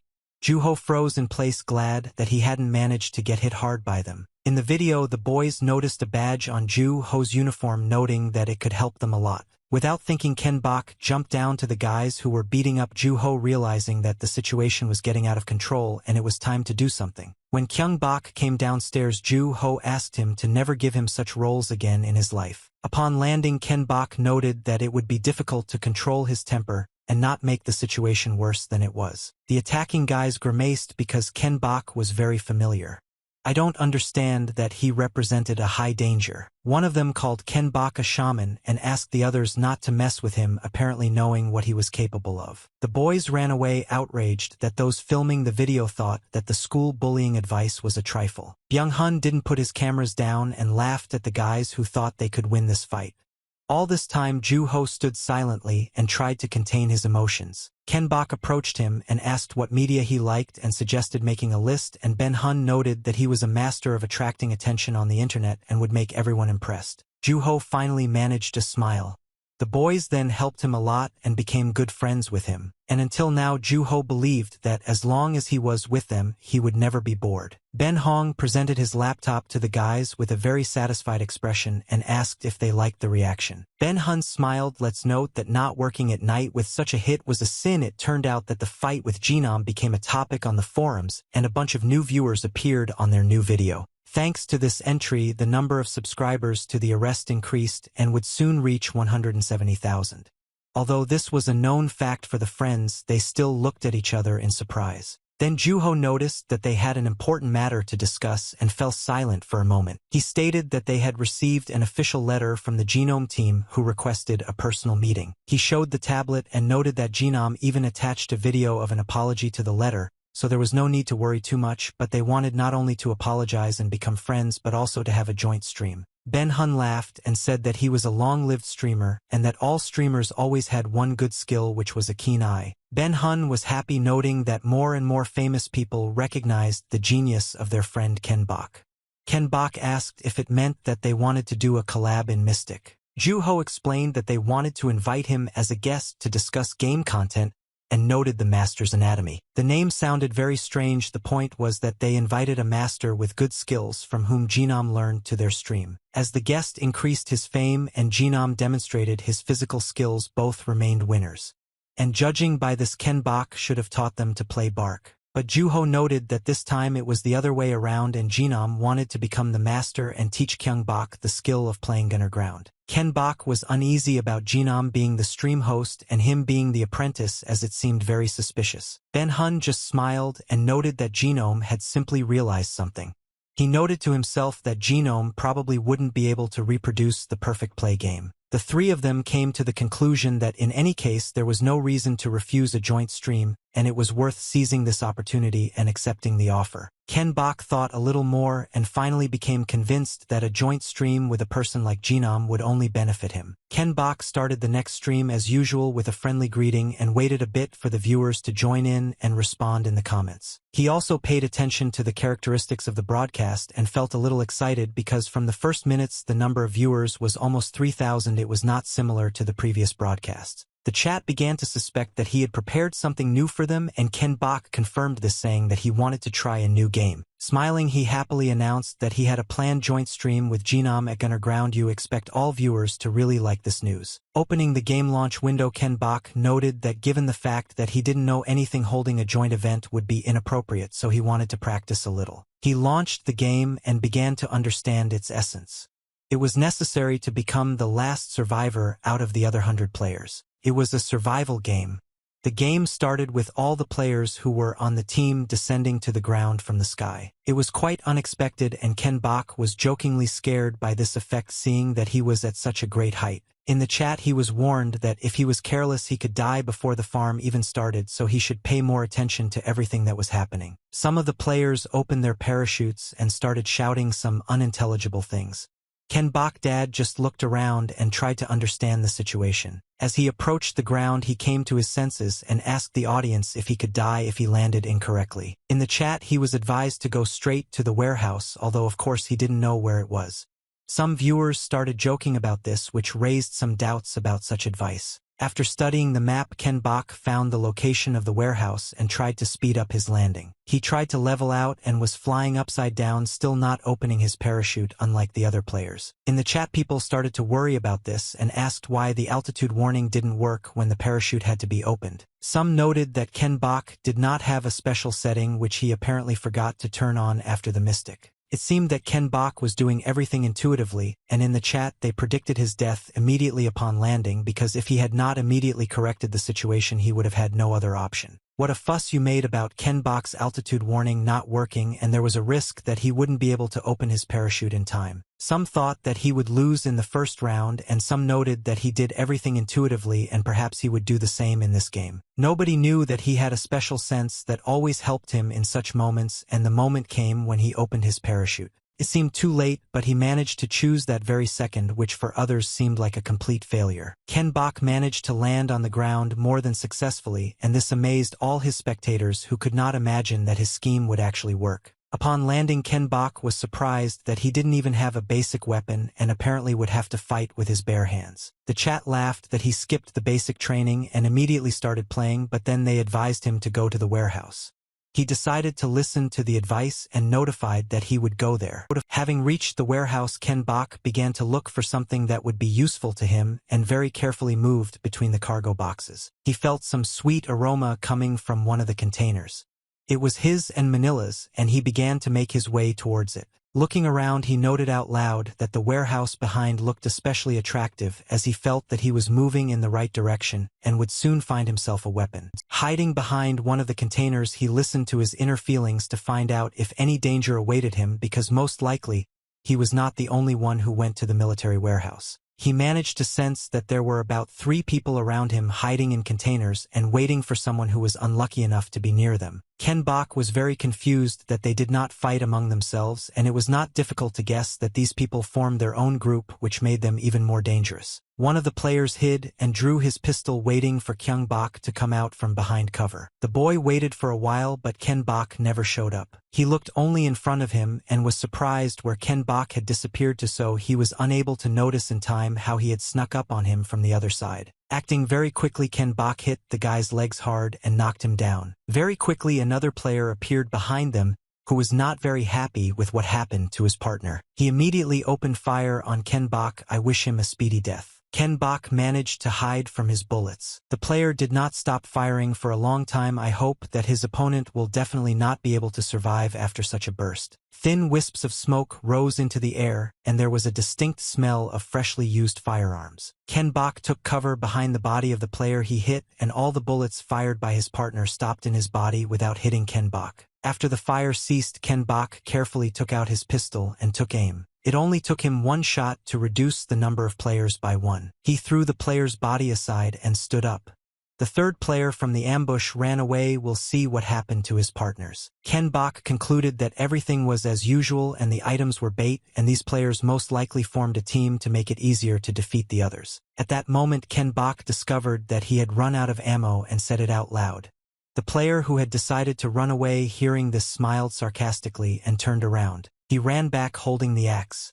Now that player had a clear advantage since Ken Bok only had an unloaded pistol. I ran up to him. He jumped and swung his axe, joyfully shouting about Ken Bok's imminent death. But Ken Bok just laughed at him. He dodged very cleverly and the player unexpectedly missed, hitting the ground with his axe. Ken Bok laughed, saying that the player would have survived if he had decided to run away and not come back. With these words, he hit the player in the face so hard that he lost consciousness. Taking him by the collar, he took a few steps. I noted that it is impossible to kill an opponent with a punch. He took out his gun and tossed it into the air, playing with it a little. He smiled and offered to check whether his opponent would die from a pistol blow if he didn't die from his fist to the head. After he managed to deal with all the members of the spontaneously formed team, Ken Bok went to the containers to find himself a weapon. He got a full set with an assault rifle, scope, etc. The chat was surprised that he was always lucky with equipment, considering that the time of the game indicated that players had dismantled all possible sets of weapons scattered around the map. After receiving the weapon, Ken Bok received an offer to accept a mission from a viewer with the nickname "If This Person Is Serious," which stated that for each kill he would receive 10,000 won. To confirm his words, the user dropped 30,000 won for the 3 murders that Ken Bok had already committed. Ken Bok pointed out that there were 76 survivors, so he should hurry to collect the money. Afterwards, he laughed at the fact that he was receiving prizes, so that death by his hand seemed like the greatest success. The shooter also conducted his hunt from the window of one of the buildings and managed to take one of the players. He smiled because everything in the round went like clockwork. He was lucky with the objects and he believed that sniping was his calling. He took aim at another player, trying to catch the moment for a successful shot. But he didn't have time to do it because someone got ahead of him. He was embarrassed that someone else was in this building, but he didn't notice it earlier. He also failed to pick up the next player. He got mad. I don't understand where his opponent is shooting from and taking his loot. Looking around, he found the approximate location of his opponent, but did not understand how he managed to shoot with a rifle at such a distance and hit the target. Looking through binoculars at the area, he believed that such shooting was impossible without cover. Despite his assumptions, he was never able to find Ken Bok, who was his rival. The next moment, Ken Bok fired a shot and the sniper died. Ken Bok smiled broadly, noting that he had already said that everything would be fine. Ken Bok pointed out that when checking each building in order and thinking about how to find an opponent, you yourself have to be in the most visible place. This surprised him. This game was not like a bark, and all the technology seemed very strange to him. Looking at the chat, he found that people were talking about ballistics, and this really interested him. Then they explained to him that it was worth shooting a little higher since the bullets fell along a parabola, and it was necessary to take into account the wind direction. Ken Bok accepted the advice and indicated that he would try to catch such a moment. He took aim and focused all his attention on his shamanic sense. Oken told him that the speed of the car, the shot would be late. It was necessary to predict the moment of arrival of the bullet and the position of the car. And at the right moment, he pulled the trigger and fired a bullet. The sound of tires rubbing against the asphalt was heard when trying to brake. The car began to drift from side to side. Ken Bok put his rifle away and smiled as his shot knocked the player unconscious. He felt discomfort from the discrepancy between what he expected, but in the end it turned out that he was not the only one who felt this. After reading the chat, he thanked his viewers for the information they provided and noted that each game has its own rules and quirks, and it would be strange not to notice this. In the chat, they started writing that it was a setup, and in fact he had a good command of this weapon and knew this game.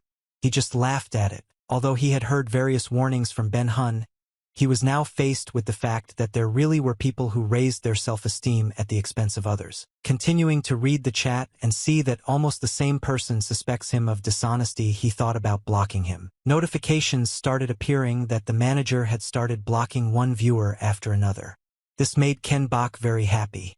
The chat noted that the manager had finally taken up his job, and Ken Bok thought that Juho had done an excellent job. Ken Bok approached the car. When he opened the door, the body of the player fell out. He stunned him with a shot and joked that his uncle had drunk too much. At that moment, there were 59 survivors. The survival rate was below 60%. Because of the electric field, the survival zone began to shrink, and after the number of survivors decreased to 10 people, each zone would shrink. Ken Bok looked at the map. Since the power source was in the center of the city, this should be the final survival zone. After which he threw the player out of the car and suggested that they hit the road before other people came running. Ken Bok raced across the map at speed, leaving behind only a cloud of dust. The engine roared under the pressure of the gas pedal. Ken Bok squeezed everything out of this car that it was capable of. A volley of shots rained down on the car. Ken Bok commented that it became clear to him what the target of the checkpoint was. Ken Bok only increased his speed as it was too dangerous to stop. On the rise, the car flew into the air. The shots at it did not stop. Ken Bok moved to the trunk and took a grenade with him. He laughed at the fact that everyone decided to hide under the bridge. The audience was surprised he could think of detonating a grenade in the car. Kyung Bok kept joking and asked how much it cost to pass through the toll road and threw several grenades at the players. At the right moment, he jumped out of the car and surprised his subscribers even more with what seemed like stuntman skills. One of his followers sent him a reward of 100,000 won, which he immediately thanked him for. Ken Bok stood and watched the flames that consumed many players, but also important things that he could have picked up. Ken Bok reached the sign that marked the new zone. The spectators thought that victory was already in his hands. We continued to wonder how he did it. He just laughed at all the comments and suggested going into the city center. There were 47 survivors at that time, and the ring began to narrow. Ken Bok managed to count about 20 people in the area he was in, but it seemed to him that this was quite a few. After reading the chat, he learned that the electric field was causing damage, so it was possible to survive it with healing. Well, in the end, surviving meant winning, and Ken Bok decided that such a strategy was quite possible. He was too lazy to search for opponents on the map and decided to just wait for them. He turned to his donor. He asked if he counted the kill made by the electric field. The chat laughed because the electric field was a system and such a kill could not be counted. After this conversation, Ken Bok began his hunt, and the number of survivors began to noticeably decrease. He dealt with the players one by one quite quickly. It didn't take him long. As a result, there were 36 survivors left on the map, and the ring began to narrow again. Ken Bok stood in a fairly open area on the roof of one of the houses and kept the area under his gun. He addressed the audience and pointed out that by killing people it is possible to narrow the circle and thereby lock the remaining survivors in the zone. And soon the system began to notify about the next deaths. Donator Ken Bok increased the reward and sent 200,000 won, for which he thanked him and promised to try to make even more murders. Chat laughed that for Ken Bok money was just a number and he played for fun. But here he was no longer laughing because he discovered that people were running for the zone voluntarily. What I joke to you is that the players were more afraid of him than the electric field, so they decided to choose the best of the worst. He shouted after them, asking them not to run away, and started the fire. In the chat, they were confused that he was like a demon who shot at the backs of those who surrendered. He replied that in battle no one spared anyone, and in the game you had to either kill or be killed. Having dealt with those who were running away, Ken Bok listened and looked around and realized that apparently there was no one else in the city center. But a few seconds later, he noticed a man trying to hide near one of the carts. He smiled with excitement and took aim at him. He didn't wait for time and immediately pulled the trigger. The man screamed and ran. The chat began to wonder whether the shot was intentional or whether Ken Bok had finally missed. While running away, the player took out a grenade and threw it at his feet. Naturally, the grenade exploded and he died. Ken Bok's audience laughed at this point, saying that he had pushed the player to self-destruction. At this point, there were 19 current survivors, and the zone's ring was beginning to close in again. Ken Bok turned to the donor and asked if the last kill had been counted. He explained that he hit the pin of a grenade that was sticking out from the player and that he was simply trying to get rid of it before it exploded. The audience marveled at how he managed to hit such a tiny detail. Then Ken Bok looked around through his binoculars again and confirmed that there was definitely no one in the city center, and he had to wait for those who were driven by the constriction field. Watching the horizon, delight appeared on Ken Bok's face. Many did not manage to reach the safe zone and died, and in the end there were 8 survivors. Some people even couldn't get help from the machine. The electric field was much faster. In this bustle, some killed others, taking advantage of the moment, thereby helping Ken Bok, bringing him closer to victory. There were several more murders, explosions, and there were 3 survivors. And after waiting a little longer, the system gave a notification that there was only 1 survivor left. The system gave a salute as a congratulation. Many of his spectators were very happy that he won. A personal mission was also completed from a viewer named If This Person Is Serious, who donated 420,000 won. Kyung Bok thanked for this and pointed out that this mission reminded him of Agent Gaben. Ken Bok indicated that the trial game was over and today was a lot of fun, and after saying goodbye he promised to meet on the next stream. Jinam was watching Ken Bok's game on his stream at the time. His chat was talking about Ken Bok's game and how he apparently accepted the apology. After reading the comments, Jinam indicated that there would soon be a joint stream called Anatomy of the Master, but viewers noted that he had no idea for the video since Ken Bok was not a master. One of the viewers donated him 5,000 won with the instruction to quickly do this stream. Ken Bok, well, it seemed that she didn't want to seem out of place, so she decided to practice a little. Jinam choked in surprise when he read his comments about their joint stream with Ken Bok. Jinam was impressed that Ken Bok, calling his game just a practice, actually smashed all the players and won. Create me. The guy's screams were heard saying that it wasn't his fault. Juho asked not to evade because Byung-hun initially suggested meeting in a cafe to discuss, and what here tried to explain that for the first time he encountered such a difficult task during the editing. Ben-hun jumped up to Ken Bok and hugged him, explained that there was too much material and it was a pity to cut something out. He spent his thoughts all night and overslept. Juho, well, it seemed that he had completely disrupted his daily routine. Byung-hun made an excuse that the timing of the post was the key to success and apologized for breaking his promise. Juho admitted that the reaction this time was really great and they managed to reach the 4th place in the trending charts. Ben-hun jumped for joy and pointed out that it was all because of their genius Ken Bok, and that was why they had to stay up at night. Juho agreed without any emotion that he really was a genius. And looking at the guys in turn, he pointed out that being just a genius is not enough, which puzzled them a little. Ben-hun countered that Ken Bok became a legend in every game and that should have been the only proof. Juho noticed the comments on the last stream. I note that admiration easily turned into envy. Ken Bok ruffled his hair as he recalled the comments he had read and agreed that they were like that. Juho pointed out that there would be more comments like that in the future and that it was unavoidable. He raised his hand sharply. Pointing his finger at Ken Bok, he pointed out that he needed to become a friendly genius to solve this problem. He explained that Purple's channel was growing quickly, but viewers hadn't yet developed an attachment to it, and now was the time to build a fanbase and strengthen their sense of belonging to his community. Byung-hun emphasized that they planned to activate the subscription and emoji functions, and Juho said that it was also necessary to connect the affiliate program. Ben-hun continued saying that then it would be possible to launch advertising and receive a stable income in addition to donations. Ken Bok looked at his friends in confusion and said that it seemed to ruin the whole atmosphere of his stream. Ben-hong laughed and pointed out that the benefit of the subscription is much more important and most support the connection of the partnership. It displays the subscription period of subscribers with an exclusive emoji that distinguishes them from the rest. If the message stands out in the chat, it is easier to notice and the viewer becomes closer to the streamer.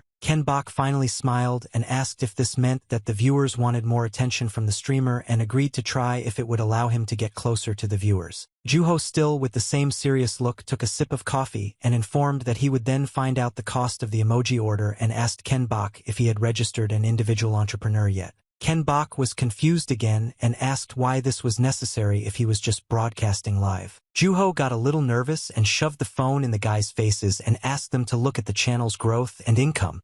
He emphasized that even for coffee for meetings, expenses need to be recorded in order to optimize taxes. Trying to control my emotions, Juho pointed out that if he wanted to hire him and Byung-hun, registration would be mandatory and he wasn't going to work for a black company. Byung-hun and Kyung Bok thought about these words and were simultaneously impressed by what Juho meant. Juho smiled and confirmed that he was officially joining their company as a manager. The boys broke into wide smiles. With joyful cries, they jumped up and grabbed Juho by the arms, jumping and dancing. Juho continued telling them to quickly arrange insurance for Byung-hun. If he gets sick, it will be worse for everyone. Ben Hun stared at him because he didn't know that the editor had the right to insurance, but Juho was even more surprised because he had been working for so long he didn't know this until now. Ben Hong was a little upset and explained that he always signed one-time contracts, and then he got furious because his former boss most likely knew about it and still kept quiet. Juho adjusted his glasses and should know what to prepare the documents and asked Ken Bok to choose a name for the company. Kyung Bok thought about this question for a moment and suggested the name Team Perfect. Ben Hong and Juho looked at him blankly, as if they hadn't expected to hear such a company name. But then we thought about it and were happy because it really sounded good. Ken Bok smiled back at them and noted that he hoped for them in the future. They looked at each other for a short time, contentedly rejoicing at their successes. But Byung Hun interrupted and asked if they would celebrate the partnership with more content, a joint stream with Genome.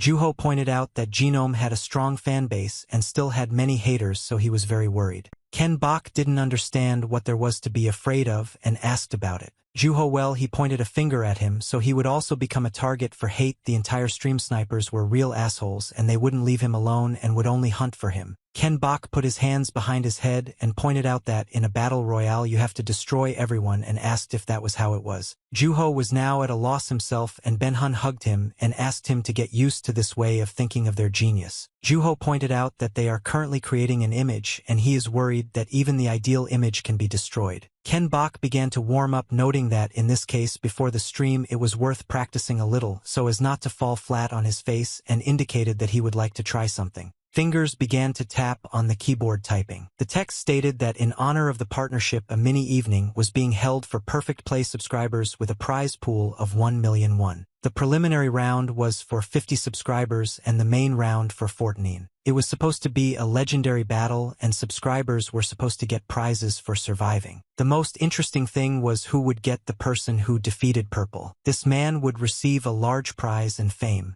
The bounty hunter's reward for killing Purple was 1 million won. The ad advised to play the perfect taste of defeat and not to miss the chance to earn 1 million. In the chat they wrote that it was possible to kill Purple, that's why the sum was so huge.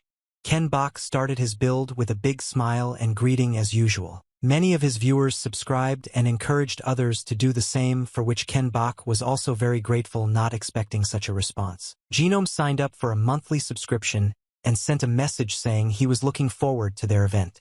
Ken Bok thanked him and said he was looking forward to it too. Ken Bok announced that, as stated earlier, they had planned for the audience to participate and the roulette was in the hands of his manager. He indicated that he really hoped for good results, and the same was written in the chat. The main draw ended and Ken Bok congratulated the lucky ones and asked them to use the codes to enter the training game. He suggested starting the first layout with the audience and launched the game. The game started and all the players were flying in the air, and Ken Bok, according to his plan, accelerated his fall as much as possible. Someone from the side approached him, noting that he was flying too fast, and asked for attention. All the spectators who were now playing with him were delighted to see him and shouted different things at him. Ken Bok shouted at them, jokingly asking where they were all going and pointing out that rumor had it that there was some good loot in the school. Players indicated that they would follow him and the school was a great choice, and everyone indicated that they wanted to be the very first one killed without specifying how exactly. All the players looked only at him and smiled widely. For a while Ken Bok was embarrassed by this because too much attention was focused on him. But then he exhaled and laughed, thinking to himself that this was the whole charm of audience participation. Right above Ken Bok there was one of the players who was about to overtake him.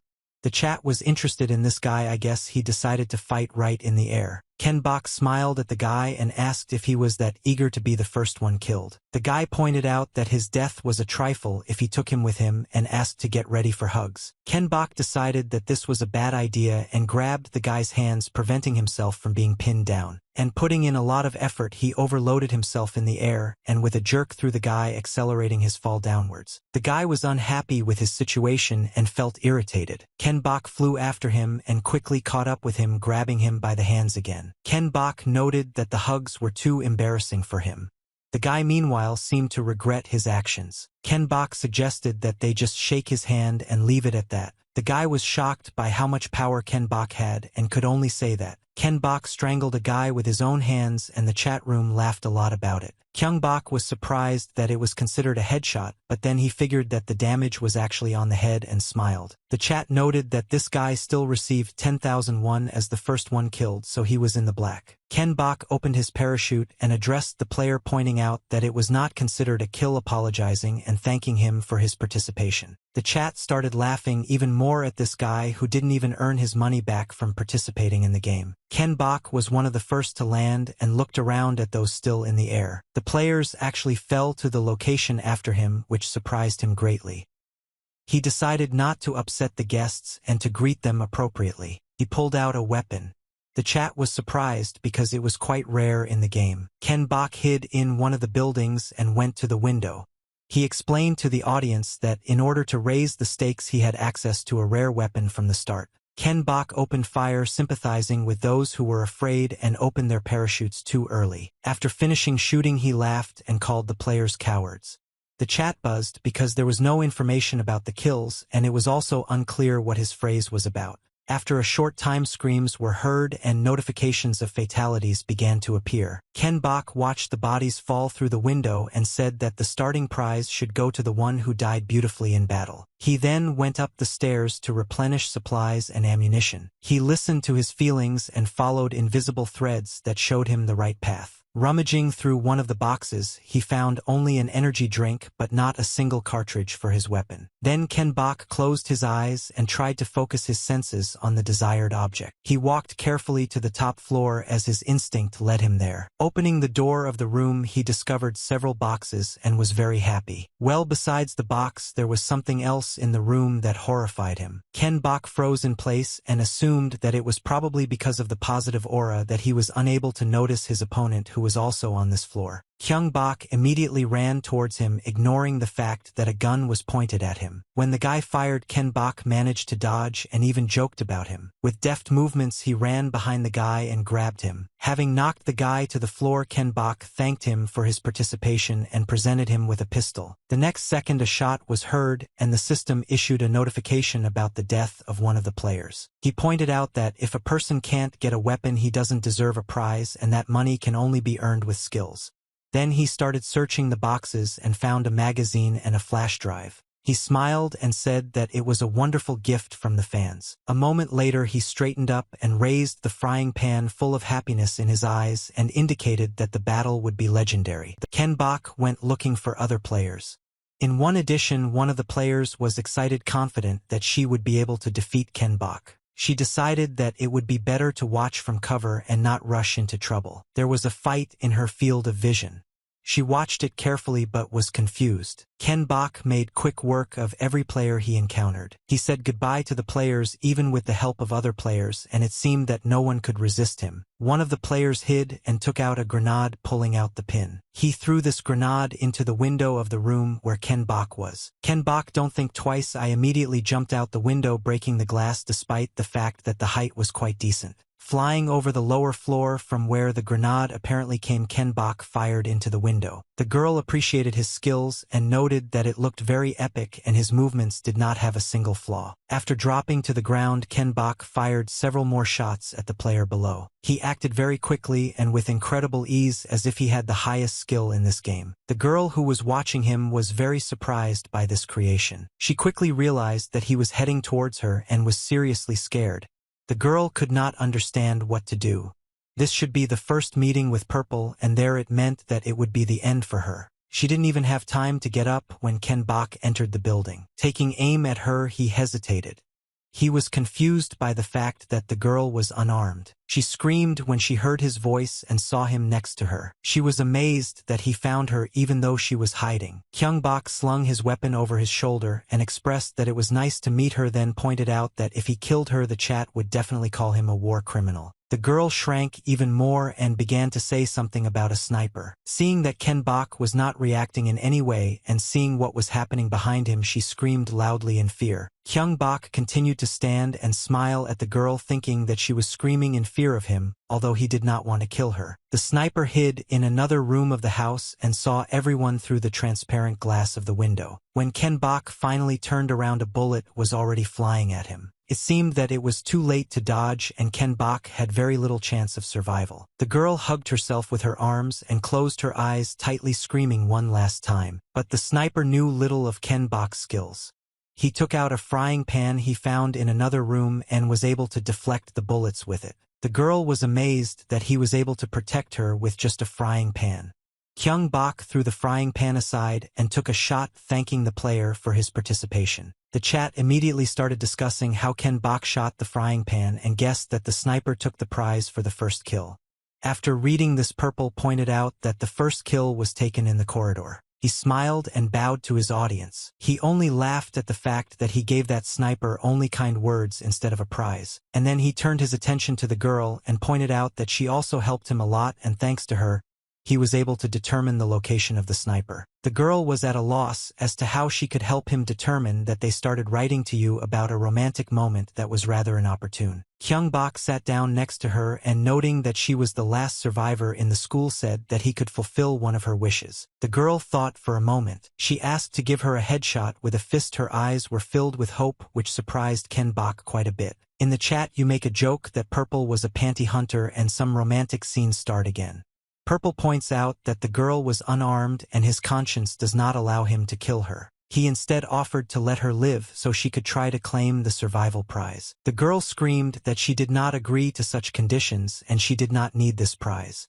She suddenly jumped up and ran. She definitely cared about him.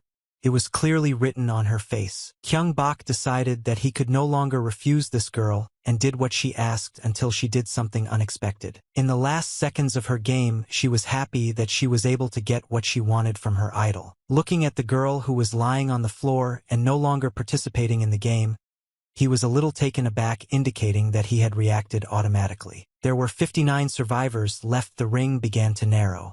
Kyung Bok decided to leave the rest to the control of the electric field and go to the safe zone. He immediately ran from the building, escaping from the shrinking zone. As he was running away from school, he discovered school buses and thought they were a wonderful gift. He stood for a moment looking at several school buses standing in a row. Opening the door, Ken Bok entered the cabin of one of the buses, glanced at all the seats, saw that no one was waiting for him there, and then sat behind the wheel and relaxedly drove forward along the road. The game system illuminated the correct path towards the safe zone for him, and he was only thinking about his next stop. The next place he chose was Uptown Station. Ben Hun, sipping coffee, was delighted by how much content had already been collected from Ken Bok's game. Jaswin pointed out that he would have more work to do and asked him to monitor his condition, to which Ben Hun replied that if it was difficult he would hire an assistant for editing, and sprawled out on a chair. Jaswin objected and advised finding someone to help in advance to be on the safe side. But Ben Hun was no longer listening.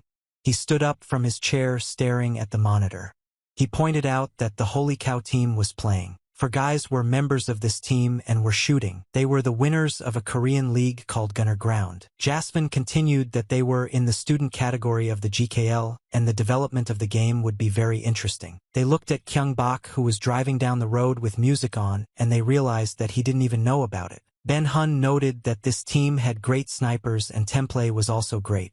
Jaswin was interested in what chances they had against Kyung Bok. Ben Hun cried out and noted that Jaswin was right, and an assistant for editing would definitely be needed because video content was growing by leaps and bounds. The ring continued to narrow and Ken Bok was already close to the safe zone, which the narrowing should stop. He was glad that he got a bus and managed to successfully reach the comfort zone. Suddenly Ken Bok felt danger, but he couldn't figure out where it was coming from. He was riding in the middle of the landing forest and assumed that the players might have set up an ambush against him. Well, none of the players could even imagine what kind of shamanic intuition their opponent possessed. The bus that Ken Bok was riding on had spikes thrown at it. The chat was happy that finally some good content was coming and everyone was immersed in anticipation of the action. Kyung Bok began his game and addressed the audience, calling them respected passengers. She asked him not to forget to fasten his seatbelts, and he fastened them himself. He pressed the gas pedal to the floor, and turning the steering wheel indicated that the seatbelts were their life preserver. The bus made a very sharp turn right in front of the spike strips on the road. With his teeth, he tore off the pin from the grenade he took from his inventory. Kyung-bok threw a grenade out the bus window, after which there was an explosion which perhaps could not cause damage but certainly distracted attention. The players who set up the ambush did not expect this. They cursed loudly at what happened. Amid the blazing fire and smoke, it was difficult to see what exactly was happening on the road. Kyung-bok acted according to the plan and kept everything under his control. Well, he couldn't have predicted what happened the next moment and was very surprised when he saw it.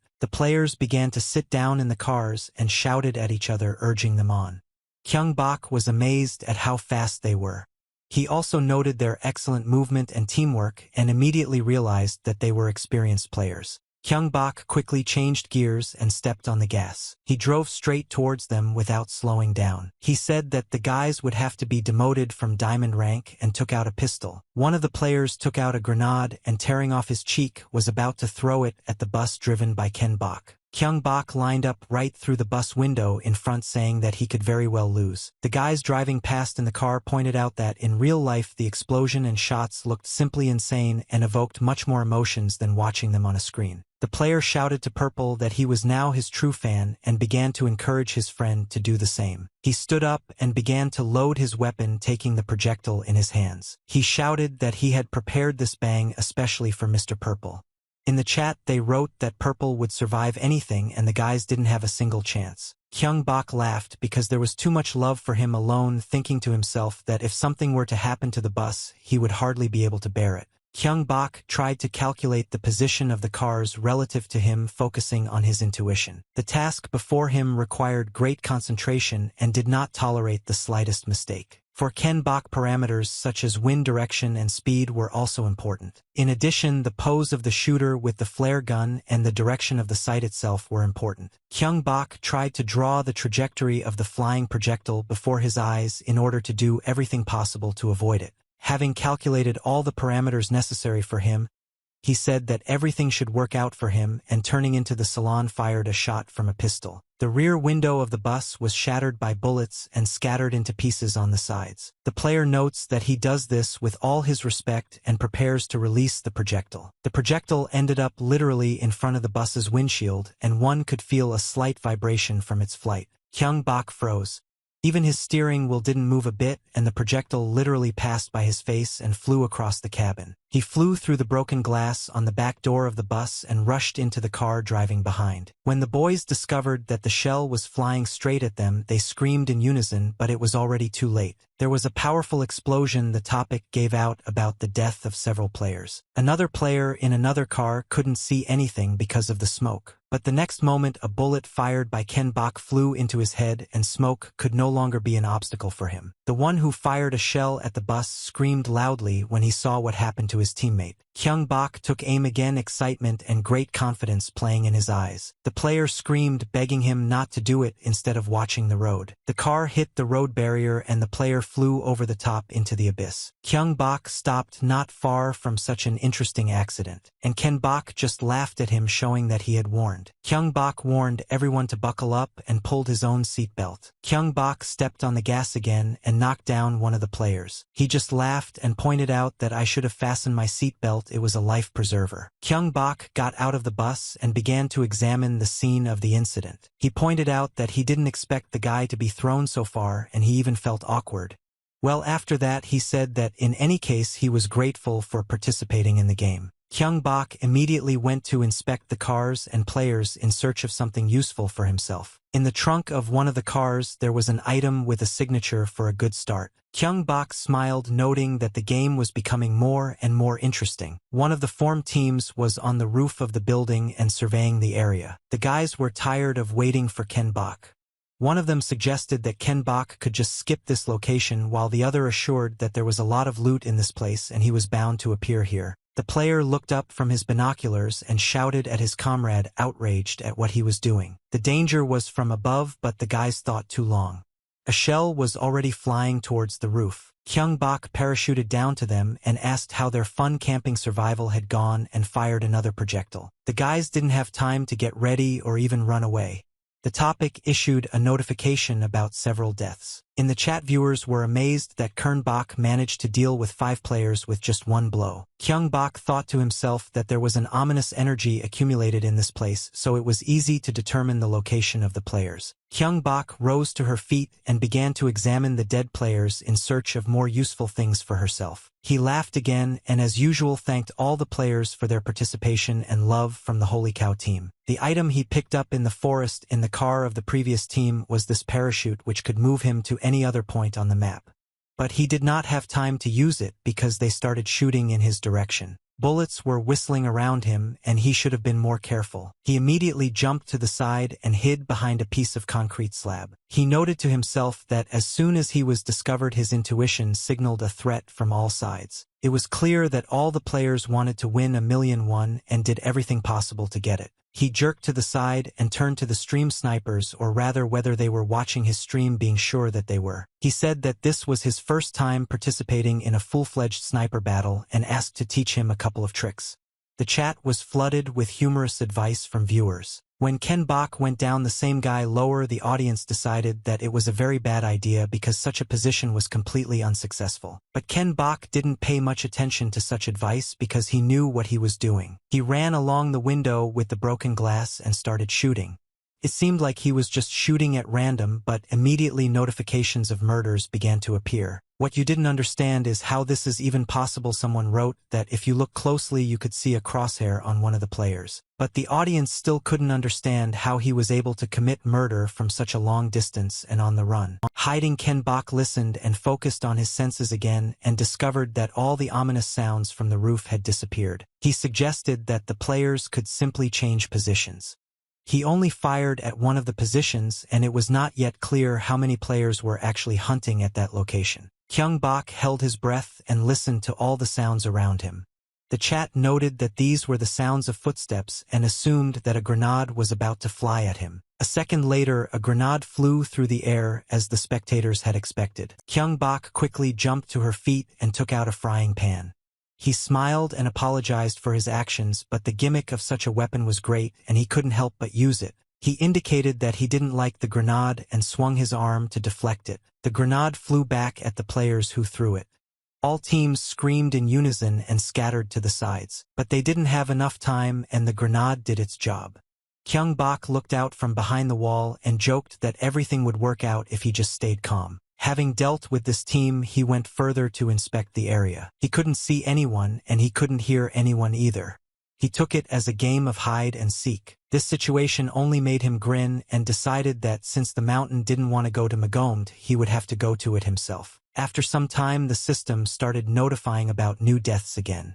Kyungbok, as expected, could find those who were hiding. While reloading his pistol, he pointed out that according to his calculations, there should have been only one person left in Uptown. Before the stairs, he also indicated that he had counted how many people were there when they disembarked, which surprised his viewers even more because it seemed to them that this was impossible. He began to carefully climb the stairs, trying not to make unnecessary sounds that could easily give him away. As I was going up the stairs, he said that people were lucky that they didn't stick their heads out as soon as they saw him. He assumed that people were waiting for him to rise, and it seemed like it was another ambush. He decided not to keep anyone waiting and sped up, practically running up. The guy who met him was at a loss because he didn't expect that Kyungbok would actually run. The guy started shooting from a pistol. I hope he will be lucky enough to cause damage. Ken Bok had a frying pan in his hands, which he decided not to part with and to amuse the others. Right before his eyes, a bullet flew and he was completely focused on it.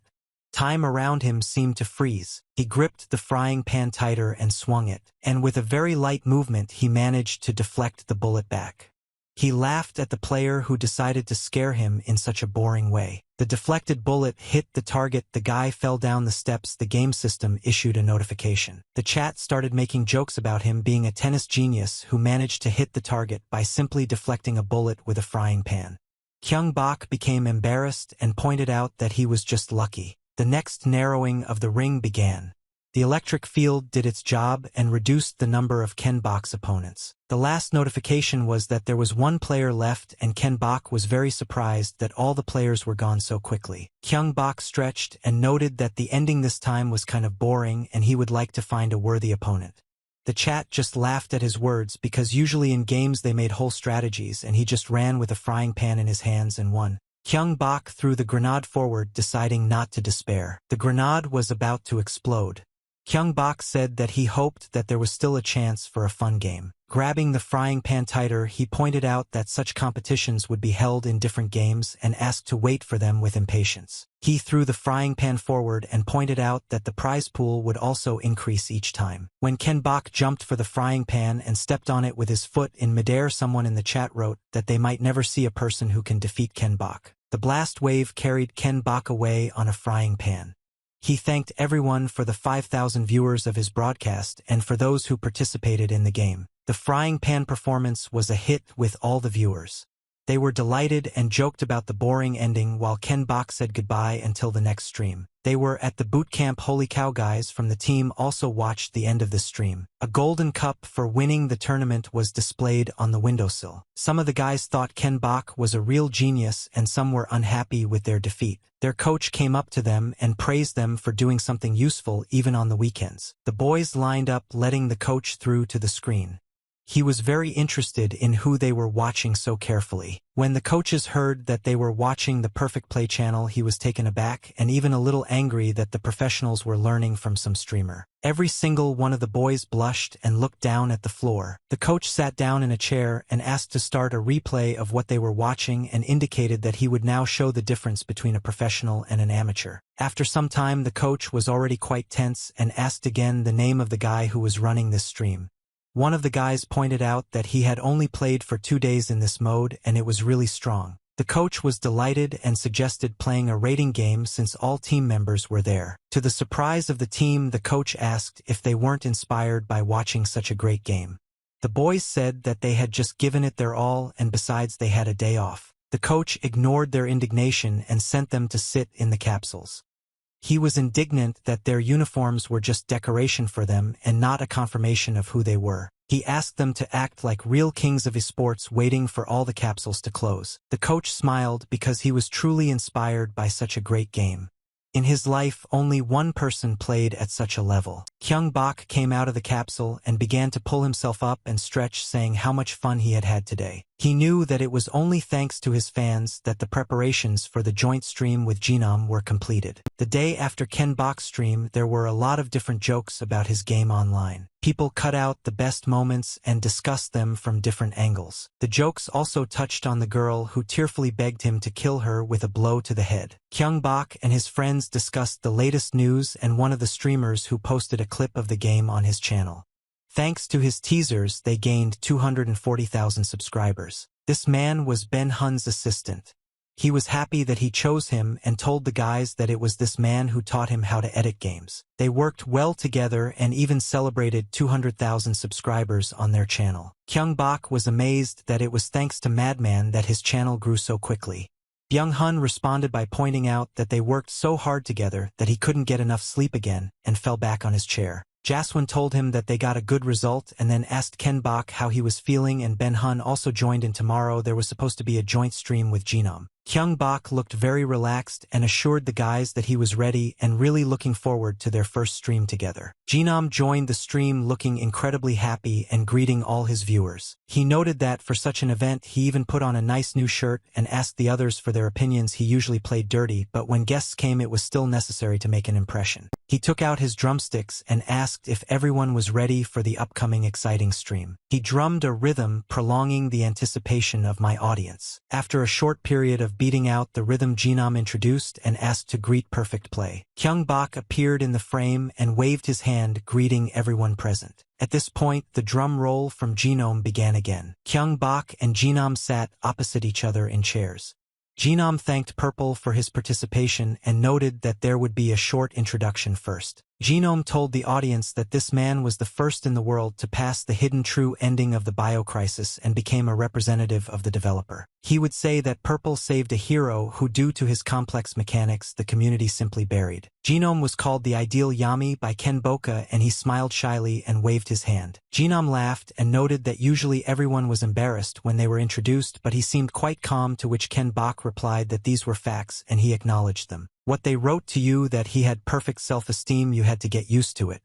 Genome asked what rating he got during the training when he first used the capsule. Kyung-bok thought for a bit and pointed out that he was a bit slow the first time, thinking to himself that there was nothing wrong if he showed his last name. Then he said that when he went through it the second time it turned out differently, and he indicated this with a gesture. Genome looked at him with a wide smile and was very enthusiastic and asked again if Ken-bok was the first in Korea. Kyung-bok, without embarrassment, continued to show the same gesture indicating that he was the first to me in Korea and in the whole world, and statistics appeared on the screen. Genome was a little confused at this point because he had warned in advance about confidentiality and information flows. Genome tried to correct the situation and stood up and addressed the audience, beginning to admire such a master of masters. Kyung-bok also started to rise from his chair, starting to worry a little. Genome announced that today, unlike in the past when he learned from the masters, he would teach Ken-bok his skills himself and perform an autopsy. While the guys were making faces at the camera and discussing something unimportant, a dispute arose in the chat because Genome was called an incorrect offensive nickname. Genome announced the opening of the project and the guys moved into the game.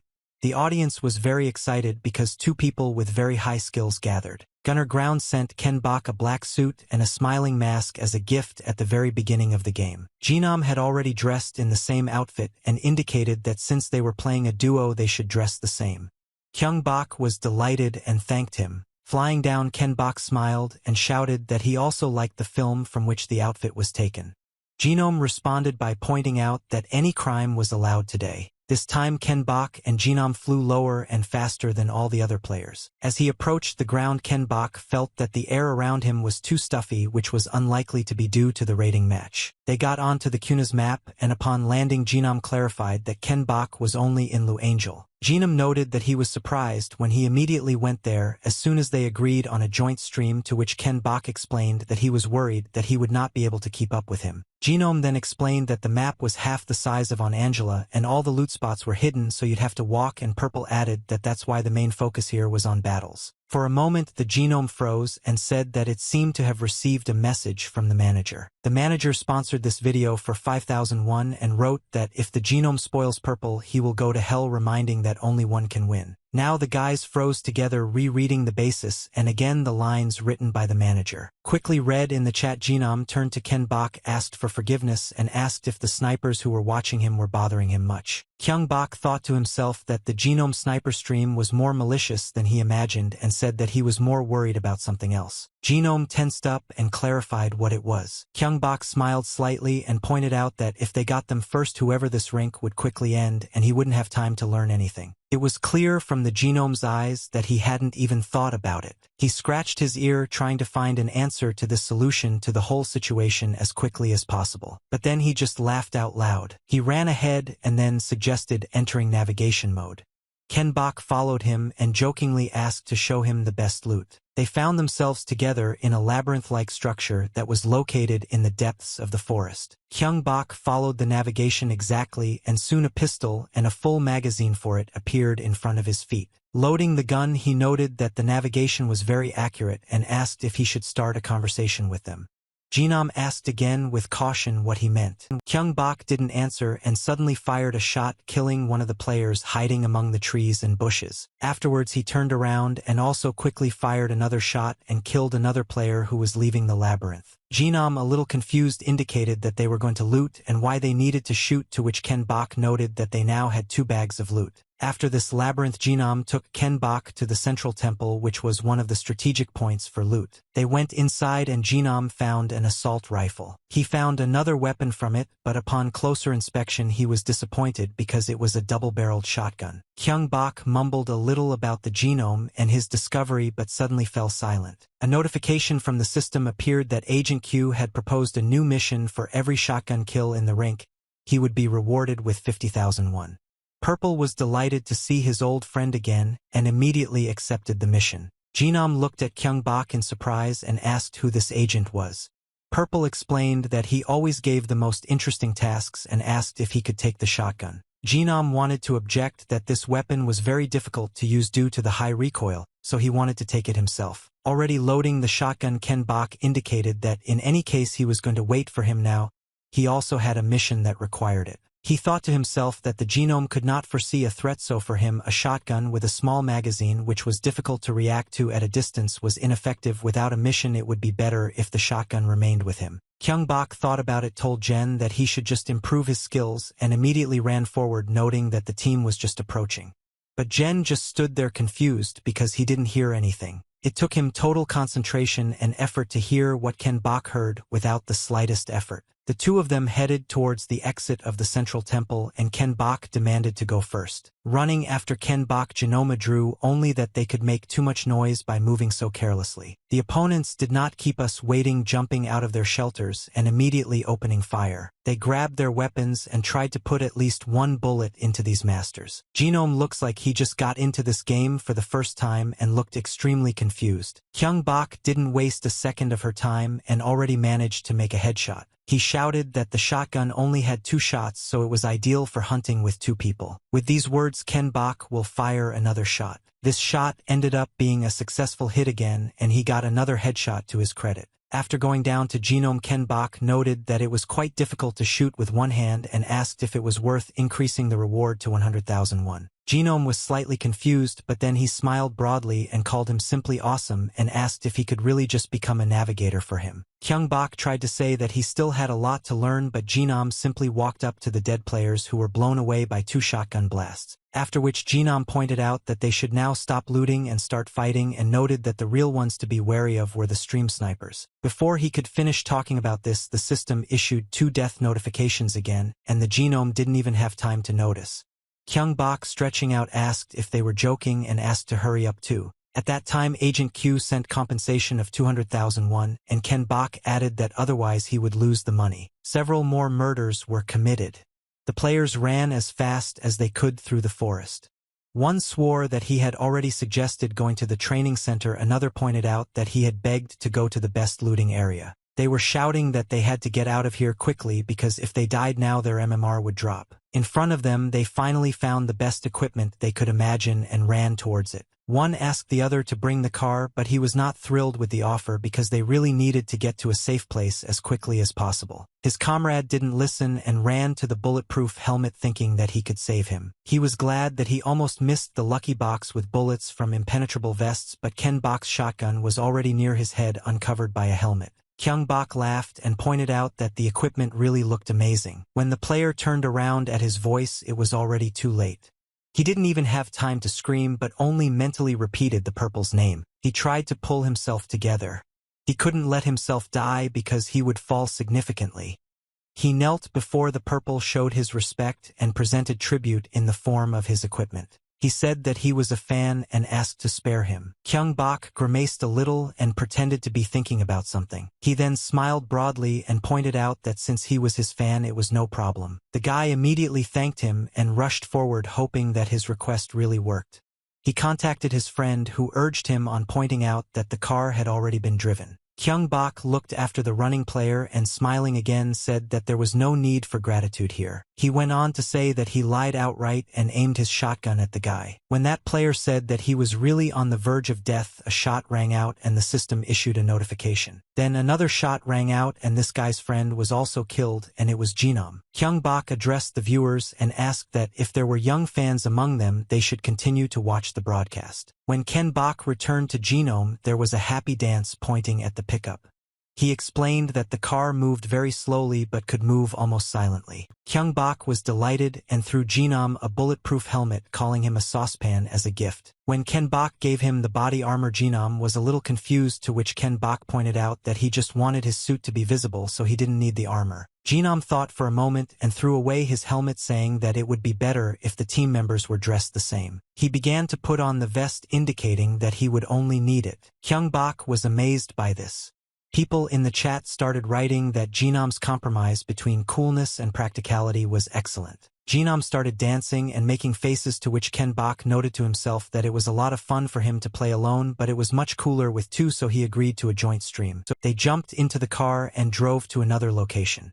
Kyung-bok asked to drive and drove the car himself. Kyung-bok asked Genome, who looked a little crushed, with a smile, if he needed his know-how, hinting that he didn't need it. Genome noted that the training center was located near the looting zone, so he was very worried about the stream snipers. Kyung-bok wasn't bothered by this, and he replied that it would be easier if they dealt with it faster. He thought to himself that even though they were within the limits, there were about 8 players who were particularly hostile towards them. He understood that by gathering in teams, the chances of survival were much higher. Therefore, after looting the stream, the snipers would be more annoying, and assured Jinom that he would not be able to let her ruin such a fun stream. They didn't stop. They drove to the new location, and at that moment Ken-bok felt something. He felt some kind of good aura, and it confused him. Ken-bok turned to Jinom and asked if they were being followed. Jinom turned around and said that it was not a player but a well-known item of Kuna's, a truck with loot. Jinom explained that it was a truck that would stop when it took a certain amount of damage and spit out boxes of supplies. And then he pointed out that he had quite a lot of HP. He was durable and fast, so in order to attack you had to pick the perfect time. If they screwed up, there wouldn't be enough grenades. Kyung-bok handed Jinom a grenade and asked if that meant they should stop him first. Kyung-bok tore off the pin with his teeth, continuing to drive the car. He thought that they had a significant difference in speed, so if the truck overtook it would be difficult to catch up. However, it was necessary to take advantage of the opportunity while it existed. Kyung-bok allowed the truck to draw level with their car a little and waited for the time as the genome advised. He focused on his shamanic sense, which was supposed to help him again. He chose the time based on his feelings and threw a grenade at the truck. He aimed at the wheels and asked the genome to hold on tight. Here's the surprise. Jean screamed loudly and grabbed all sorts of handles and ledges so as not to stagger around the cabin. Kyung-bok rushed forward and an explosion was heard behind them. The chat was amazed that Kenboku managed to throw a grenade at a moving truck and what's more accurately hit the wheel. When the guys got out of the car, Jinom was completely confused and did not understand how this was possible. Kyung-bok laughed, pointing out that it all looked like a Christmas present. Kyung-bok went to the loot boxes and started sorting through everything that was there. After rummaging around a bit, he turned to the agent. Pulling out a sawed-off shotgun classified as a support weapon, he asked Agent Q if the weapon was suitable for the mission requirements. But Q still didn't answer the questionnaire. Now I started making jokes about it, and Ken-bok pointed out that silence was a sign of consent and took the weapon. Looked at the genome. He asked if he had collected all the parts for his machine, but he replied that he would no longer need them. He managed to find something much cooler than the machine gun he had before and solemnly presented his new weapon. He was happy and suggested that we now go to the training center as previously planned. They got into the car and drove towards the training center. Several players who seemed to have already finished looting were not found at this location. In the chat, they noted that it looks like the players just had a skirmish and they probably ran away to avoid running into the master. Ken-bok had a slight ominous feeling, and that meant that the stream snipers were not a threat yet. He pulled the mask down over his face and pointed out that they couldn't just let them go as there were money bags waiting for them. He gave the command to Genome and he started firing, shouting that he would kill everyone to the last one. The machine gun fire got rid of several more of their opponents who were unlucky enough to escape and hide. He shouted cheerfully and continued shooting. The system continued to give notifications about the next murders, and the Genome did not stop. While shooting for a moment, he wondered whether he would have hit so accurately if he had actually aimed at them. Looking at Kyung-bok, who was driving the car, he thought about something else. He lifted his mask. He asked if his aim was too good, and in the chat they noticed that he was again engaged in self-praise. Genome turned to the audience and pointed out that the sight was pointing directly at the enemies.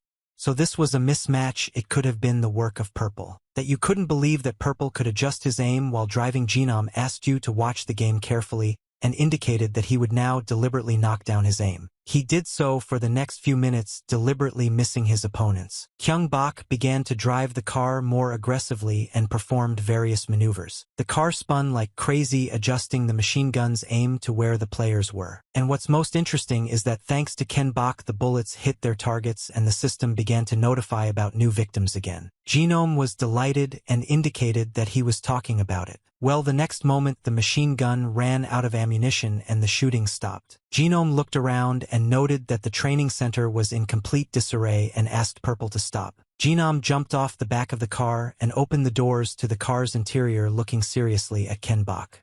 He laughed and pointed out that a good job had been done. Genome well asked him directly with your finger whether he adjusted the sight just while driving the car. Kyung-bok looked embarrassed and asked if it was that obvious.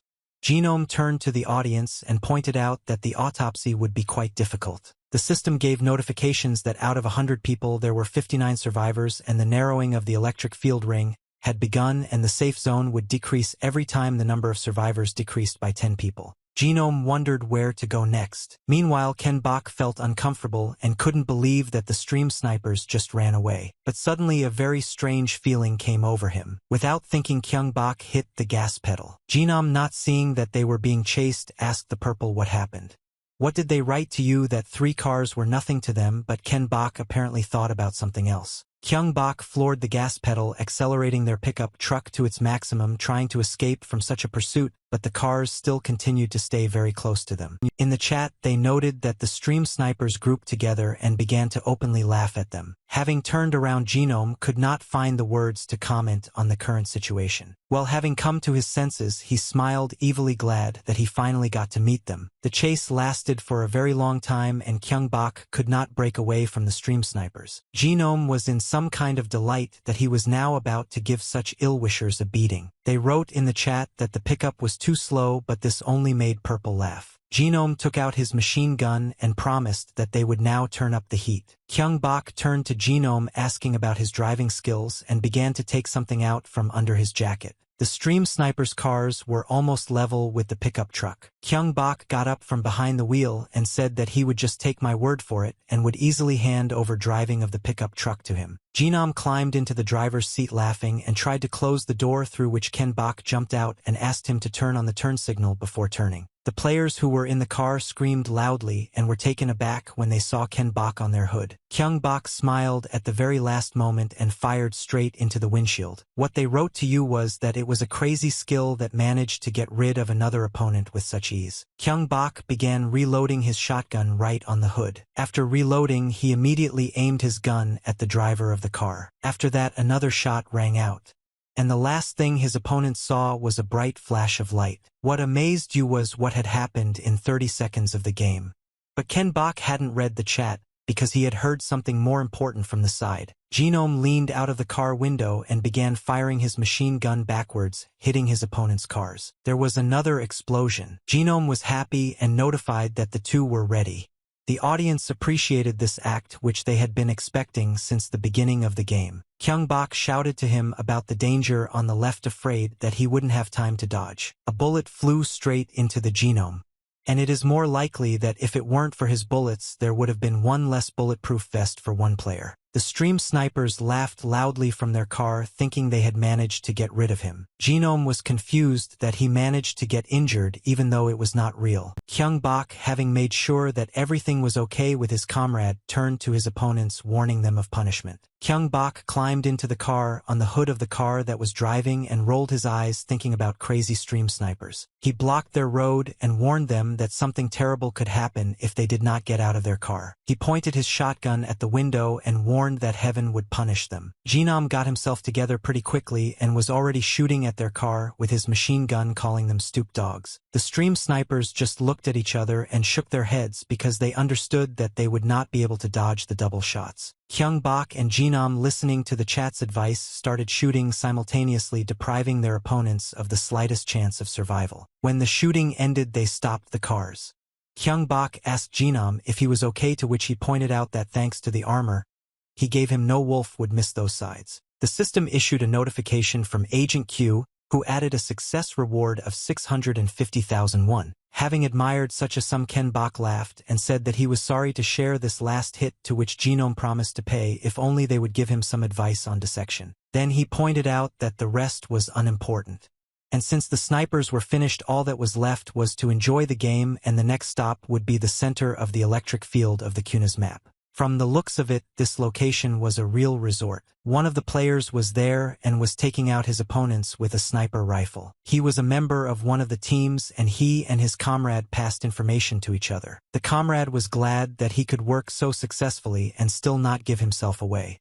You thought that you hired some Newton who could kill even Genome and Purple. The guy got the nickname Newton for his ability to destroy targets without failing, and was a famous mercenary sniper who carefully hid his avatar voice. Each time he used a new ID that could only be used by celebrities and VIPs whose rating reached 100 million points per year. He was a mysterious user about whose identity there were only many rumors in the capsule game community, and this could only be guessed by looking at his skill, as the guy from his team thought. When they first met, he thought that they would simply use him as a shield in case his skills weren't enough. He pointed out to Newton that he had revealed who he was only under certain conditions.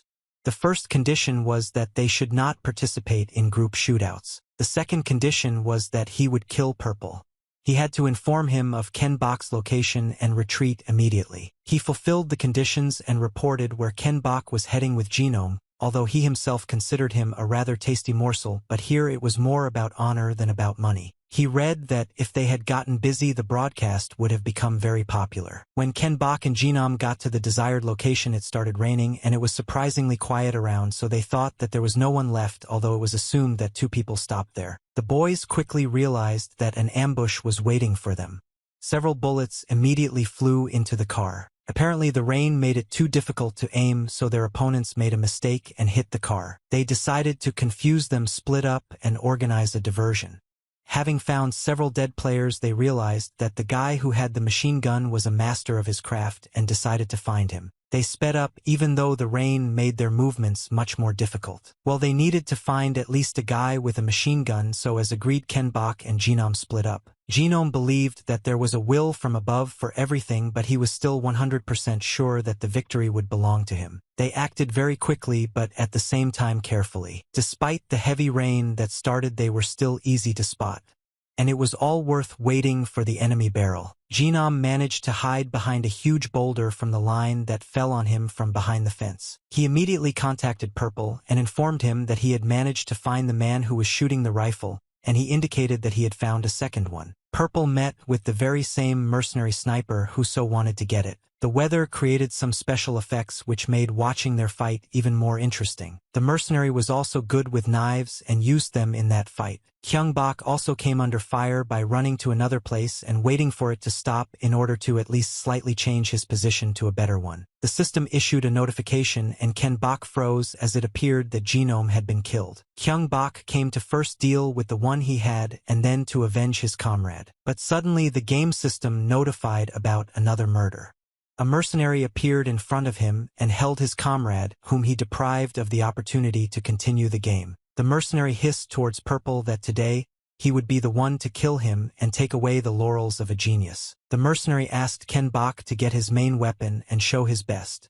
Purple needed a team kill first and then a declaration of war. The mercenary, enraged that Ken Bok was ignoring him, opened fire in his direction. Kyung Bok had to run very quickly to escape the enemy bullets. He assured the mercenary that it would not be this time and successfully dodged every bullet fired at him. The chat began to doubt that he would be able to take out the mercenary with a shotgun. Kyung Bok only noted to himself that the mercenary aimed very accurately even in such weather, but he still didn't know who he was dealing with. The mercenary had good skills, he could direct the sight in the right direction, and now it was clear how he got into Genoma. But suddenly Ken Bok noticed that the aiming trajectory was still slightly distorted. And at that moment he came up with a very good plan. But the mercenary, instead of hitting him, shot at a tree, and in the chat they suggested that it could have been on purpose. As soon as the shooting stopped, Ken Bok began to climb the fence, trying to get as far away as possible from the mercenary who was following him. The mercenary began shooting again at the fleeing Ken Bok. Ken Bok was guided only by his sixth sense, something his opponent did not even suspect. Having jumped over the fence, he understood that even the impossible would be possible with his skills and capabilities, and his intuition would help to reveal what was already hidden inside. He concentrated on his intuition as best he could and began to wait for his enemy. All he had to do was fulfill the necessary conditions, and he would be able to overcome any obstacles along his path. The mercenary did not stop and continued to follow Ken Bok's tracks. He moved very carefully, examining every millimeter of the area. He was tense because something very important to him was at stake. From somewhere off to the side, he suddenly heard Ken Bok's voice asking if he had surrendered. He immediately started shooting around, hoping to hit. Kyung Bok jumped as soon as the mercenary started shooting. He deftly dodged the bullets, not letting any of them touch him. The viewers of the stream were delighted by this. Kyung-bok, as soon as his feet touched the ground, flew into the air again. The way he dodged bullets was unimaginable and seemed like a skill that only a small percentage of players, if anyone, could replicate. Kyung-bok noted to himself that the mercenary had changed the magazine as he approached him, and that he now had only 4 bullets left. Soon there were 3 guns left and the shooting died down.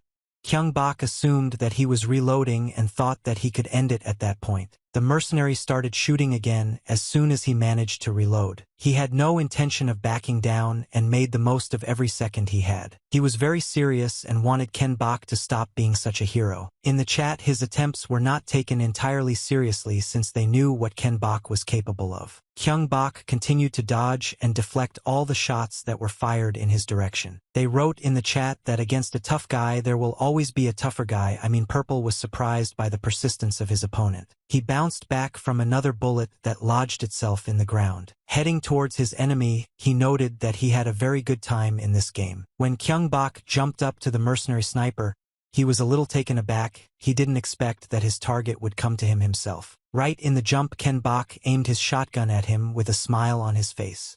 Kyung-bok aimed straight at the head, as always consider the rest of the shots uninteresting. Well, at this very crucial moment he discovered that his shotgun had jammed. Taking advantage of this moment, the sniper began to approach him. He had very little time and he tried to do everything as quickly as possible, and on the go he began to take out his knife. Kyung-bok was trying his best to fix the shotgun as the sniper was already rushing straight towards him. When the sniper was a few dozen centimeters from his face, Ken-bok fired, knowing full well that he was a hair's breadth from defeat. He noted for himself that the sniper's body was well trained and had quite a lot of brute strength, but still did not look like an adult man. Trying to stand up to him, Ken-bok found the whole situation very funny. Another shot rang out. It was unclear where it was aimed. Kyung-bok was curious about what else his opponent was capable of and was looking forward to seeing various manifestations. In the chat, they were surprised at how well he managed to stand up to an opponent like Ken-bok, and they assumed that he could have been a special forces officer. Well, in that case, it was unclear why he needed to stream sniper if he was really something worthwhile. It was clear that Ken-bok had a pretty hard time, although he showed himself from a very dignified side. When he managed to get a good distance away from the sniper, he continued to try to get his shotgun working. You could tell from the sniper's face that he was becoming more and more irritated. Kyung-bok finally smiled and raised his shotgun to the ready. The chat laughed that he was still holding on to this junk that had been broken for a long time. Kyung-bok laughed and quickly said that in fact the gun was not broken. And when the bullet was fired from the gun and almost reached the sniper, he explained that during the day the barrel had only moved a little. Kyung-bok, as usual, put on a small show and achieved his main goal. The game system issued a notification about the dead enemy. By this time the rain had stopped and Ken-bok stood on a green field. He noted the excellent skills of his opponent and emphasized that he was the strongest of all he had ever met. He looked up at the sky and played out another mini-scene Morning Genome with the hope that he would be happy in heaven. A notification popped up in front of him about a proposed mission from Newton, the same sniper he had defeated last. He wrote a message that Kyung-bok's character was simply disgusting and promised that he would come for his head and asked him to just wait. Kyung-bok will see how much money this person donated and noted that he was probably also a celebrity like the agent. Ken-bok and Genome's joint stream was truly amazing as expected. They achieved a confident victory in the remaining 4 Retina games and achieved amazing results in the duo rating. It was a fantastic combination of players that became admired by many. At the end of the live broadcast, Genome said that although Purple's bus had been driving him around all day, he was still not just an ordinary tour guide. He reminded that everyone should already know that the main part and the continuation of the Master's Anatomy will be separated, and asked not to ask unnecessary questions. They put on their masks so that the audience would remember them as best as possible, and then one more bright emotion for the end. They promised to return with a more interesting sequel and please everyone even more. Genome grinned magically and pointed out that he had lied and that there would actually be a second part. This kind of joke was very popular with his viewers and now with Ken-bok's viewers. Then he grimaced even funnier and pointed out that only he would see her and informed her that they would definitely have dinner with Purple. After the live broadcast, everyone gathered together to celebrate such an event and the very good work of everyone. Jinom was a little embarrassed because the guys rented a restaurant and it seemed very expensive. He said that he was sorry for abusing their hospitality and offered his help if needed. They told him that the rental was not for the whole day and therefore he should just relax and rest. There were many different dishes and delicious snacks on the table. The guys barely drank, joked, and just had a really good time together. Juho turned to Genome and asked if he happened to know an accountant. Genome froze for a bit and then remembered that they were newbies and were not familiar with taxes. I approached my manager Dongmin and asked about Master Chan and how good he was. Dongmin asked again if they wanted him to introduce them and Juho asked to discuss it in more detail if no one was against it. Ben Hong rose from the table and said that in that case he would talk to the editing team. Then the guys continued to celebrate and chat on free topics. Genome thanked them for accepting his apology and agreeing to a joint stream, but Ken Bok assured them that he should be grateful because he had learned a lot from working with their team. He believed that there was really a lot to learn from Genome from a human point of view. I think he was a very good person. Kyung Bok was lost that he considered him a completely different person. He turned out to be a little different compared to the stream. Genome only pointed out her character, which manifested itself in everyday life. He went on to say that he wouldn't say that his image on streams was fake, but since it's important to stick to one concept in this industry, sometimes it came down to how others want to see it. Genome revealed himself saying that he envied the guys because they didn't have to pretend to be someone else. He called Ken Bok a genius and that really embarrassed him. Genome continued and said that most likely the world would adapt to him and not the other way around, and besides he quickly put together a good team, which also meant a lot. Genome turned around and glanced at Juho and Byung-hun, who were talking to the other guys. Kyung Bok smiled widely and explained that they had been friends for 10 years. He was just lucky that his friend turned out to be an editor, and in general if it weren't for his friends it would definitely have been difficult for him. Kyung Bok expressed hope that they could soon become friends and asked to switch to informal terms if Genome did not object to this. Genome sheepishly replied that he actually didn't bond with people very easily and it took him 5 years to become friends with the team. To Ken Bok's surprise, he explained that the industry was quite small, so he was careful in his words and actions. Kyung Bok was a little upset. It seemed to him that they had already gotten along a little, and he was worried that he had apparently rushed a little. But Genome said that he really would like to become friends with them faster, and thanked them for taking the first step in his direction. At these words, Ken Bok relaxed and smiled widely and amiably in response. He raised his glass, stretched forward, and jokingly called Genome his brother. Genome gasped and pointed out that Ken Bok didn't know how old he was and didn't even know his name. They clinked their glasses loudly. Genome revealed his name.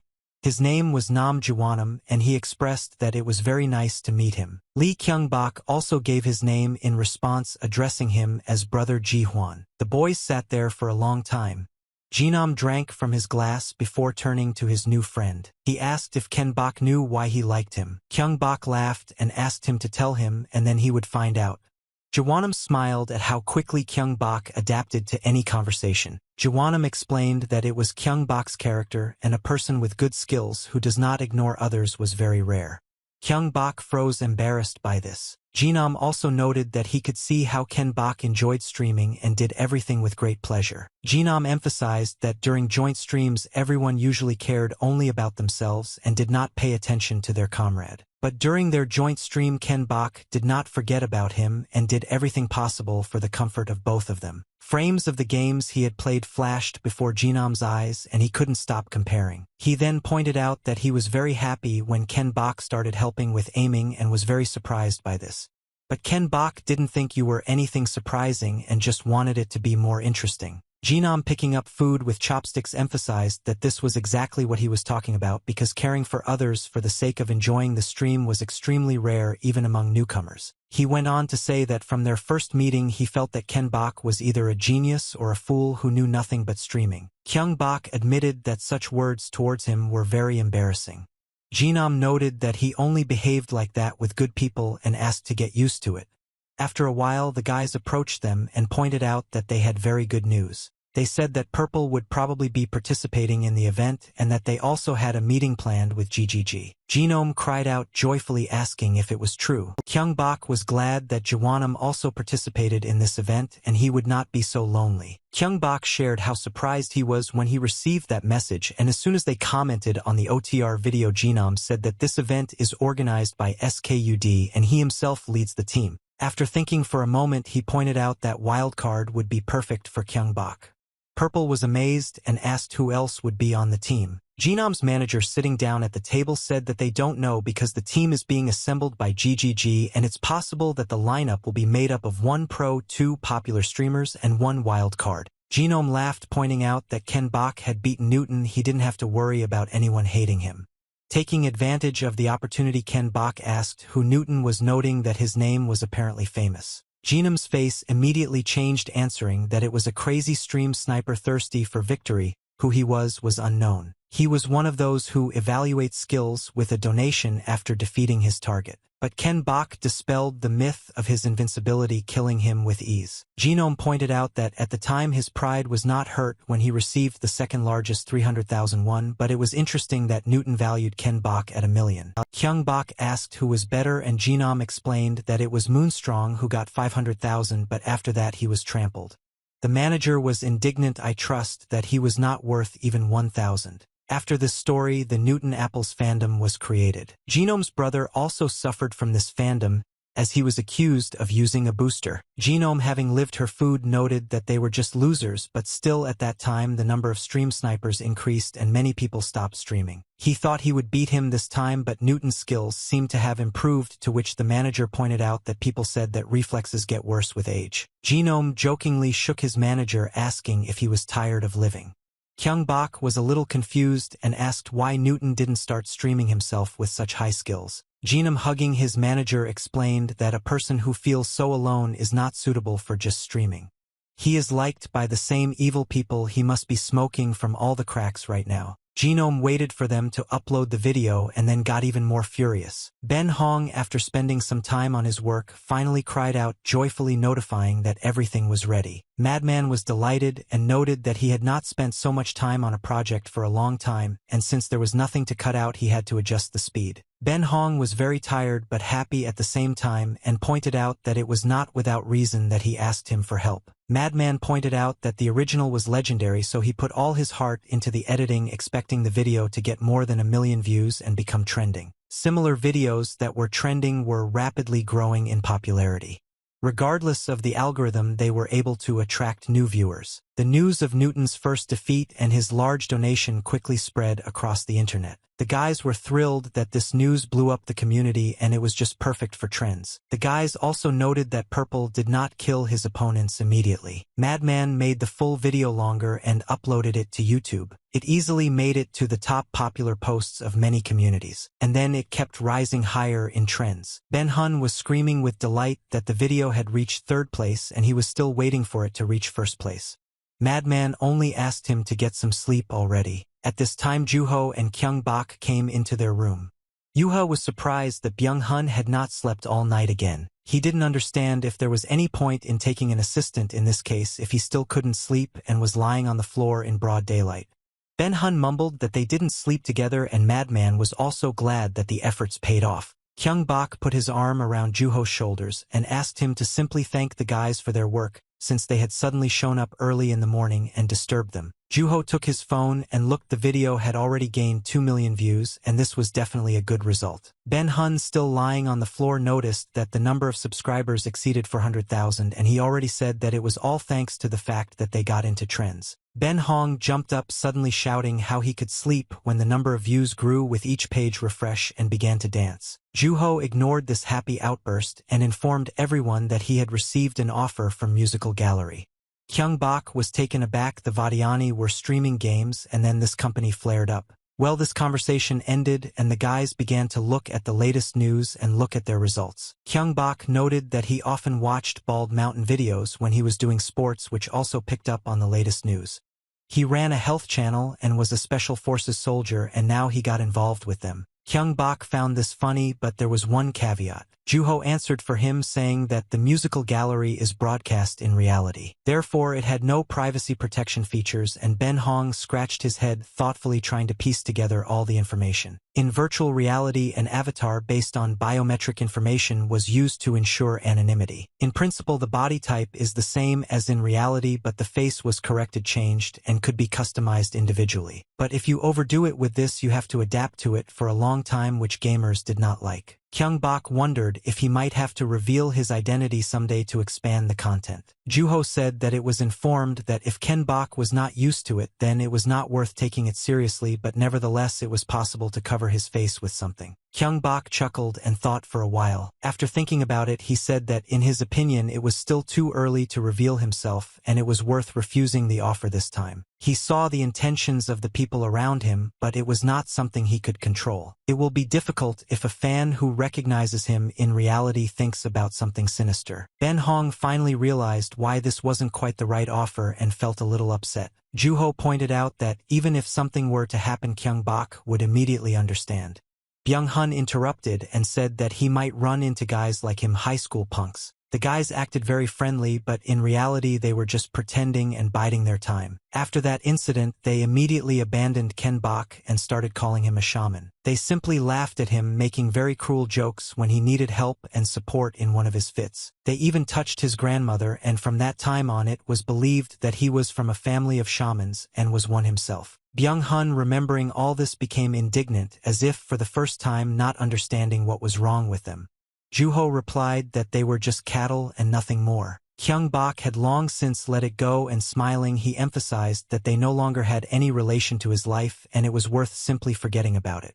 And the most important thing was to simply enjoy the streams. Juho picked up on the idea, saying that there was no need to strain himself, and Byung-hun happily suggested working on the emoticon samples. Juho presented samples of ready-made emoticons. He explained that he had chosen only 3 and asked them to make the basic smileys, but that he could order more.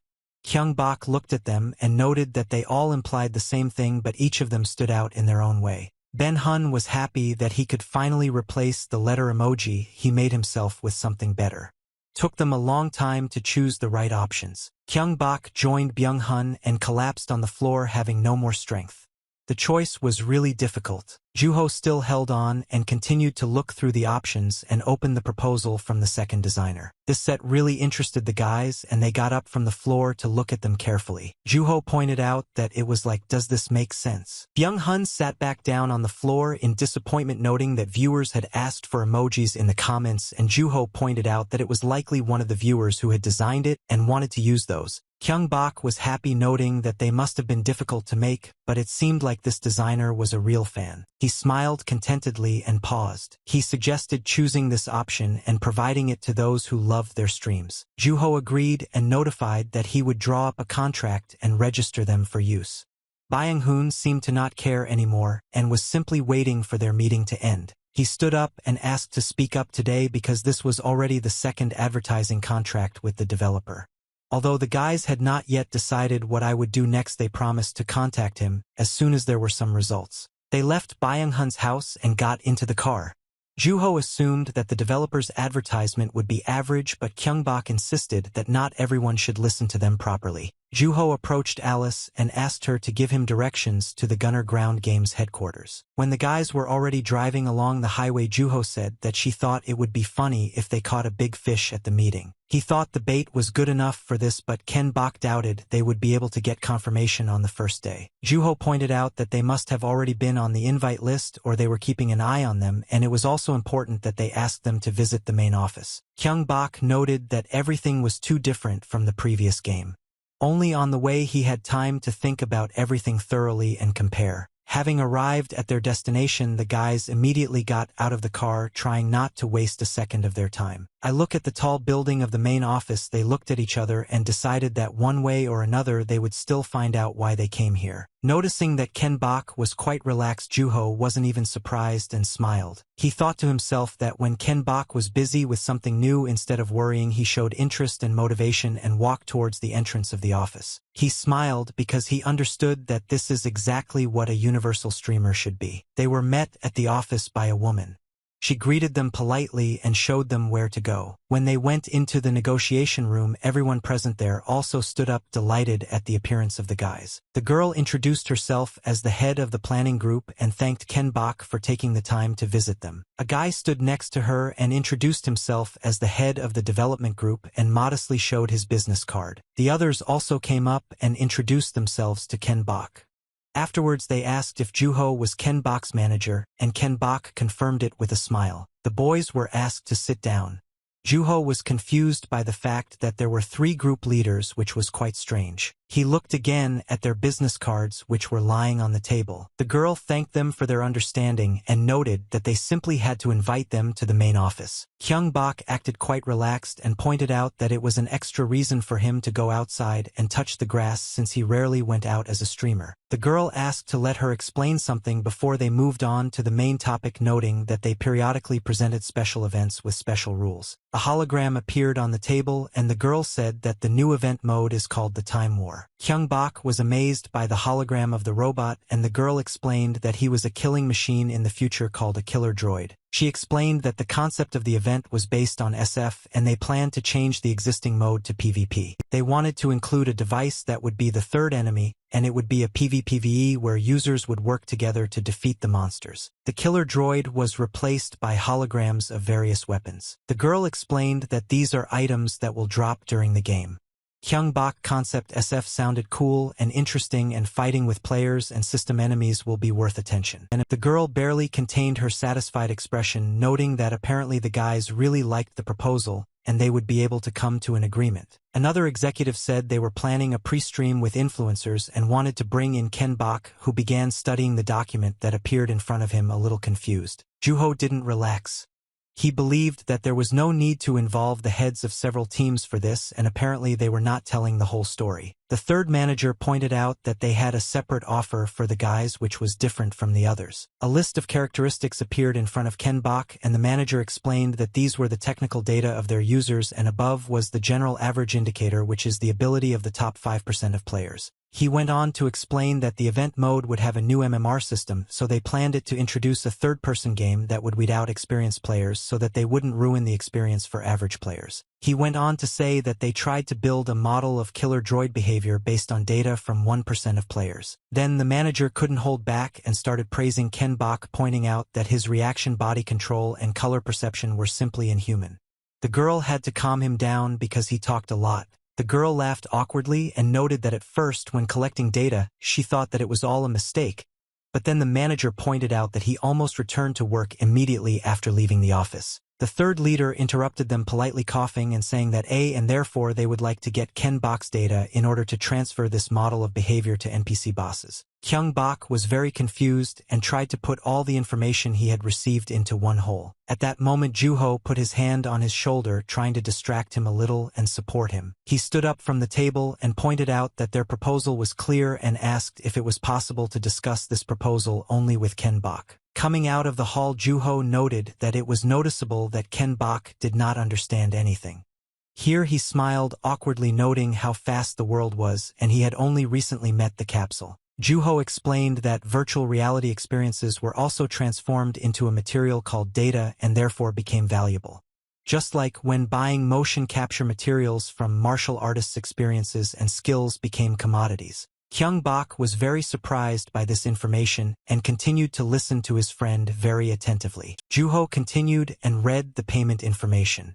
It was 10 million won for a 30-day usage period after the end and 5 million won for a pre-broadcast, calculated based on the number of subscribers, which was not bad at all. Kyung Bok was lost in his thoughts and remained silent for a while because it seemed to him that there was something difficult to grasp in this situation. Unlike the others, Ken Bok found the head of marketing slightly off-putting. Having finished the discussion, the guys returned back to the hall to the leaders. Kyung Bok smiled and thanked him for such a tempting offer, but pointed out that he needed time to think about it, and that they could find another person and sign a contract with him. The leaders did not expect such an answer at all and were completely at a loss. In response to the manager's quiet denials, Ken Bok nodded his head as a sign of respect and promised that he would contact them later and that they did not have to be the first to contact him. The manager unanimously said that I would wait for his answer with great impatience and asked him to think about it as best as possible. The managers were unsure what to do next as they had high hopes for Ken Bok. One of them advised that they should report this to the development director first. Park Se-gon was shocked to hear such bad news and asked the manager what he thought about the reason for rejecting them. He suggested that Ken Bok might not like the event proposal was too burdensome. The manager noted that the reaction was positive when they showed him everything and the atmosphere of the meeting was good. The director smiled and noted that looking at Ken Bok's streams his character was exactly like that, but it was still unclear why he refused. He said that the contract price for the product which the marketing side insisted on was low, and the manager ignored the developer's opinion and insisted on reducing it, and now he was looking for a life preserver. He pointed out that, as a team leader, he would also prefer to spend less money, but if you don't listen to people and only look at the numbers, then it's better to look at bigger numbers. The director nervously tapped his fingers on the table, trying to come up with a solution. The manager asked how much damage would be done if the development schedule was disrupted. The director slammed his fist hard on the table, noting that he had said many times that the data that could defeat most players was only his and no one else's, and without this data the killer droid was simply a tin can of strong defense. The manager felt guilty and, lowering his head, tried to apologize. The director was completely desperate. I noted that they would end up using the Outlaws project, although he wanted to attract sci-fi fans and provide an audience for the next work. The manager became more and more red and didn't even try to deny his guilt. The director threw his hands behind his head and noted that it looked like the Outlaw universe would be branded as a failed product and asked if the director was happy that he had failed 2 projects at once. The manager jumped up and almost screamed, saying that she would raise the price and contact Ken Bok again. The director looked at him with distrust but still decided to give the manager a chance to fix everything. Kyung Bok watched them through the window and slowly walked towards the car. Juho noted that since it was his opinion he agreed, but he was still very curious about what exactly he didn't like. Kyung Bok mysteriously replied that it was something. Juho decided to first contact Choi Byung-hun and tell him everything, while looking at the documents he received. To Juho's sudden surprise, Ken Bok jumped up to him and looked at the contract. He immediately smiled widely and jumped up on the spot when he saw that the payment had been increased to 30 million won and indicated that they would agree to such conditions. Juho was surprised how this could happen and asked if Ken Bok did this, and what he noted was that they were always together and he would not have had time to influence anything. He went on to explain that he took a step away from the ominous energy he felt. When the boys got into the car, Juho asked again whether it was good energy that made Ken Bok choose, and he replied that it looked like it. Juho simply breathed a sigh of relief and smiled, looking into the distance, satisfied with the result of their negotiations. As they set off, Juho marveled out loud at how Ken Bok even negotiated contracts perfectly. Kyung Bok responded to this by saying that if his data was used in the game, he would be able to fight himself. This aroused his great curiosity. The rest of the time, the next stream of the Master's anatomy was awaited. The gurney rattled its wheels along the hospital corridors and Genome screamed about an emergency. He asked everyone to gather around as he wheeled Ken Bok dressed in his pajamas onto a gurney. In the chat, many laughed at his accent and were happy to see the new video. At the end of the video, Genome announced a new sequel to Anatomy of the Master. When the shot moved to Ken Bok, who was supposedly unconscious, viewers noted how he was trying not to laugh, which made him look very funny. Genome ran rolling Ken Bok along the hospital corridors. The message of the video was to follow the Master of Masters. Kyung Bok was interested in everything, or the viewers liked the intro ending of the video. On the new broadcast, Genome asked for attention, notifying that they were starting diagnostics, and asked if everyone knew that the capsule used the brain. He went on to explain that the brain inside the capsule usually worked based on reality. Unless the brain's abilities were superhuman, then the skills would be practically no different from what they were in life. An image of a scanned brain appeared on the screen and Genome explained that it was his. During the game, active areas were noted, but they were constantly changing.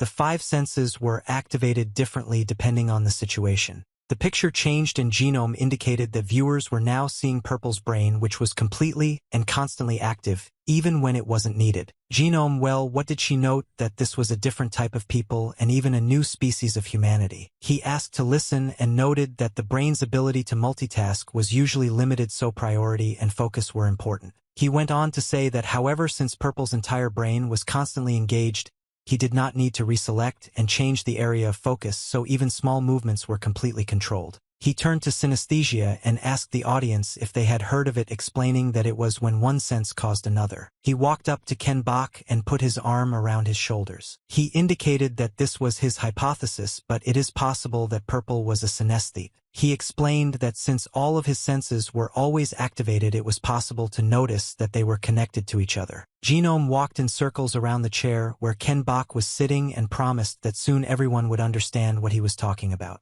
A short video of Ken Bok's gameplay appeared on the screen.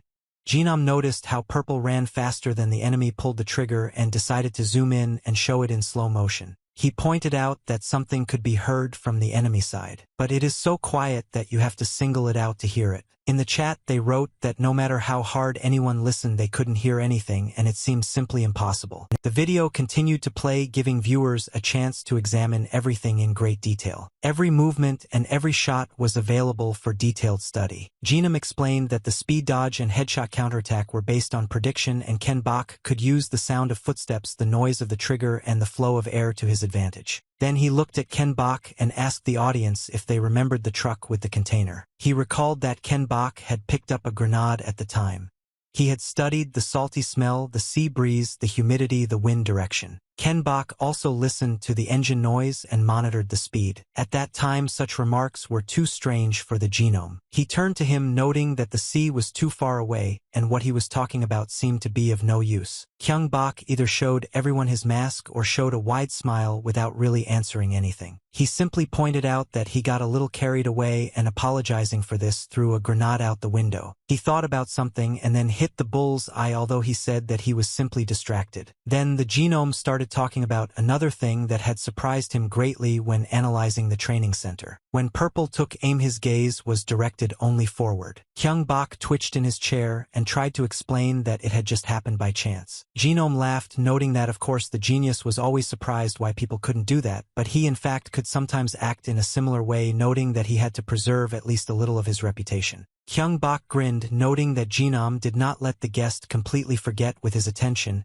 and there was indeed a lot to learn from him. Then Genome started talking about Newton, and suddenly a notification appeared that Newton had sent a donation for a rather large sum with a signature that the Purple Channel was not accepting them again. Genome didn't believe he was real, but Ken Bok happily accepted his message, noting that they were just talking about him. Kyung Bok turned to Genome, deciding to clarify the settings. Genome apparently forgot about it, completely worrying a little about other things, and immediately called his manager. After a very short time, the manager indicated that the settings were complete, and Genome passed this on to Ken Bok and then asked the audience not to be shy and ask him questions. Newton immediately sponsored the stream for $1,000,000 and attached a video to it, then asked why Ken Bok didn't switch to his main weapon at that moment in the video, suggesting that he might have been thinking about shooting him in the back of the head. Kyung Bok laughed, assuring that he had no such thoughts, and pointed out that they did Tim kill and everything should have been pretty fair, and he just thought that he would win anyway. The chat was laughing at Newton, who had already spent $1.5 million, but he sent another million with another video. This lesson was almost from the end of the battle when Newton asked if Ken Bok wanted to surrender. After that, Newton sent another $500,000 and asked how Ken Bok managed to foresee and control his route, but Ken Bok no longer knew how he could explain it and was sure that Newton would not understand him anyway. He decided to get rid of him with a short answer and replied that Newton was simply very experienced. He said that experienced people make the best choices. Kyung Bok continued and said that when it was decided to jump over the fence, there was a high risk of being shot.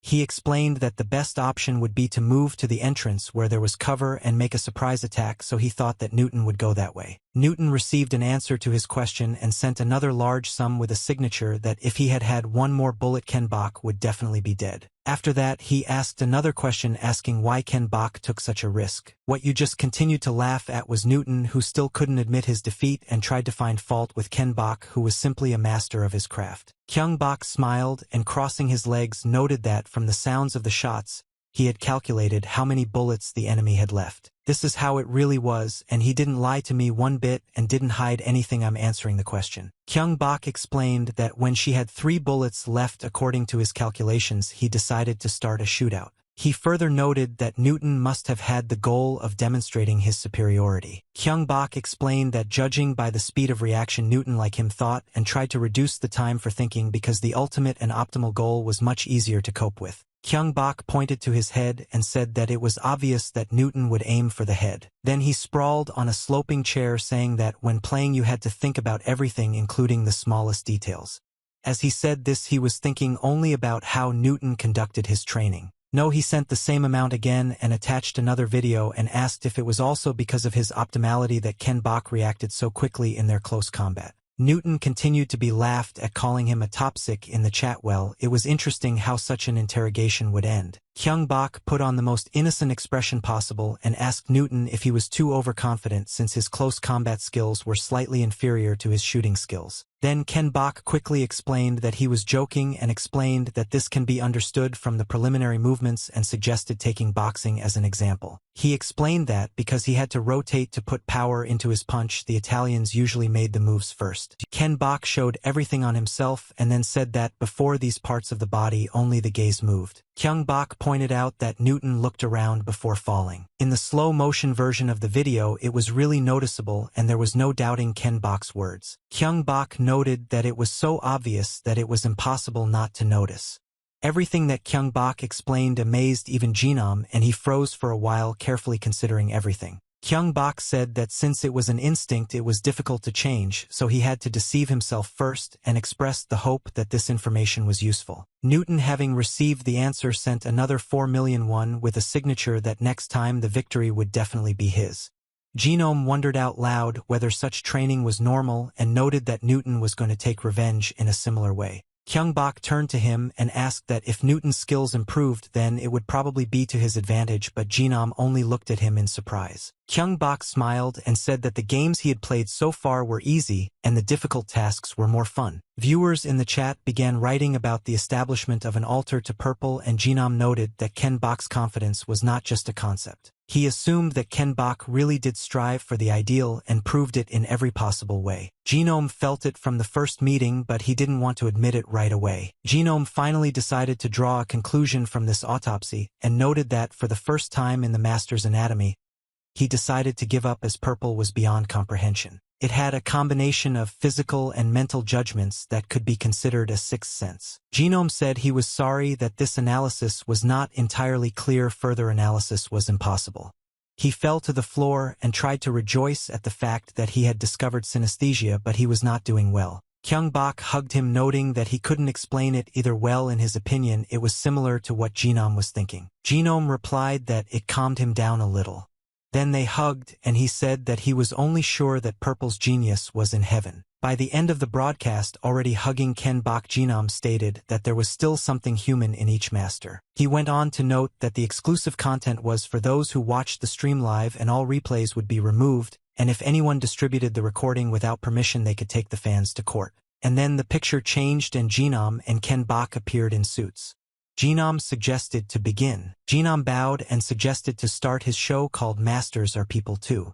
Ken-bok, holding a glass of champagne in one hand, smiled at the camera, agreeing to begin. Gina announced to us that right now they will conduct an interview live. Remember that this will be exclusive content, so all replays will be deleted and the recording cannot be distributed without permission. Ken-bok, approved somewhere, gave special privileges to the live broadcast thanks to which they will be able to attract more viewers. The first question Jinom asked the man shrouded in mystery that is Purple was about who Purple was in the past. In the chat, viewers immediately began writing about their assumptions. Ken-bok laughed and replied that he was an ordinary office worker. The chat was filled with jokes about how such skills were needed by the average office worker and he looked more like a disguised spy. When asked what made Ken-bok become a gaming streamer, he replied that the reason was his friend who was responsible for editing the streams and advised him to try this activity. Ken-bok said that during his studies he trained to be a programmer. Jinom asked with a smile whether this information had ever been mentioned before and noted that the streamer managed to get an offer from one of the top 3. Ken-bok showed his biceps and shared that in his youth he was very weak and gave up because he felt bad during the tests, which inspired him to exercise regularly. Jinom emphasized that he was very glad that the streamer was currently healthy and asked how he felt on streams. Purple noted that he was very lucky and could not do without gratitude to the people who surrounded him and supported him in every possible way. Purple turned back to the camera and noted that it was also thanks to his viewers that he never had any difficulties and everything came easy. Genome smiled shyly and replied that now it became clear to him why everyone loved Purple so much, and these words were truly touching.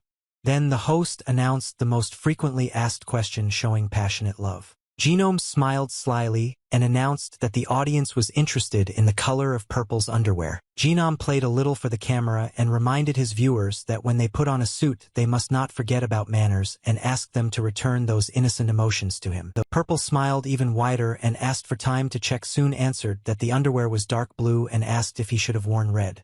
Genome grimaced and noted that he shouldn't have answered such a question and laughed. It was very awkward, but Ken Bok was still laughing and noted that it was a joke. Genome was clearly embarrassed and, exhaling heavily, announced the next question. Viewers were interested in whether Purple pours sauce on his food or dips it in bites. After thinking for a bit, the streamer replied that when he eats alone he pours it on, but if he eats with someone he definitely dips it in. When asked if he likes consoles, he replied that he was from the console plus computer generation. When asked what games he liked, Purple replied that he only started playing them when he started streaming and that he thought they were all interesting. Who were you interested in whether he liked mint chocolate? And Purple smilingly asked if toothpaste was not enough to brush his teeth. The next question was whether Purple would be able to show her real body, which made the streamer think. This question was quite unexpected and caught the guy off guard. Purple turned back to the camera and with a very mysterious look noted that this was a rather important question and that he was actually planning to show his real body. He smiled and said that he wanted to hold a stream outside and meet his subscribers. Many viewers from the chat stopped with joy and were ready to move on. But the streamer went on to note that appearance was the main reason for prejudice. He explained that for now he wanted to communicate with his viewers as streamer Purple using the skin. Genome folded his arms in front of his chest, grinned, and noted that the streamer apparently had some kind of complexes. Ken Bok smiled and explained that if you like someone only because of their appearance, then such a relationship will not last very long, but that was not in his plans. Someone asked if there would be a joint stream with Uncle Bald Mountain, to which the young man replied that he didn't have any content in mind that he would like to show in reality, and so he declined the offer. Having finished reading the questions from the audience, Genome, clinking his spoon against his glass, announced that the next question would be from him personally. He asked the streamer what his next game would be. All viewers were interested in this.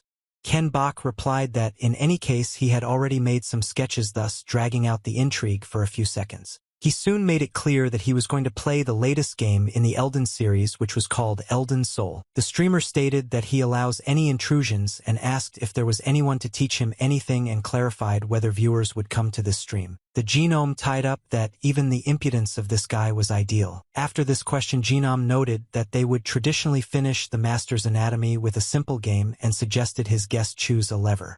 Purple said that he would follow the navigator and chose the second one. Genome didn't think long and replied that in that case he would immediately spin first. He immediately lowered the lever. The audience joked that the host must have really wanted to win since he was in such a hurry. The guys only had to wait a little bit longer. Genome said with very bright emotions that he was looking forward to Purple's success, which he had been talking about all the time. Ken Bok decided to have fun by placing high-probability bets on large sums of money to make the show very interesting to watch. He understood that he needed to slightly overexert the audience's aggression towards himself and wondered out loud what words he could choose. Genome played along and emphasized that in these games it was impossible to bluff, and that was why Purple was so nervous. Using his divine sense, Purple waited for the right moment and pulled the lever. Very quickly the results appeared on the screen, and Genome shouted that Purple had lost $1,000,001 to him and declared that he could probably already be called the winner. Genome thought that he should wait until the results of the last slot came in, although he still decided that he would decide in favor of Purple regardless of the results, despite the fact that this turned out to be an aggressive manipulation of probability. He knew that Purple's public defeat would cause a negative reaction from viewers, but he was surprised that the streamer was too calm. Purple was calm because he was confident in his results, although no one could have guessed it. It was strange that only one word was added to win. This is what really struck Genome. He testified that they were filming a documentary and that this could not have happened. Ken Bok laughed and sheepishly stated that he had merely pulled the lever and had done nothing of the sort. Genome was already lying on the floor grieving for his $1,000,001, which would go to Purple. He played to the crowd to the fullest. He spread out on the floor and said that he wanted to be alone and asked everyone to leave. Purple smilingly noted that today he got a really valuable experience here, and it was not for nothing that he visited Genom's show. Purple turned directly to the camera and thanked all viewers for watching, and asked them to look forward to the next broadcast and to visit his channel there. Soon after the show, there was a lot of discussion about the past stream. Someone suspected that the Genome team could have staged the entire stream and planned to hire Purple. Someone was extremely unhappy with the fact that posts about this stream appeared in his news feed all day long. Some regretted not watching the stream live because it was worth the money spent on it thanks to Purple's statements, especially towards Newton. There were cries that Newton was sponsoring that high-quality sake-marinated tuna. The boys celebrated the 500,000 subscriber mark on Purple's YouTube and went to have dinner at the establishment. Ju-ho, as always with a sad expression on his face, noted that they all worked very hard. Ken Bok emphasized that they all worked together and noted that he was sorry that Madman could not come but specified that he sent him a gift. Ju-ho replied that he would hardly want to see him during the day. Ben Hun shared that it seemed to him that they had only gained 100,000 subscribers the day before yesterday. But there were already 500,000 of them. At first he was worried because they were mostly all foreigners and the growth in the number of subscribers was insignificant. Ju-ho noted that now that they were all real fans and not fakes, it was much better and suggested that perhaps because of the preview there were many offers to collaborate. Ben Hun replied that it was more likely that the viewers simply realized that the couple Purple and Genome were very cool. Ken Bok's face changed and he said that there was nothing good in joint streams with strangers. Ben Hun agreed, noting that everyone just wanted to grab a piece of the tasty pie and that's it. Ken Bok became even more despondent and noted that he didn't even understand the essence of the game, so he should have refused, saying that it was hard. After a pause, Ben Hun suddenly approached Ken Bok and asked if he really saw sounds, noting that this became curious while watching the stream. Ken Bok asked if Genome attributed it to synesthesia. Purple explained that it was a completely different sensation, difficult to explain.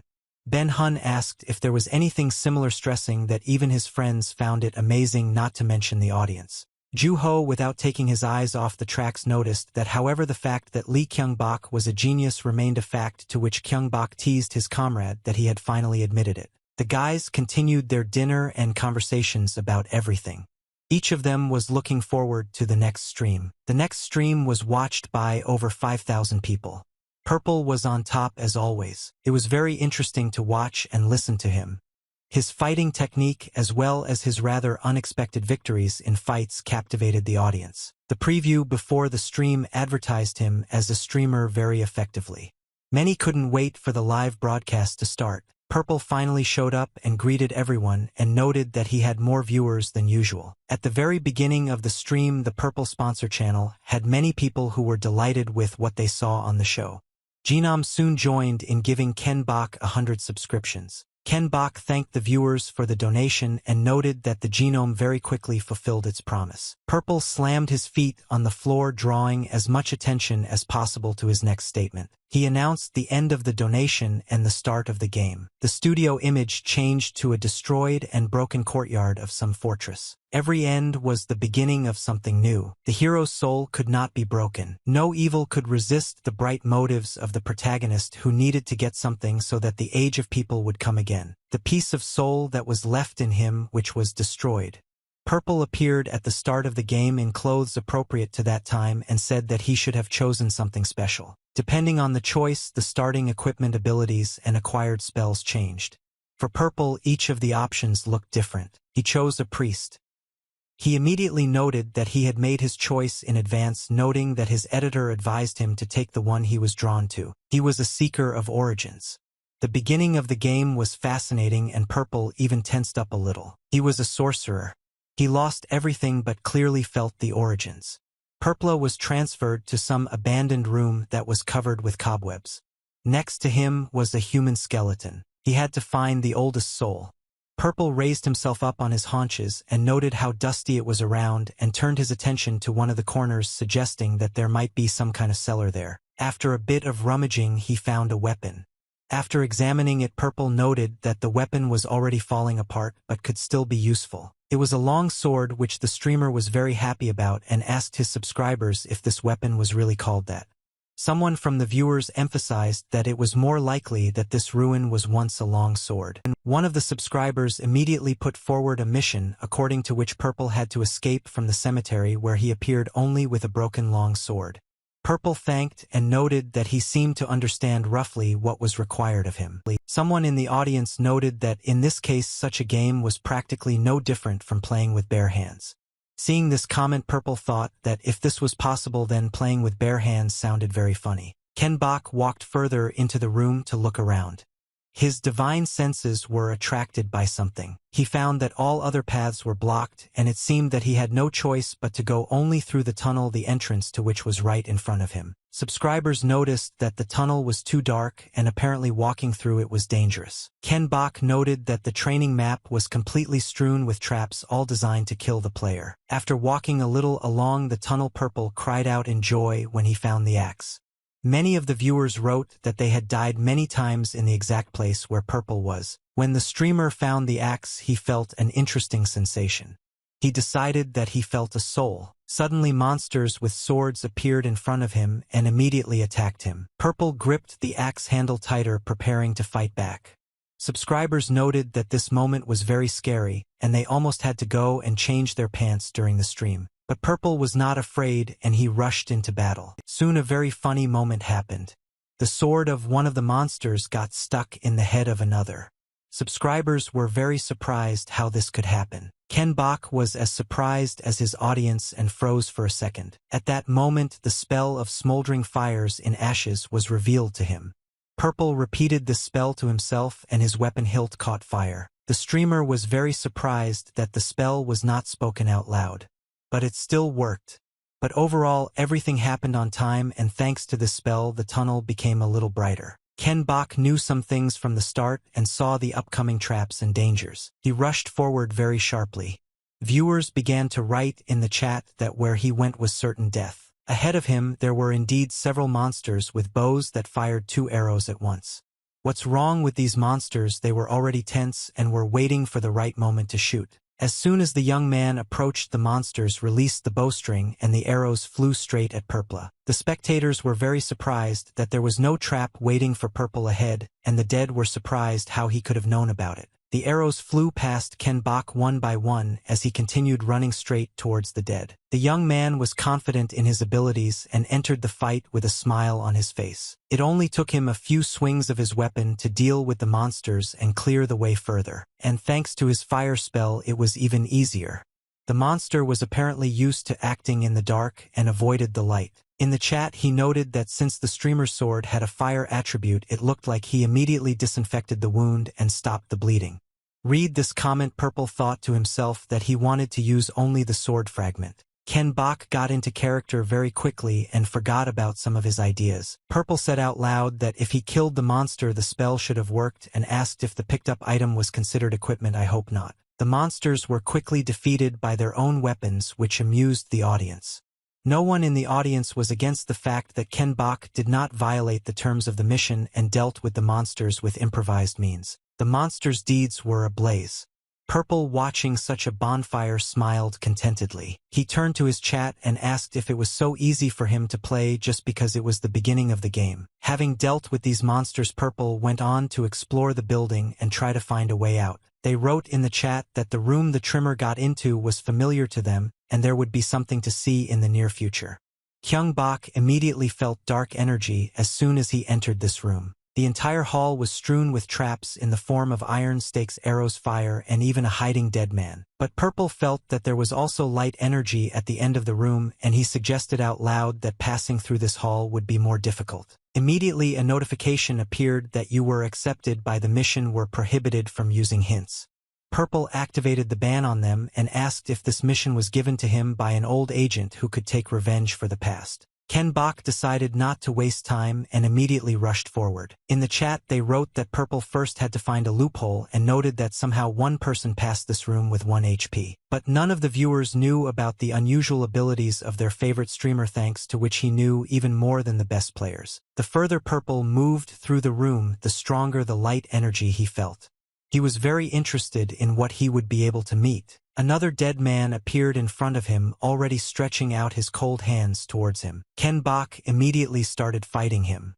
The chat again wrote that the next appearance of the dead man was too scary. Purple lifted the dead man onto his shoulders, thus protecting himself from another trap in the form of fire spray. He managed to run across the entire room, very quickly bypassing all the traps that were in it. One of the users sponsored Ken Bok's channel, noting that he went through this hall too quickly since it usually took more than an hour to go through it. Purple smiled and finally suggested that we take a look at what was at the end of this hall. He carefully opened the doors and was immediately hit by a purple glow that was almost blinding in its brightness. Having crossed the threshold, Purple found himself right next to the cliff.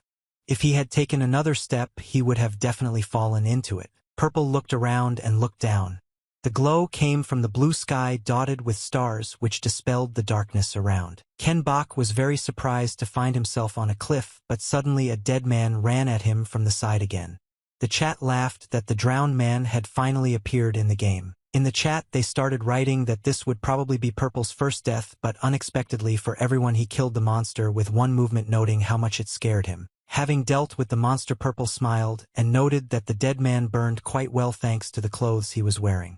Purple threw the burning corpse off the cliff and laughed, but his smile quickly disappeared from his face. He felt that there was something behind the cliff. Purple managed to illuminate the ground below. The chat was horrified and assumed that there were only corpses there. Ken Bok smiled, glad that he had found use for the shield, even if not for protection. Ken Bok began to slowly back away. In the chat he asked why he was going back the same way he came. They were interested in why he set his shield on fire. Having moved away to the distance he needed, Ken Bok stopped and ran forward sharply. He tried to accelerate as much as his training allowed him. Having reached the edge of the cliff, Ken Bok jumped. The chat became worried and began to write that they would not like to see their streamer die in such a way. Ken Bok hoped that he would be able to jump over the cliff and get to the other side. In flight, Ken Bok released the shield from his hands and it fell and shattered into pieces, illuminating even more space. Ken Bok felt that he was already very close to his goal, and a smile crept across his face. He was just a little short of finding himself on a stable surface.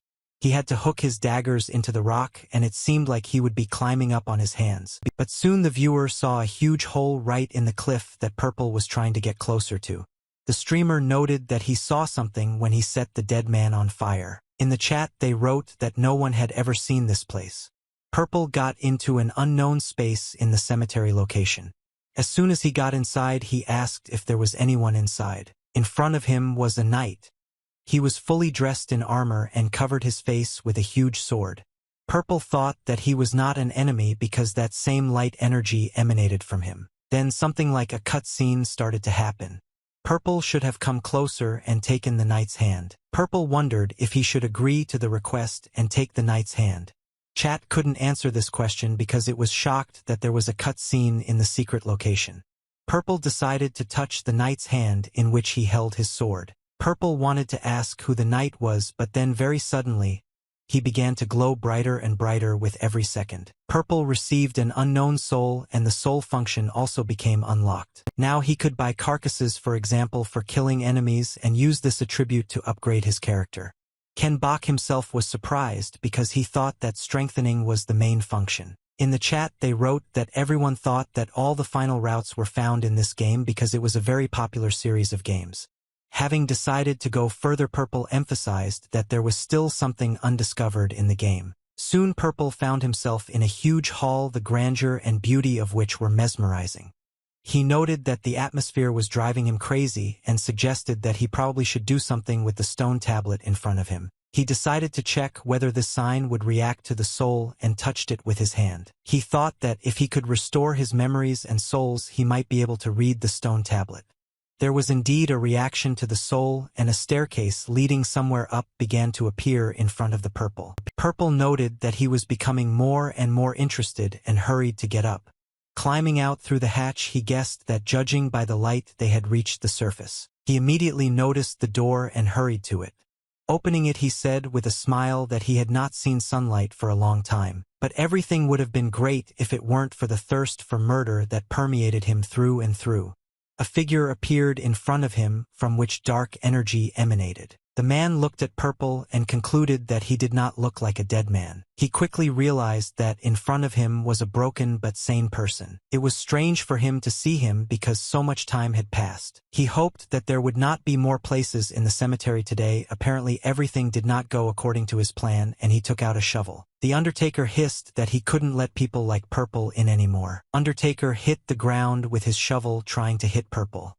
Purple doesn't quite understand if he should have been hit at least once to successfully complete the story. The chat laughed that Purple would have to fight the boss with a ball fragment and advised using magic and attacking from a range. The Undertaker's movements were too sweeping and difficult to dodge, but it was easy to read them and anticipate the next move. Ken Bach in general was not even worried about the fact that he would suffer defeat. He knew what he was doing and understood the technique he had to follow. In the chat, they started joking about how the Undertaker had gone crazy since he was going to fight the Reaper Purple himself. Purple smiled, knowing that he would soon have another victory under his belt. Purple noted to himself that the dead had their own unique characteristics, but the Undertaker did not. He only had a shovel, which he tried very hard to smash everyone in his path. Purple decided that he would use this very shovel to defeat the Undertaker himself and jumped onto the metal part as soon as it hit the ground. The Undertaker tossed Purple high into the air on his shovel. Once he was in the air, Purple activated his fire spell on the sword fragment and took aim. The next moment, he plunged the fragment into the monster's back. The Undertaker fell to his knees.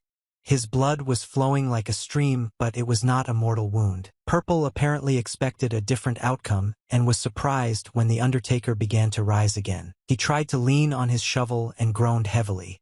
People in the chat started writing that they had never seen such a scene before. Afterwards, they wrote in the chat that it was necessary to inflict at least 20 crits. But in fact, it was impossible to do this with a fragment of a long sword. Purple noted that the Undertaker's body was human, so it wouldn't be hard to find weak spots. But something was bothering Purple so much that he didn't even dare tell his viewers about it. I decided to show it right away, or at least try it, and ran in the opposite direction from the Undertaker. He ran and picked up a huge sword. The audience was surprised that he decided to fight with it. This sword caught his attention even on the way out. It seemed that it would look great in the hands of the Undertaker. The chat began to laugh that Purple simply decided to dress up his enemy. But Purple didn't pay any attention because no one could guess what he would do next.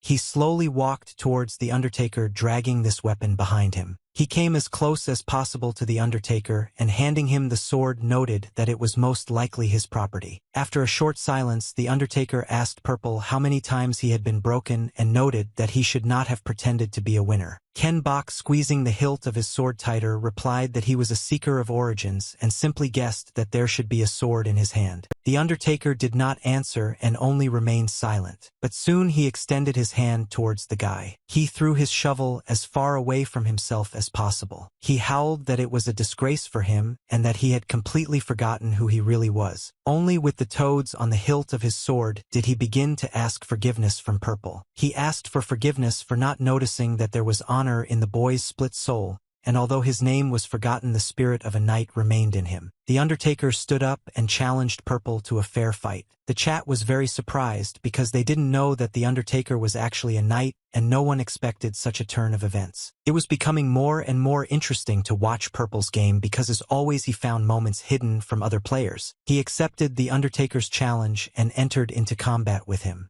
Soon Purple noted to himself that, as he had expected, the Undertaker's speed increased after the sword was returned to him. But he did not despair, and having taken out his fragment and used a fire spell, he decided that his plan should work. Undertaker was a very strong opponent.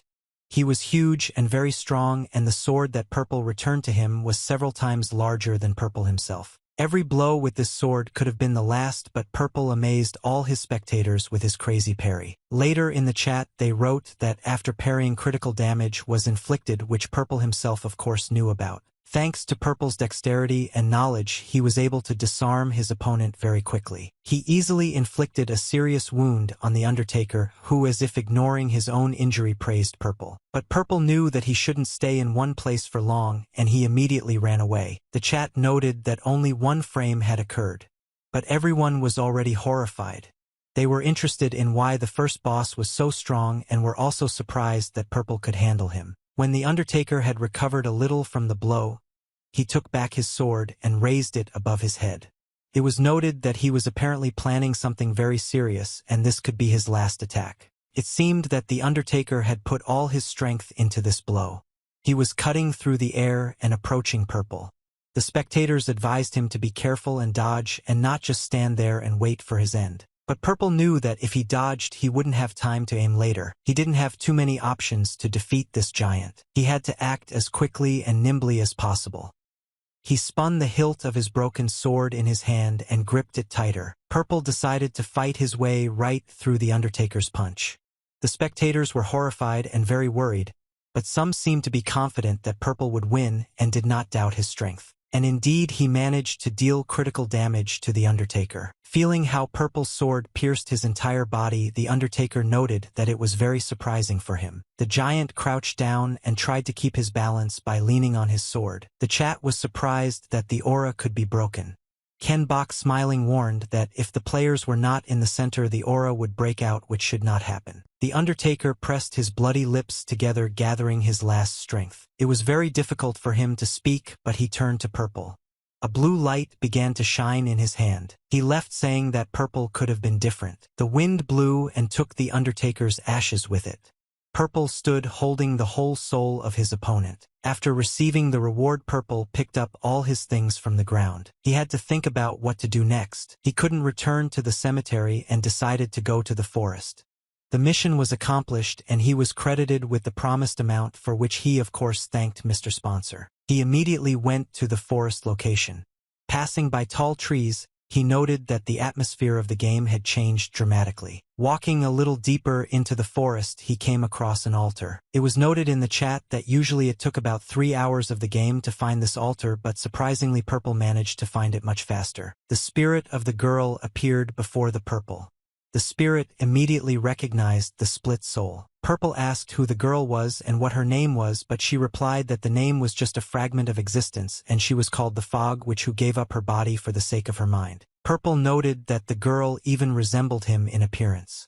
The girl smiled and noted that living without a body was quite inconvenient and asked if the guy wanted to make a deal. The witch asked him to bring Purple a soul for her and she would help him remember, but then she asked if he knew about remembering a soul, and then she saw that he was also a sorcerer. The witch approached and with a smile promised that in that case she would repay him with magic, emphasizing that she herself possessed special powers. Purple agreed and gave her the soul.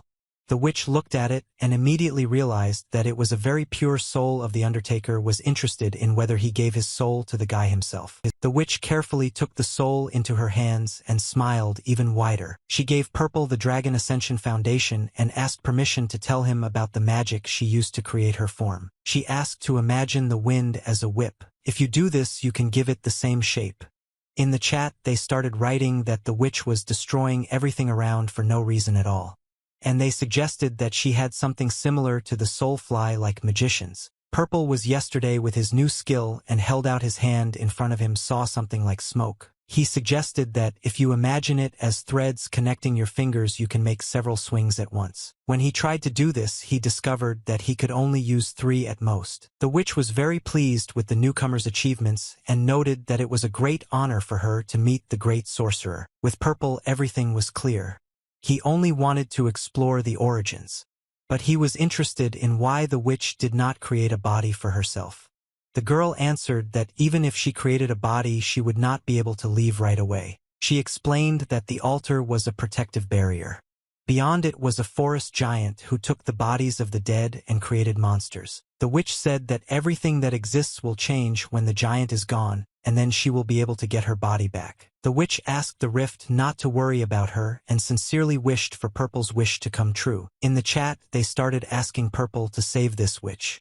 He smiled and replied that he didn't think she could teach him just one spell. He understood that he would get much more if he killed that giant and immediately set off on his journey. Soon he noticed that some very large and long centipede began to crawl around him. Turned out that it was another monster.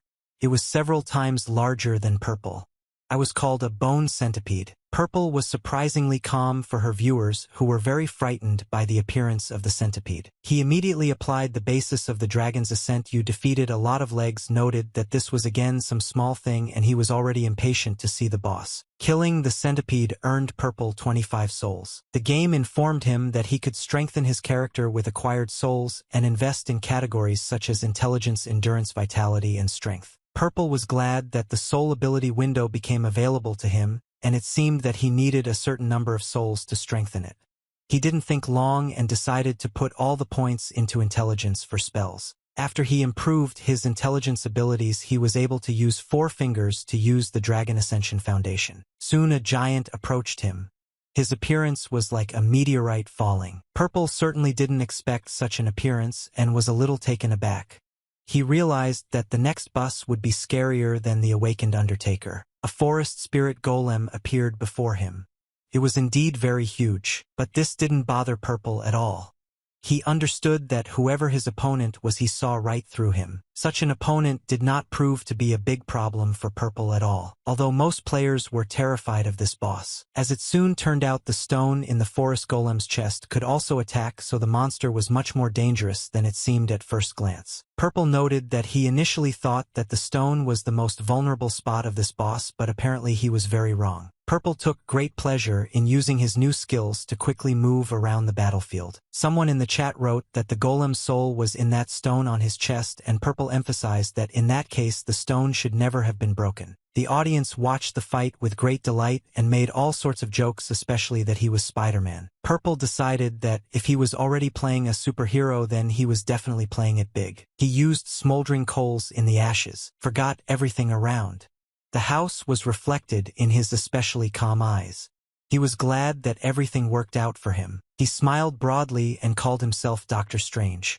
Everyone in the chat was very surprised that it turned out that the spells damn stack on top of each other. The witch warned that her magic was special. A little while later, Purple noted that it looked like magic could only be combined with the witch's spell, which meant that for killing the boss he would receive even more spells. The battle with the golem lasted quite a long time. He was strong enough and had special skills that slightly slowed down the victory over him. Purple was at his best. He used all his active skills and spells wisely. How easily he dodged the attacks of the forest golem itself and continued to follow his plan. One viewer wrote that the battle made him nostalgic for Twibbulori, a game played on the eve of January 15th, during which they set fire to mounds around a rice field or other field, or to sticks with ropes, and walked in a circle. Thanks to one of the and so Purple managed to move the golem a little to another place. One of the viewers reminded the streamer to be careful with the stone on the monster's chest. Purple knew what he was doing, and during the battle he wasn't particularly distracted by the comments of his subscribers because he needed to be as focused as possible. After the unsuccessful attack on the golem, Purple froze for a second, a Jedi of a different outcome. The chat noted how good the monster's reaction was. Finally, Purple smiled and noted that he was afraid of hitting the soul, but it looks like we won't need help. The golem used parry for both defense and attack, so we'd have to deal with that first. Purple immediately set about it without wasting a single second. Purple shouted that his plan would work and was extremely confident in his words. He attacked the monster with a fire spell which the golem was unable to dodge. The monster completely caught fire and turned into a huge fire with a green stone shining in the middle. Soon there was a fiery explosion and the remains of the golem flew off to the side. In the chat they laughed that Purple had his own plan for any situation that always worked. The golem crumbled into pieces which were now scattered throughout the clearing. Thanks to a sensible approach to this battle, the stone, or rather the soul of the golem, remained safe and sound. It wasn't as easy as we wanted.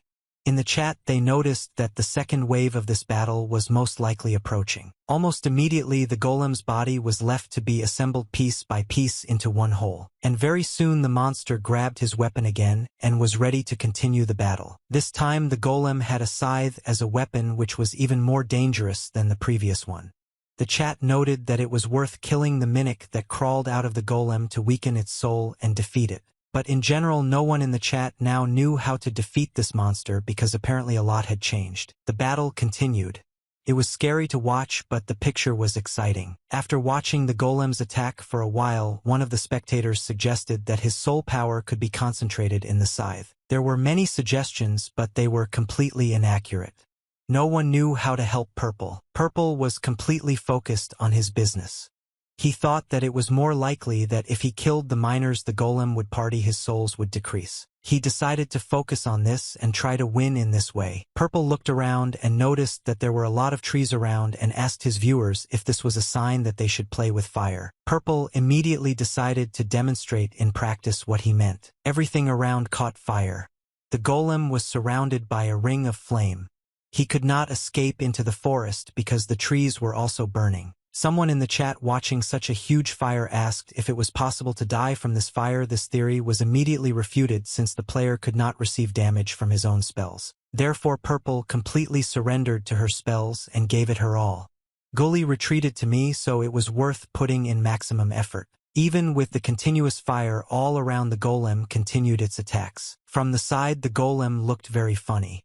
It was just a skeleton that had no head or any insides, but somehow it continued to function. At that moment Purple was not interested in the appearance of his opponent. It was important to him that he was dead. He occasionally had concerns that his plan might not work. But when he turned his attention to the golem's legs, he saw that its mini-versions still died from such fire. The audience noticed that the golem's soul was beginning to fade and the number of dead people at his feet continued to transform. At one point the soul went out completely. There was no longer any glow from it and it became cloudy. Well, the golem seemed to have gained even more strength. It looked like he wanted to deliver his final blow, which was the one everyone hoped for. All the trees that could be climbed to avoid the golem's attack were burned to the ground. If the monster had hit Purple, he would have died immediately and essentially from his own weapon. The situation was not the easiest.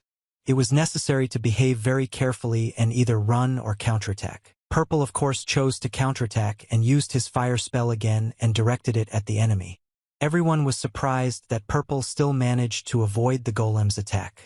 Dodging was the only way to survive and he succeeded. Purple asked if the golem's entire soul power was now left only in his scythe and attacked again. To everyone's surprise, the scythe broke with the first blow and shattered into pieces. While viewers were shocked and wrote that it was practically impossible, Purple approached his award. Still behaved quite carefully. He raised his hand up and clenched it into a fist, casting another spell. Everything around began to burst into flames again. The witch was amazed that in front of her was the true essence of the giant guardian of the kingdom's forests. She said that the golem's original power was to help plants grow, but the indignation of the dead defiled his soul imprisoned in augite. The witch approached Purple and reached out to the giant's soul. The witch noted that thanks to Purple's help she gained freedom and asked if she could ask for a part of the golem's soul as a reward. The witch split the golem's soul in half.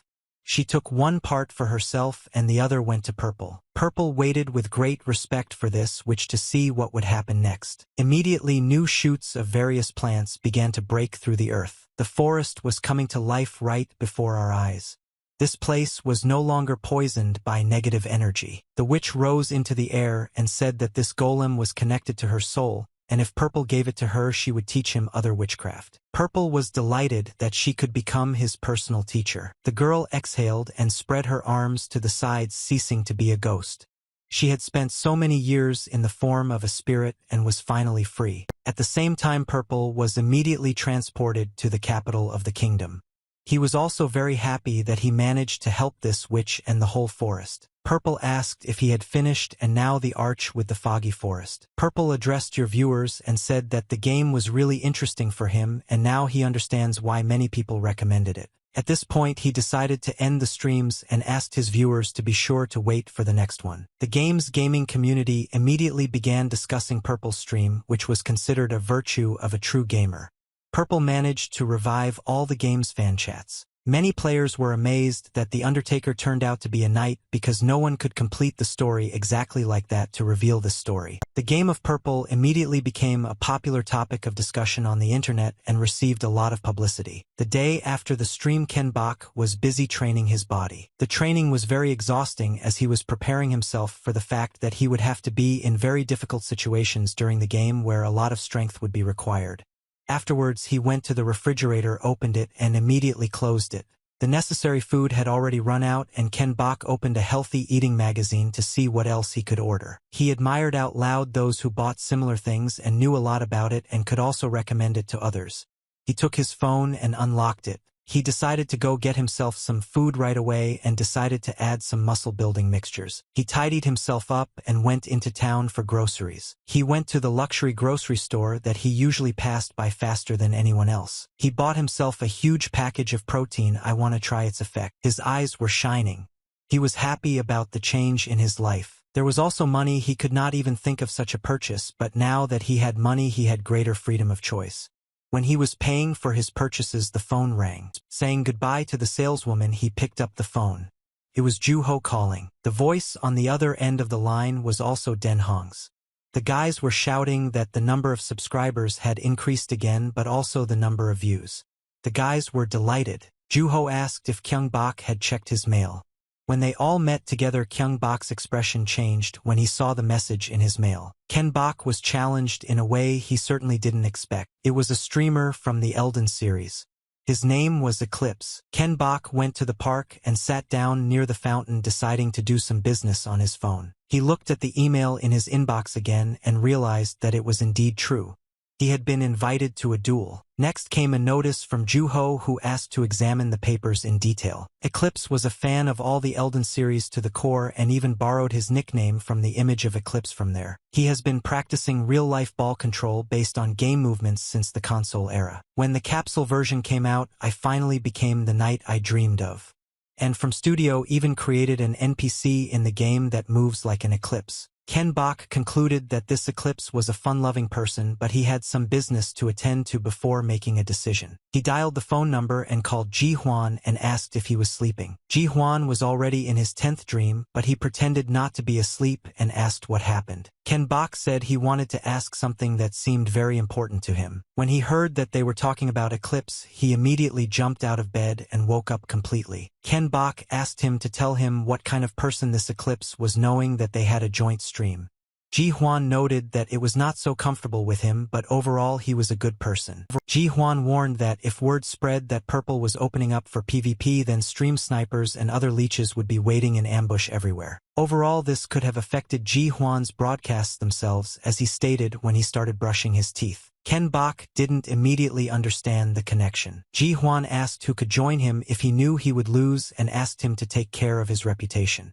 Ken Bok smiled and replied that he was right and that he couldn't abandon his friends. They finished the conversation and said their goodbyes. Ken Bok was generally pleased with what he had heard. As soon as he hung up, he heard the crowd screaming nearby. Ken Bok was immediately intrigued and listened. Nearby there was a huge billboard with an image of a tennis player. Under the building on which this billboard hung, a huge crowd gathered, screaming with joy at seeing such beauty. It was not difficult to guess that they were completely crazy about this girl. Kyung Bok was surprised that Idola was attracting so much attention, and he immediately thought of Ju-ho. One day he came home completely overloaded with various cosmetics and replied that it came with the mayor and he couldn't help but take it. Kyung Bok suggested that in the case of this tennis player there was also some kind of collaboration and was glad that everyone around worked so hard on their image. While something still confused him, he suddenly had a very strange feeling that at first he could not explain to himself. It seemed to him that there was a billboard with Newton, with whom he had not had a very pleasant relationship, and whom he envied a little placed nearby. He stopped and took a closer look. Beads of sweat appeared on Ken Bok's face and he visibly tensed up. But he immediately tried to shake all the bad thoughts out of his head, and Zadernov walked towards home. He tried to convince himself that everyone's trained bodies were the same, and it just seemed that way to him. Soon it was time for another stream. As usual, the broadcast began with sponsorship and free donations from some viewers. Purple never forgot to thank all his fans for their generosity and support. Having dropped to the floor, Purple drew the attention of the audience to the fact that he had a statement. He announced that the first emojis had been added, and that in order to use them you had to renew your subscription. Notifications about subscription renewals immediately poured in, which couldn't help but please Purple.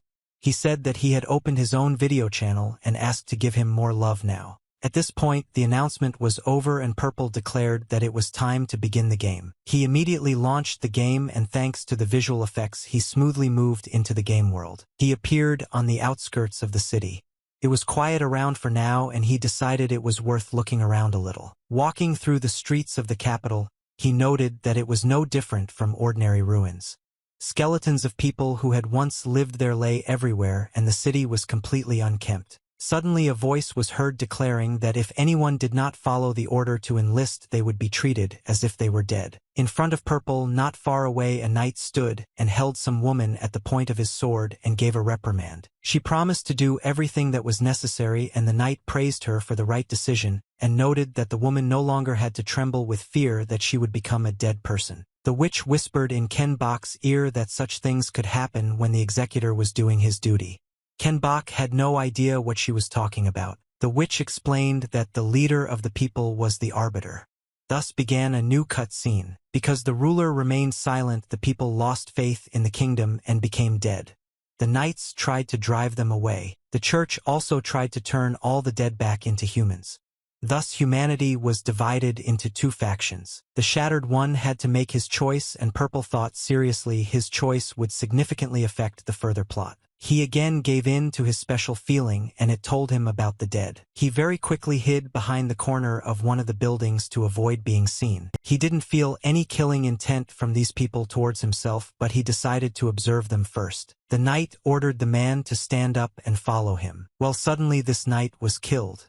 It was completely unclear how it happened. The knight fell dead to the ground. Other people appeared next to the woman. They were all in on the same page and were glad that they had done a good job. One of the unexpected arrivals turned to the woman and invited her to come for food and promised to share. Large tears started to flow from the woman's eyes. She wanted to say something, but her sentence was cut off mid-sentence. Ken Bok peered out from behind the building carefully and tried to keep everyone in check. The woman nevertheless gathered her strength and through loud crying rejoiced out loud that she would no longer have to go hungry. The witch explained to the streamer that it was an insatiable spirit. The dead who touched the taboo and hunger. Ken Bok examined the bloody footprints on the ground. He thought that since he had the opportunity to openly persecute these people, it was worth taking advantage of it. He hid and began to follow the people who had taken the knight's body. Waiting for the right moment, Purple announced his presence to everyone. Everyone turned to look at him in horror. Flames emanated from his hands. The next moment, all who had done the terrible thing were burned. The witch noted that the recruiter's soul was still intact. She took it in her hands and asked if the broken one could return this soul to the knights. He obtained the recruiter's complete soul. After studying it, he discovered that the knight's order was the new route and hurried to set out. He found himself near the entrance to the royal castle of the knightly order of the kingdom. At the entrance he was met by guards who asked him to state his name and apparently would not have let him in just like that. Purple said that he was one of those who seeks the origins and he had no need to fight with the guards. Someone was watching this scene from the window. The guards began to apologize for not recognizing the split man right away and asked other people to take the guest to the commander. In the chat, viewers noted that it was more likely that without the knight's soul, they would not have let him in just like that. The doors to the kingdom opened and Purple could now enter inside. As soon as Purple opened the doors to the reception hall, he was greeted. The commander noted that he was glad to meet and introduced himself as the commander of the knightly order of the kingdom of Blondo. The commander was a little dejected, realizing that the split one had returned the soul of the recruiter to them. He knew that the broken one could have kept her for himself, but he did such a generous act and returned her home. He sincerely thanked Purple and took the soul for himself. The commander wasted no time in asking whether the arrival of the split man could be regarded as a willingness to help in their cause. Purple openly stated that he had no such thoughts. The commander asked if the split one came to them only because of the ancient soul. He explained that only the arbiter knew where she was. Purple asked how the commander himself knew about this. The commander clenched his hand into a fist and it began to glow brightly. He said that he too was once split. Purple asked if the commander was here because the arbiter had abandoned him. Purple's character lines were very direct. The commander said that he did not meet the requirements of the ruler and instead he chose a name and mission for him. He admitted that in order to protect the kingdom it was necessary to get rid of the split ones and emphasized that apparently he had not done enough since such a guest appeared in his hall. Purple smiled, realizing why the Undertaker was standing there. Apparently, he was personally appointed by the captain. Purple asked if the captain was going to stop him. The captain lowered his gaze and noted that the situation had changed. He said that since the master had remained silent for a long time, they began to doubt his existence. Large crowds gathered under the castle of their leader, but all was in vain. The witch stepped forward and continued for him, saying that the faith was becoming dead. The commander said that supporting the faith of the knights was the highest mission. But the problem was that without a chapter it made no sense. The man gripped his sword tighter, trying to find some support. He shared his assumptions that perhaps the knights will become dead, but without telling people the truth, they will simply continue to do their job, so that people do not become dead. The commander emphasized that they had not yet surrendered, but he believed that this mission was impossible to complete. The commander bowed before Purple and noted that he was the one who could confirm the truth. Purple answered him that she agreed to help because he had no reason to refuse. The commander thanked Purple with great respect and reverence. He began to remove 2 pendants from his neck, explaining that in order to meet with the ruler of Purple, he would need 2 keys. One of them was a medal that the commander himself owned, as well as sacred jade that was kept in the church. The commander promised that if Purple brought him the sacred jade, he would also give him the medal. Purple asked why the commander had set such a condition. The commander hesitated a bit and replied that he was ashamed to admit it, but he was a coward. He explained that if the church that turned the dead into people would get the medal, the knights would have to defend them and not the kingdom. Purple noted that this was contrary to the mission, but he still understood it. The commander thanked the guy again and specified that he could use whatever he could find. After this scene, Purple gained access to PvP tournaments. At this point, Ken Bach clapped his hands and declared that they would have to finish. They stopped complaining that the stream didn't last long enough and started asking what the reason was. Purple picked up the sword and asked the audience who they thought he would show, and without waiting for an answer, he said that he and Mr. Eclipse had agreed on a duel, and he should have waited until PvP opened. Purple clarified that for such a tournament they both needed to be in their best shape. So the stream will continue the next day after the usual break. At this point, Purple said goodbye to everyone. Immediately after this short stream, discussions about the upcoming tournament appeared. Many wanted to watch it and plan their activities so as not to miss this event. It was also important to see the announcement on Eclipse's channel. He also announced a duel for his subscribers on his channel. Besides this, he wanted to express his personal request to his subscribers. He said that he would like to measure his courage with Mr. Newton, but he never received an answer from him and expressed hope that he would definitely contact him. Ben Hun was delighted that Eclipse decided to provoke even Newton. He expected something like this when he asked about the duel, but the meta was so busy that it lagged. Kyung Bak noted that he had never been against tournaments and in general he had no reason to refuse, to which Ju-ho responded that in that case it was a self-evident procedure. When the guys looked at him excitedly, he said that a metagamer had contacted them and wanted to buy the rights to broadcast the duel. At this time, conversations were going on in the headquarters in the apartment of the metagamer website. The boss waited for an answer. The assistant asked him to pull himself together and wait a little. The influencer team was under pressure because they had no news material. They weren't too worried that they were offering to buy the rights from such a big shot and that they could refuse. They were so worried that they decided to simply pray for successful negotiations. Things were quite dire, and such a step could have changed a lot in the development of their activities. A new metagamer stream started on the platform.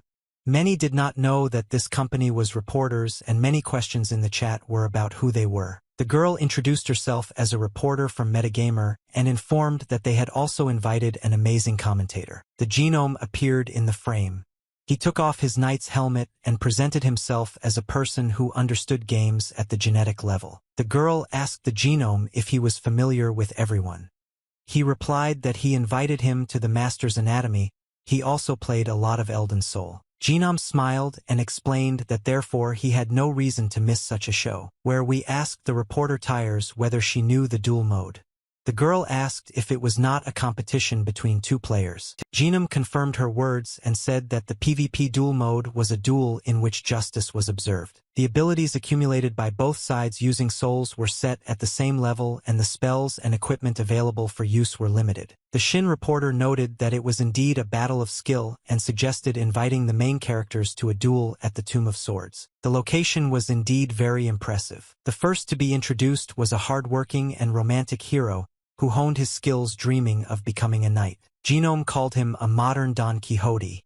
It was Eclipse Cheese. Next, he introduced the newcomer champion who responded to the request and accepted the challenge. He called the hero Perfect just like his name. It was Ken Bach whose nickname was Perfect. Before the duel began, Eclipse declared that carelessness was a disgrace for a knight. He promised that he would fight with all his might. Perfect smiled and noted that he was glad to hear this. Perfect's eyes flashed and she declared that in that case Eclipse would have to surpass himself. Genome commented that after Mr. Eclipse's statement, Sir Purple's statement shattered it into pieces. Die began at the moment when both sides would stand in the golden circle. All the spectators were in anticipation. No one could guess who would win. The opponents carefully began to approach the arena outlined by a golden circle. Purple made the first move. The Eclipse Knight followed suit. For a moment, the Eclipse's foot froze above the golden line but never crossed it. In the first one, Purple crossed the line and entered the arena. But unexpectedly for everyone, other characters appeared in the arena. Genome screamed how other users could get there. I asked the tire reporter there if she had turned off the raid function. The girl immediately became very nervous and pursed her lips as if admitting her guilt. But later her smile grew to her ears and she asked if everyone really hoped that there would only be two opponents. Genome was shocked and played out this emotion on camera as vividly as possible. The girl explained that if someone interferes in the duel, the main thing here is that the opponents will deal with them themselves. The audience didn't appreciate this trick, considering it to be just some kind of massacre. Outside users were very surprised that the main characters were too calm, as if they knew in advance what would happen. The Eclipse Knight hissed at the users and asked how they dared to interfere in a fair fight. Ken Bach just smiled and said that for him it was a great opportunity to warm up. Well, Purple thought to himself that it had been announced in advance that a joint stream was supposed to happen, but users still got involved, which was considered bad form. So they prepared a trap to immediately stop the raiders' attempt. And as soon as they attacked, Eclipse and Purple were really ready. Genome noted that the attackers from the side did not receive the same adjustment to their abilities and was interested in how they would cope. Purple looked even overly self-confident. A smile never left his face. After a short time, the attackers scattered in all directions. Purple commented on his actions as if any attacks should have been blocked. The attackers really did not expect such a turn of events and thought that the advantage would be on their side. None of them had any idea who they were going up against. They had heard of Purple but apparently thought they could take him down. Well, Purple had perfect control and quickly dealt with those who dared to interfere with him. Genome sighed and wondered if in their time Stream Snipers didn't train at all because they looked like some kind of herd. Purple turned to Stream Sniper and promised to ban them forever. Everything around became even more engulfed in flames and the opponents were scattered to all sides of the arena. Genome noted that it looked like the fiery vortex had turned into a dragon rising and was drawing in more and more uninvited guests. What they wrote to you was that the killer had his signature smile on his face. The tire reporter commented that Mr. Purple had pulled ahead. The girl also noted that Mr. Eclipse was not going to give in. His swordsmanship was beyond imagination. The raiders were arguing among themselves and also arguing at their two opponents whom they were unable to fight back. They were forcibly logged out and the invasion ended in desertion. The tire reporter suggested that these uninvited guests thought that nothing would happen to them for this, to which the Genome asked if she did anything about it. The girl explained that since her team was responsible for banning PvP, the guys clearly came here with unclean intentions and her team of lawyers will help them answer for obstructing business. This did not relieve them of responsibility even if they had made a mistake with the doors.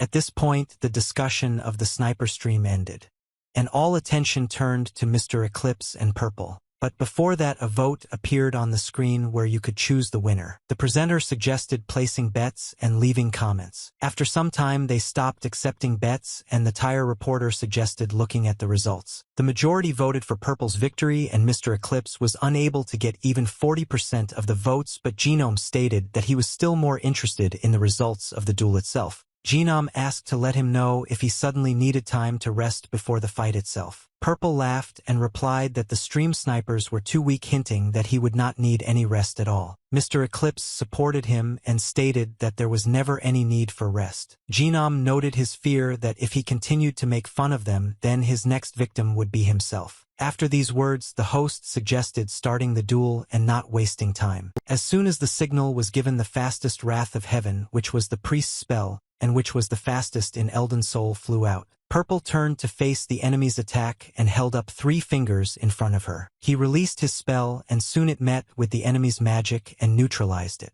Genome noted that, as expected, both sides were great and Purple smiled wider. The chat was surprised that the radius of Purple's spell was equal to a point, and it was surprising that it was possible to neutralize the enemy's spell by hitting the target exactly. The Eclipse Knight didn't expect this either. The neutralizing spell was followed by an attack from Purple that nearly knocked the knight off his feet. Purple joked that the knight had very good reactions. He aimed his blows at the expected dodge point, but he still dodged.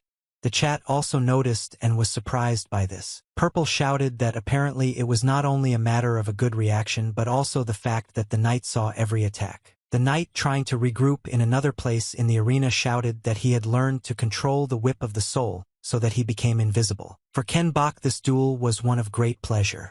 He released the following fire attack on his opponent. He noted that in this case he had no reason to hold back. I warn you that he will give it his all. Genome noted that there was excellent pressure in the arena.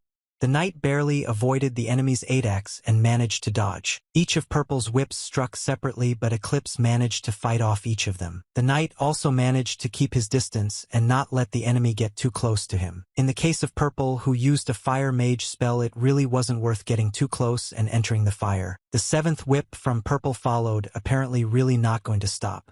It blocked the escape routes of the Eclipse Knight. Everything around was ablaze. The fire obscured the view and also burned. The Shin reporter commented that the knight revealed his second spell to block the sorcery. Purple thought that if the knight blocked his magic with spells, then the effectiveness of attack and defense would increase. But despite this, Purple still wanted to check something.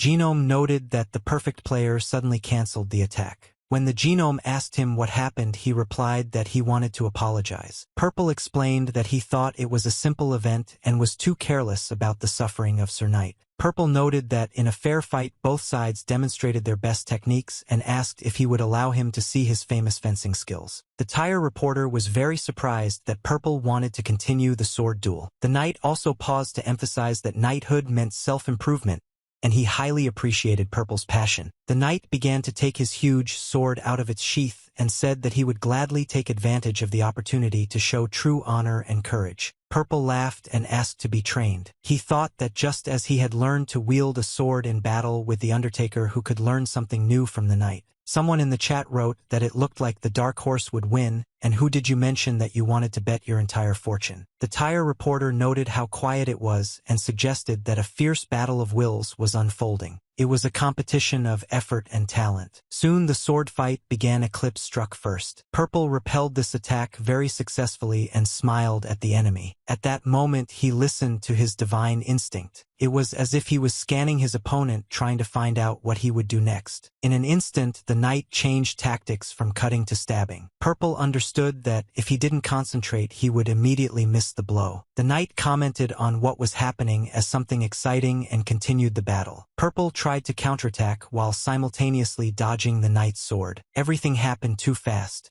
Dozens of ball strikes were delivered in an instant. The swords rang against each other and sparked. The opponents did not retreat from each other. They wrote in the chat that everyone knew about the knight's pump-it-up skill, but what Purple did amazed everyone again. Purple skillfully delivered his blows and admirably dodged his opponent's attacks. After Purple felt that the knight had weakened and apparently allowed it to happen on purpose, he tensed up. The opponents growled and shouted at each other.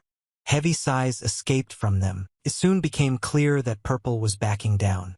Many of the spectators realized that even holding on against the knight was sheer madness and that even Purple could lose. Gina believed his eyes and asked the Shin reporter if she saw the same thing as he did. The tire reporter noted that she did not understand what was being discussed. Genome warned that he could very well be wrong in his judgments. For a short time he watched the battle closely. After the host suggested that Purple seemed to be adapting to the battle conditions in real time, although in the chat they wrote that Purple could barely stand on his feet. Purple really did look like he was in a bad position. He tried to repel the knight's attack and find time to counterattack. But as soon as he did this, the knight again drove him into a corner. Purple was tense and no longer smiling as widely. But as this virtuous circle continued, his swordsmanship became more skillful. Purple just needed time to improve his sword skills and become on par with his opponent. The chances of winning were increased by honed skills. Soon Jinam commented that Purple was starting to pull ahead. Jinam was genuinely worried about his new friend and hoped that victory would be his.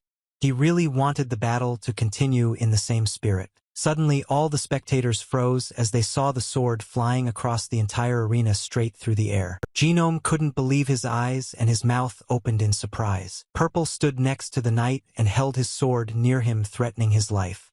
The knight admitted his defeat. Purple broke the sword Eclipse, repeatedly winner of the tournament from studio. Genome with great pleasure told the audience about it. Purple noted out loud that this battle was fun for him, but the knight did not respond. It was strange enough that the knight didn't react again, but Purple thought that the title of best ball would sooner or later pass to someone else. Purple sheathed his sword and commented that their duel was excellent. The knight looked at the hand that Purple was holding out to him and said that he could have lied by saying that he was not disappointed because 12 years of his experience had gone down the drain in one tournament. Genome and the Shin reporter watched the events in silence. The knight accepted help to stand up and grabbed Purple's hand. Having risen, the knight noted that he had put all his strength into this duel, so he could not be upset. He shared that he felt Purple's skills improved with each hit and called him a true genius. Ken Bok smiled and shared that for the first time he was worried about his opponent's defeat. The knight leaving the arena said at the end that in that case he could be proud of him for making him nervous. At this point, the knight disconnected from the tournament. The chat noted that Eclipse did not lose his composure until the very end, and overall this duel was incredible in all respects. Genome and reporter Sher decided to end the live broadcast, saying that they didn't want to interrupt such a broadcast in general. After this, Ken Bok was faced with another opponent who appeared immediately after the Eclipse was turned off. His next opponent was supposed to be Newton. He immediately turned to perfect play, noting that his victory was funny. As Newton poked at him, Ken Bok wondered if he should have asked his opponent's real name. Newton started to get mad because Purple didn't answer him for a long time and generally ignored his presence. The night Eclipse appeared again and explained that after the battle with him, Sir Purple was not in the best shape, and since it was he who invited Newton, they would fight first. Newton was indignant that he had just come home from work, but then he thought for a bit and decided that he would still let the guy rest if he was tired. Ken Bok smiled, thought that in general he didn't care about Newton, and said out loud that it was just Mr. This made Newton a little angry, which was noticed by all the spectators. The tire reporter suggested the fight begin, and then noted that Newton was making a lightning-fast attack. Newton warned that if he continued to be compared,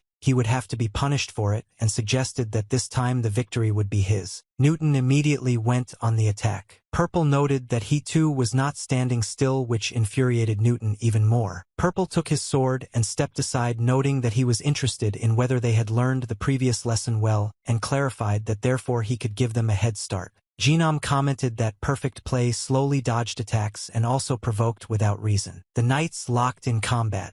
They were both also very good opponents for each other. Purple commented that they pretended to attack Hedon by striking vertically and then horizontally, but the aim was better on the table. He entered the fight third and said that if this was all that the two knights were capable of, then there was no point in continuing the duel. None of them expected such a statement, and they were both very surprised. The tire reporter panicked that they were ending the duel, although she herself spent a lot of effort to gather them in the arena. Genome commented that Purple decided that the skill difference was too big and it was a waste of time for him.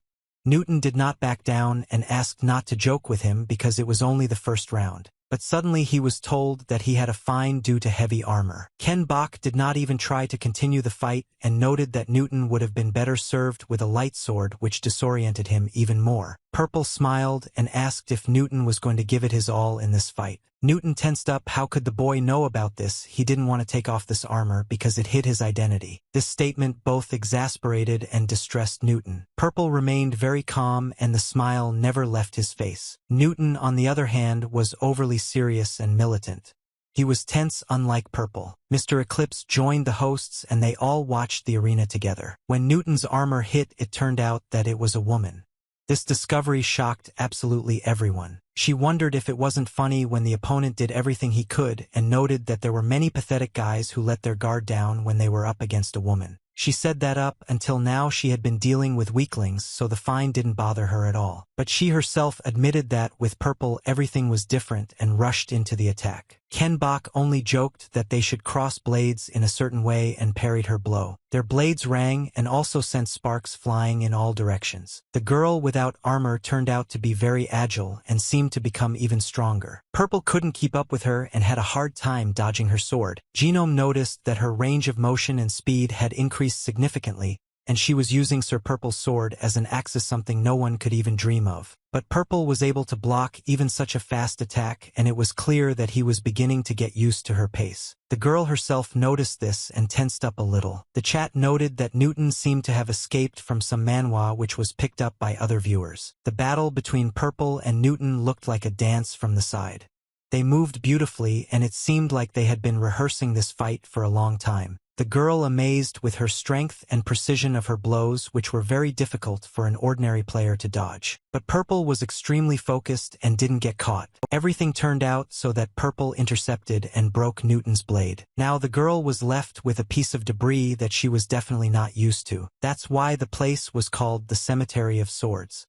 Even Newton was cornered here. The girl reached for another sword which was driven into the ground. Genome was surprised that the swords were not just visual objects but items that could be used alone, and praised the woman's ingenuity. Purple easily dodged the subsequent dangerous blow and counterattacked. This blow was quite hard and Newton barely managed to dodge it. At one point the duel suddenly stopped.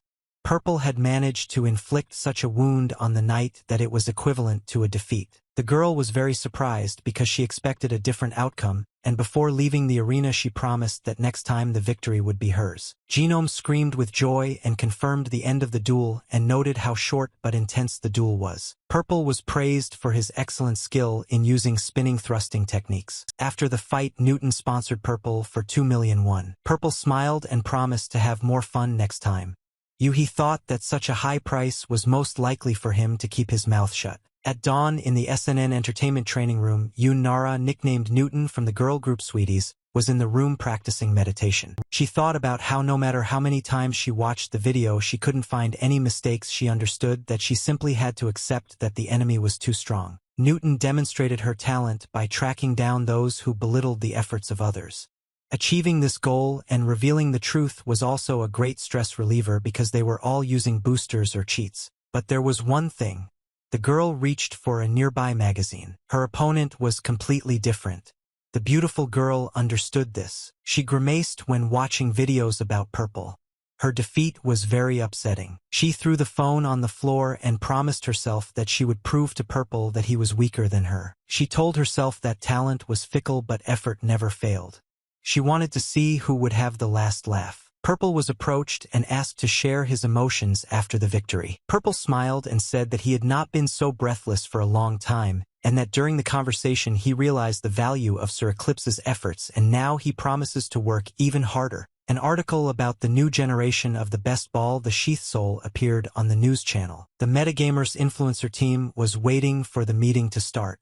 Without talking among themselves, they decided that one of them was definitely called because of the stream sniper issue. The puzzle was generally coming together for them, but the overall picture was not very good. The door quietly opened behind him. The boss entered the room and was clearly not in his best mood. He immediately began to explain why he was late and said that the CEO had called him. The girl jumped up in her seat and asked in horror whether he had personally read the article, to which her boss replied that the CEO had indeed read it. The man was overwhelmed with emotion. He was incredibly angry and upset. That's what absolutely everyone present decided. But in the next moment he changed dramatically. He started jumping and rejoicing that everything went well, and now they had an extra day of paid vacation. The girl practically fell into a stupor and asked why he entered their room with such a look.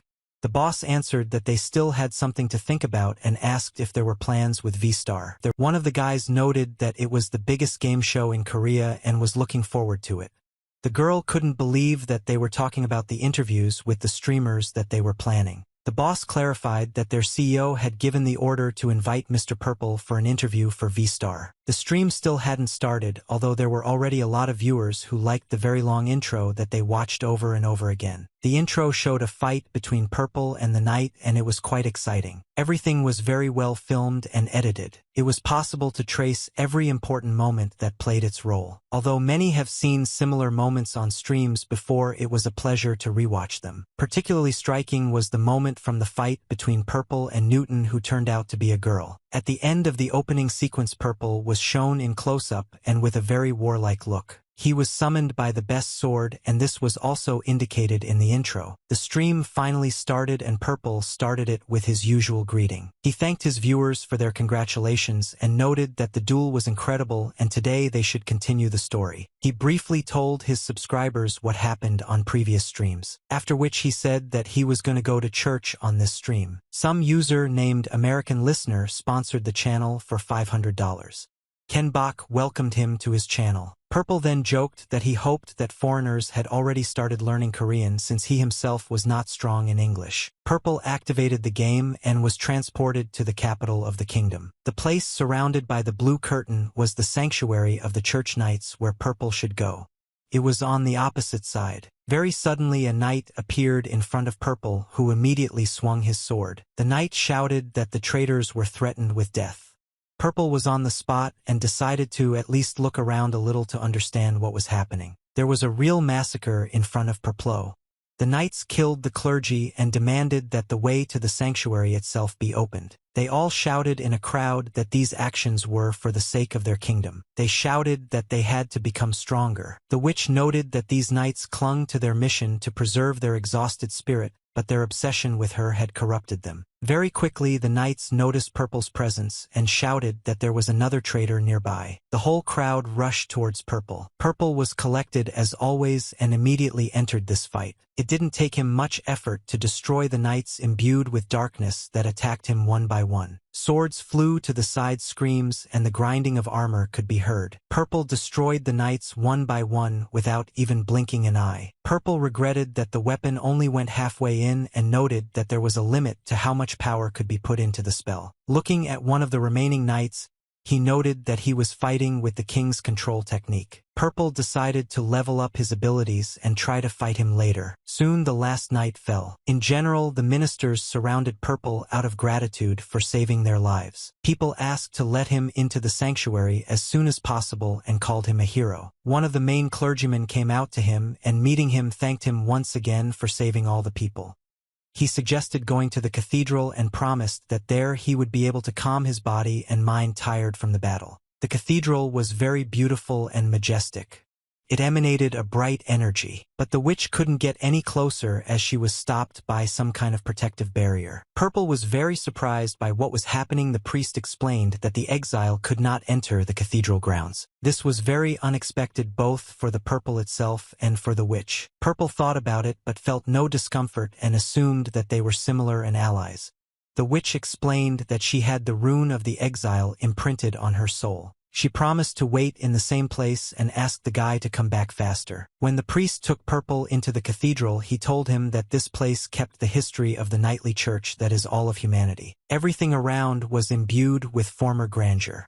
The strong former energy was felt. The original Knight Eldon slew the monsters and began the era of humanity. Knight Eldon sacrificed his soul endowed with the power of immortality to create the saviors of humanity. The saviors of humanity drove out the monsters through repeated deaths. Thanks to their efforts, the golden age of humanity began and the kingdom of Eldon was founded. Following the church minister, Purple asked if there was already a second part to this story. The priest stopped and pointed to the door and explained that there was a saint in the chapel. Purple exhaled and hurried forward. In the chapel stood a magnificent girl in a huge fluffy dress. Photo laughed in the chat that it was the appearance of a damn cute sister. Purple did not express any particular friendliness and took what was happening very seriously. The girl turned around and said that she was counting on his generosity.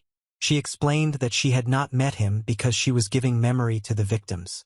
The girl introduced herself as Sophia and said that although she was not worthy, she continued to serve the knight as a saint. Purple frowned because he didn't feel anything.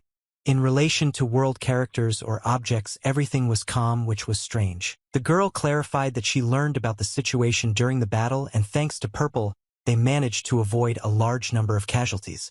Sophia asked how she could thank him for such an act. Purple replied that he had business with Sophia. The girl asked if he really wanted to get the sacred jade to sort out the situation in the royal castle. The girl replied that she would gladly agree to this, but at the moment it seemed difficult.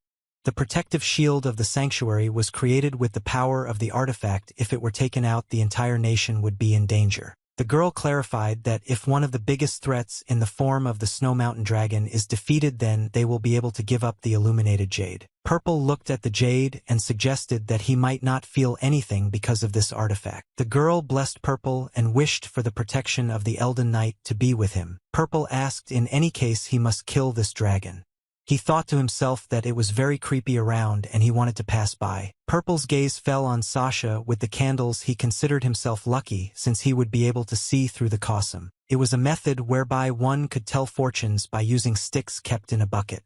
Purple walked closer to the bowl and reached for the candles. He took one of the candles and tried to concentrate on it with all his senses. For a very long time he did not understand anything. It was as if his divine sense had switched off. The thought occurred to him that murder was a small evil, but if it could be defeated, then the catastrophe could be avoided and good could be found. He believed that this benefit would be a great good. He carefully lit the candle from another one. Purple bowed before Saint Sophia and noted that sacrificing himself for the sacred jade was the fate of the snow dragon. Without wasting time, Purple went to the snowy mountain in search of the dragon. He climbed this mountain with the help of his spells, clinging to small rocks. The spells he had helped him a lot in any place, not only in battle. Having risen high enough, Purple assessed the atmosphere around him. The air temperature was also very low, which added to the realism.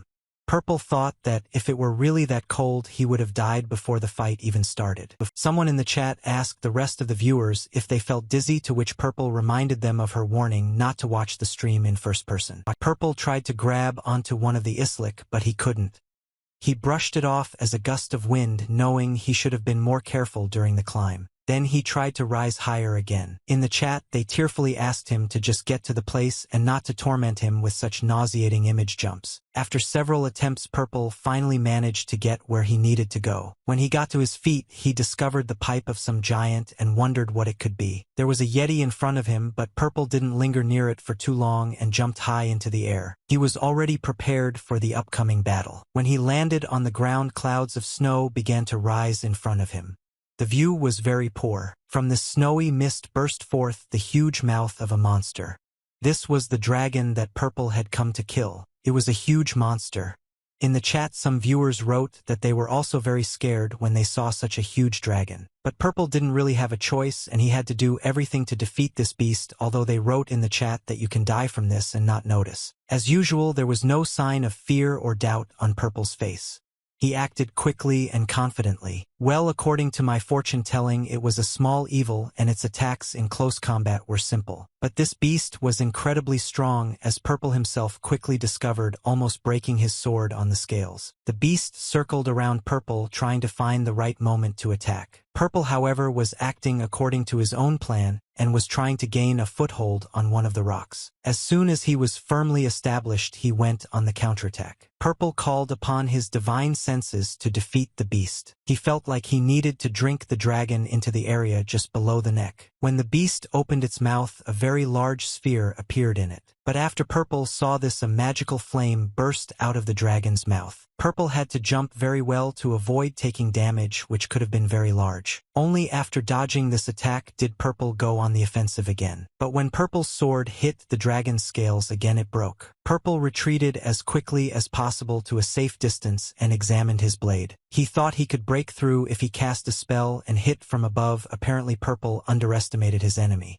It was broken, so he had to put more force to break through in the right place. He turned to his followers and asked if they had heard anything about reverse scales. Overall, after the audience's response, it could be concluded that no one had heard of it.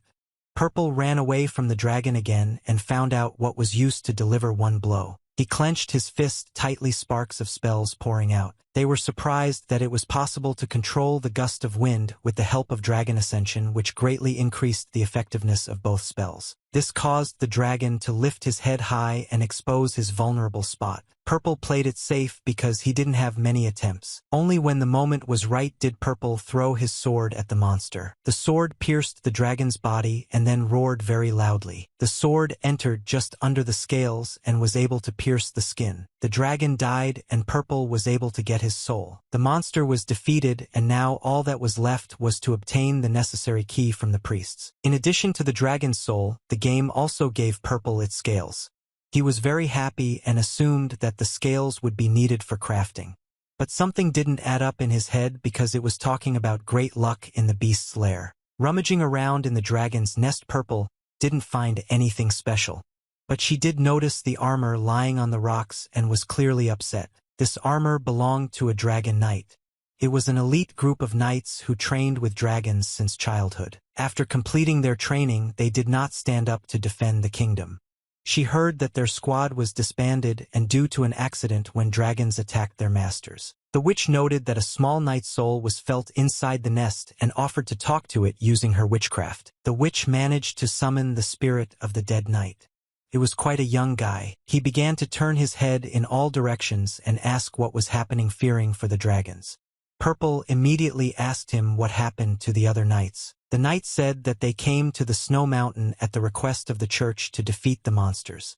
The saint gave them sacred jade, saying that the night elding would protect them, but it turned out to be a trap. When the sacred jade glowed, the dragons went mad and the knights were unable to hurt them. Purple asked if there were several of these sacred jades and if such an artifact was still worn by the saint in the church. The witch looked at Purple with confusion and asked what he was talking about. The witch explained that it was unprotected jade because it should be golden in color. Purple felt annoyed because his divine one didn't react only because there was a fake. The dead knight asked Purple what happened to the dragons, and he defended his soul and remains without any help. Purple replied that this was not the case, and that he had merely decided the life of the last remaining dragon on the snowy mountain, and extended his soul to him, noting that it was rather guarding its master. The knight looked at the dead dragon, which was curled up. His heart sank and he exhaled heavily. He carefully took the soul of his dragon in both hands and brought it closer to himself. He began to cry loudly. He suffered and hugged the little ball of his dragon's soul. The knight turned to Purple and thanked him for giving peace to his brother who was left alone. The knight informed that it was time for him to reunite with everyone. People started writing in the chat that the evil and powerful dragon that attacked the sacred lands turned out to be a pestle that loved its master, which was very touching. The witch explained that they called the dragons and members of the order they grew up with brothers. It was hard for her, but she took comfort in the fact that at least they would be together. The witch could not understand the words about Saint Sophia. She was sure that Grandma Sophia could not have done such a thing, to which Purple asked if the saint was not a young woman. The witch replied that this was definitely the case and clarified that in that case the man was not a saint. The witch explained that she could not name the reason because of the ban of the exile. We really asked Purple to believe her. Purple, with a very serious face, replied that one should only believe in what one sees with one's own eyes. Apparently she kept silent. He thought that her words meant nothing to him. But Purple continued, saying that the saint he met bewitched the dragon knights and his fake sacred jade. The witch smiled and said that if he told the Blondo everything, he would help the deceived inhabitants of the Holy Land. Purple turned his back to the cave and looked at the fallen dragon. The picture was very sad, and it made his heart hurt even more. The viewers were also sad to see this, and people wrote comments wishing the dragon a good rest with his master in the afterlife. Purple's path then led him to the knightly order. When the commander listened to Purple, he assumed that if his words were true, then someone had captured the church. She emphasized that they had lost their precious comrades, and succumbing to the words of the false saint, promised to station troops near the Holy Land and transfer authority to Purple. Purple nodded and took out a yellow sheet and noted that there was one more thing to do now that the alliance with the knights had been made. He took out a certificate for the manufacture of weapons from dragon scales. Quality always depends on skill and luck, but Purple was itching to craft something. Purple was looking forward to what kind of weapon he would be able to craft from dragon scales. He immediately set to work with particular enthusiasm. He forged his own weapons with his own hands. And to his great surprise, he had great luck. We were all surprised, absolutely all the spectators. It was a rarity. Purple's eyes were shining. He was completely absorbed in the process. Probability didn't matter in his case. All he had to do was to catch the movement of the target and hit it accurately. He did not stop and worked hard on his weapons. Soon he had great luck a second time, which was even more rare. Some kind of magic was flying right in the air while Purple used his divine sense to do his work. Sparks from the metal flew in all directions. The sound of the hammer echoed throughout the area. Purple had 2 more big successes.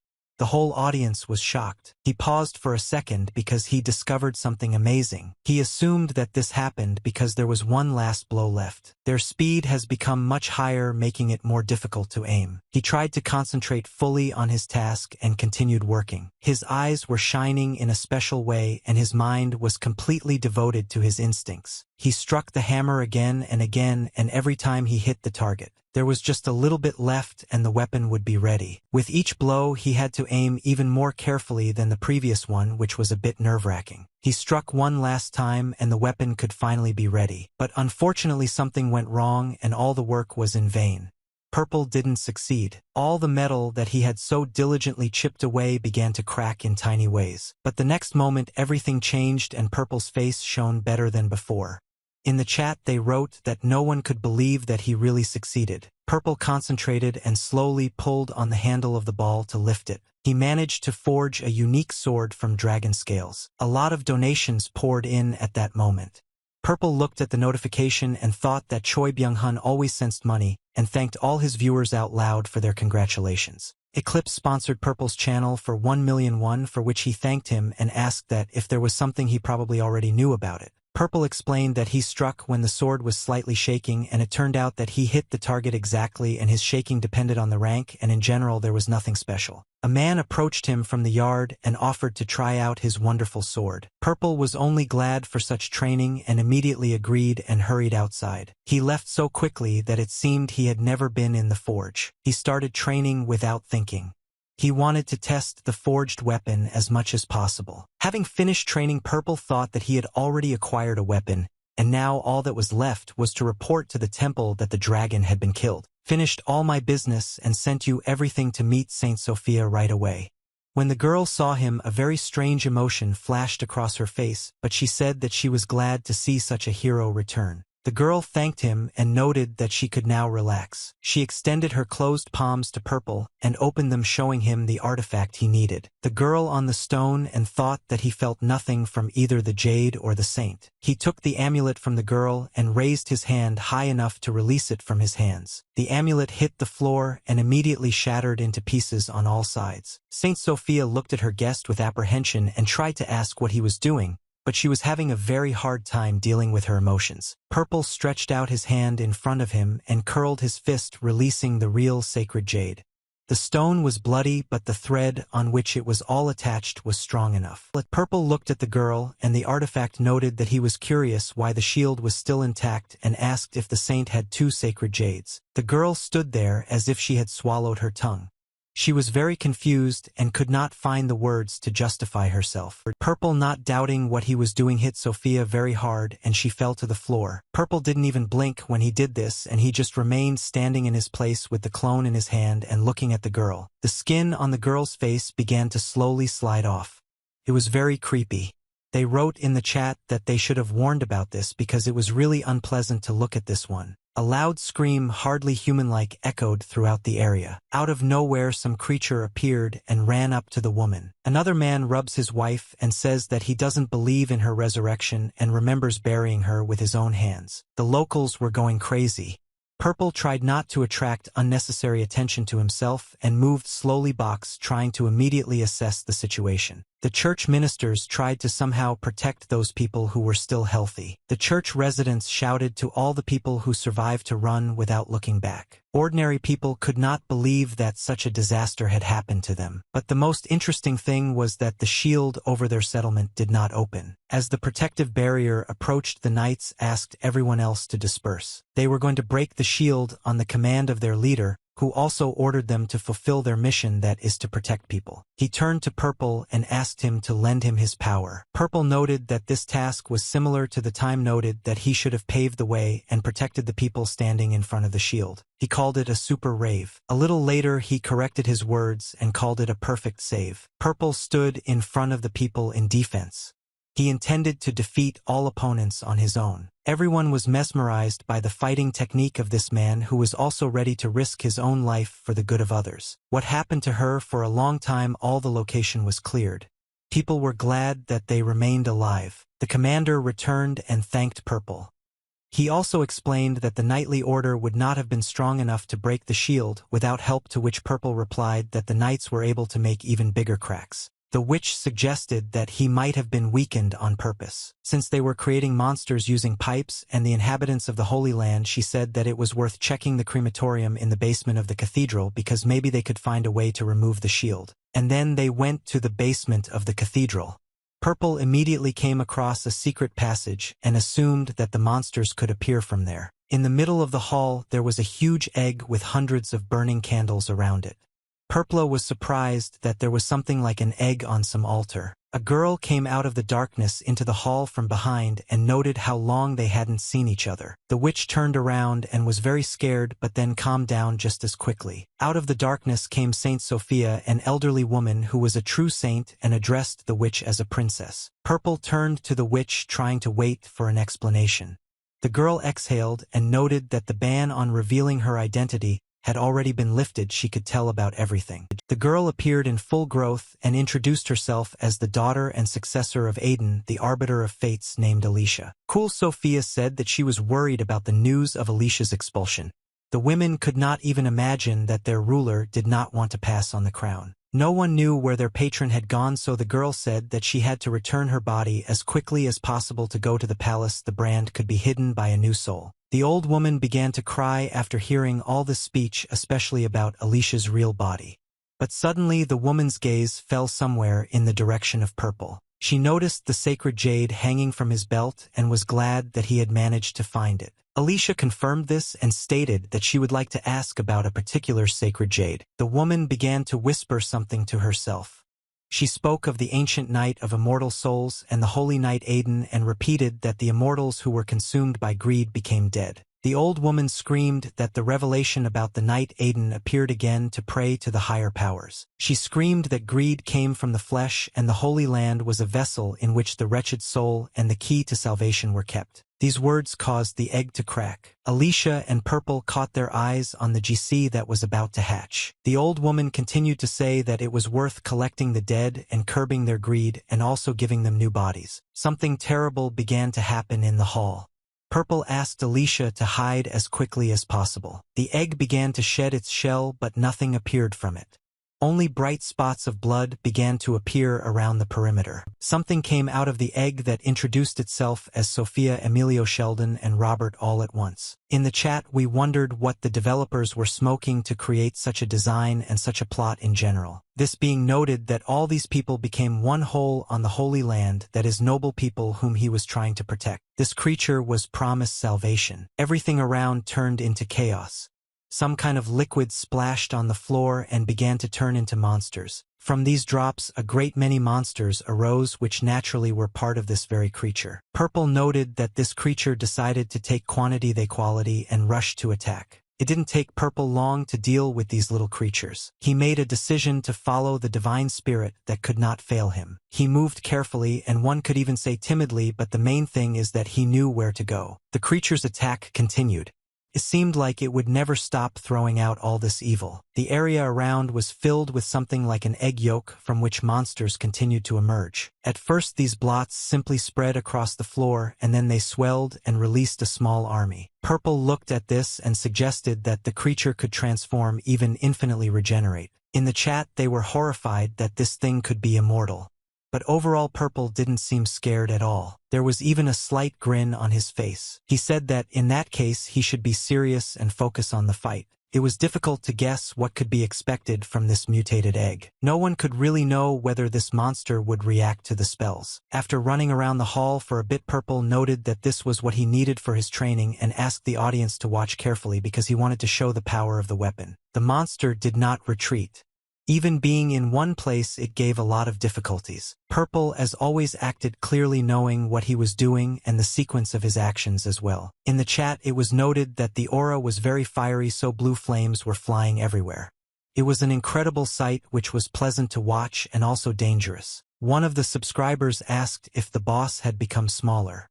Someone suggested that he simply could not absorb negative energy, so he became smaller. Just the appearance of this monster made me not want to go near it, even if it did not pose any danger. Purple looked the monster straight in the eyes and smiled again. And indeed, the monster's shell had shrunk considerably, and now it was very clearly visible. The weak spot was in the very center of the egg, which added to the difficulty. Purple was trying his best to defeat this thing. He didn't even turn off his divine intuition and did everything in the moment thanks to it. Taking his best aim, he attacked the monster and seemed to hit the target. He was sure that he had hit a weak spot, but this was clearly not the end. He looked at the wall next to him, which was left covered in those same blots from which other monsters could hatch. Well, it was more than just small monsters that could be killed with one blow.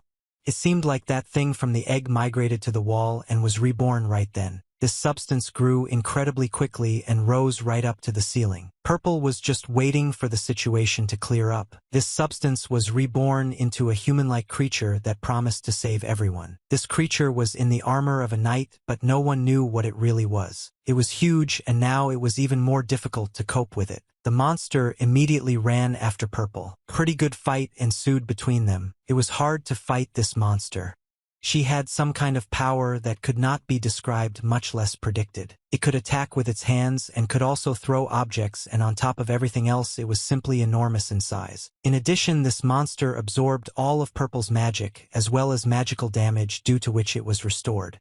Everyone considered it a complete failure. Purple noted that he saw no weak points except for the sacred jade and decided that he should aim specifically at it. Concentrated and focused my vision on my goal. He tried to understand how his opponent might move in order to calculate the trajectory of his own movement. Soon a slight grin appeared on Purple's face again. He immediately jumped up from his place and rushed into the attack. Purple circled the hall so that she found herself behind the monster that she didn't even suspect about it. He jumped and swung his blade. He kept himself in the air thanks to certain spells.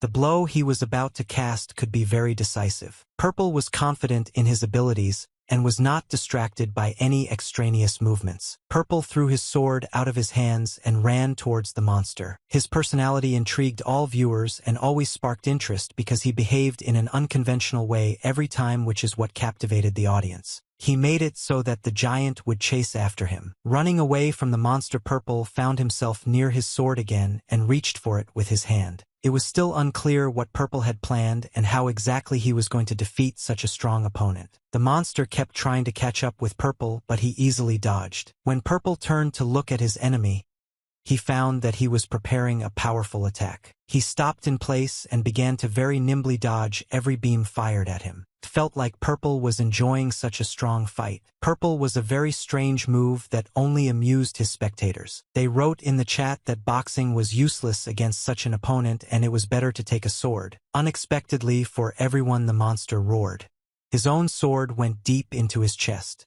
Some thought that stream was just lazy because it happened in a matter of seconds. The monster hissed and asked what it was. Purple smiled and directed one of his spells at the monster, promising that he would find out soon. He used the dragon's ascent to control the sword. It was also very amazing. The sacred jade was trying to absorb the dragon's ascent, so he couldn't miss when using it. The monster screamed and called the split one very stupid and himself the savior who corrects the universe. After these words, a strong explosion occurred and everything around was thrown as far as it could. Purple listened and found that the fake knight seemed to be running away. The witch ran after him.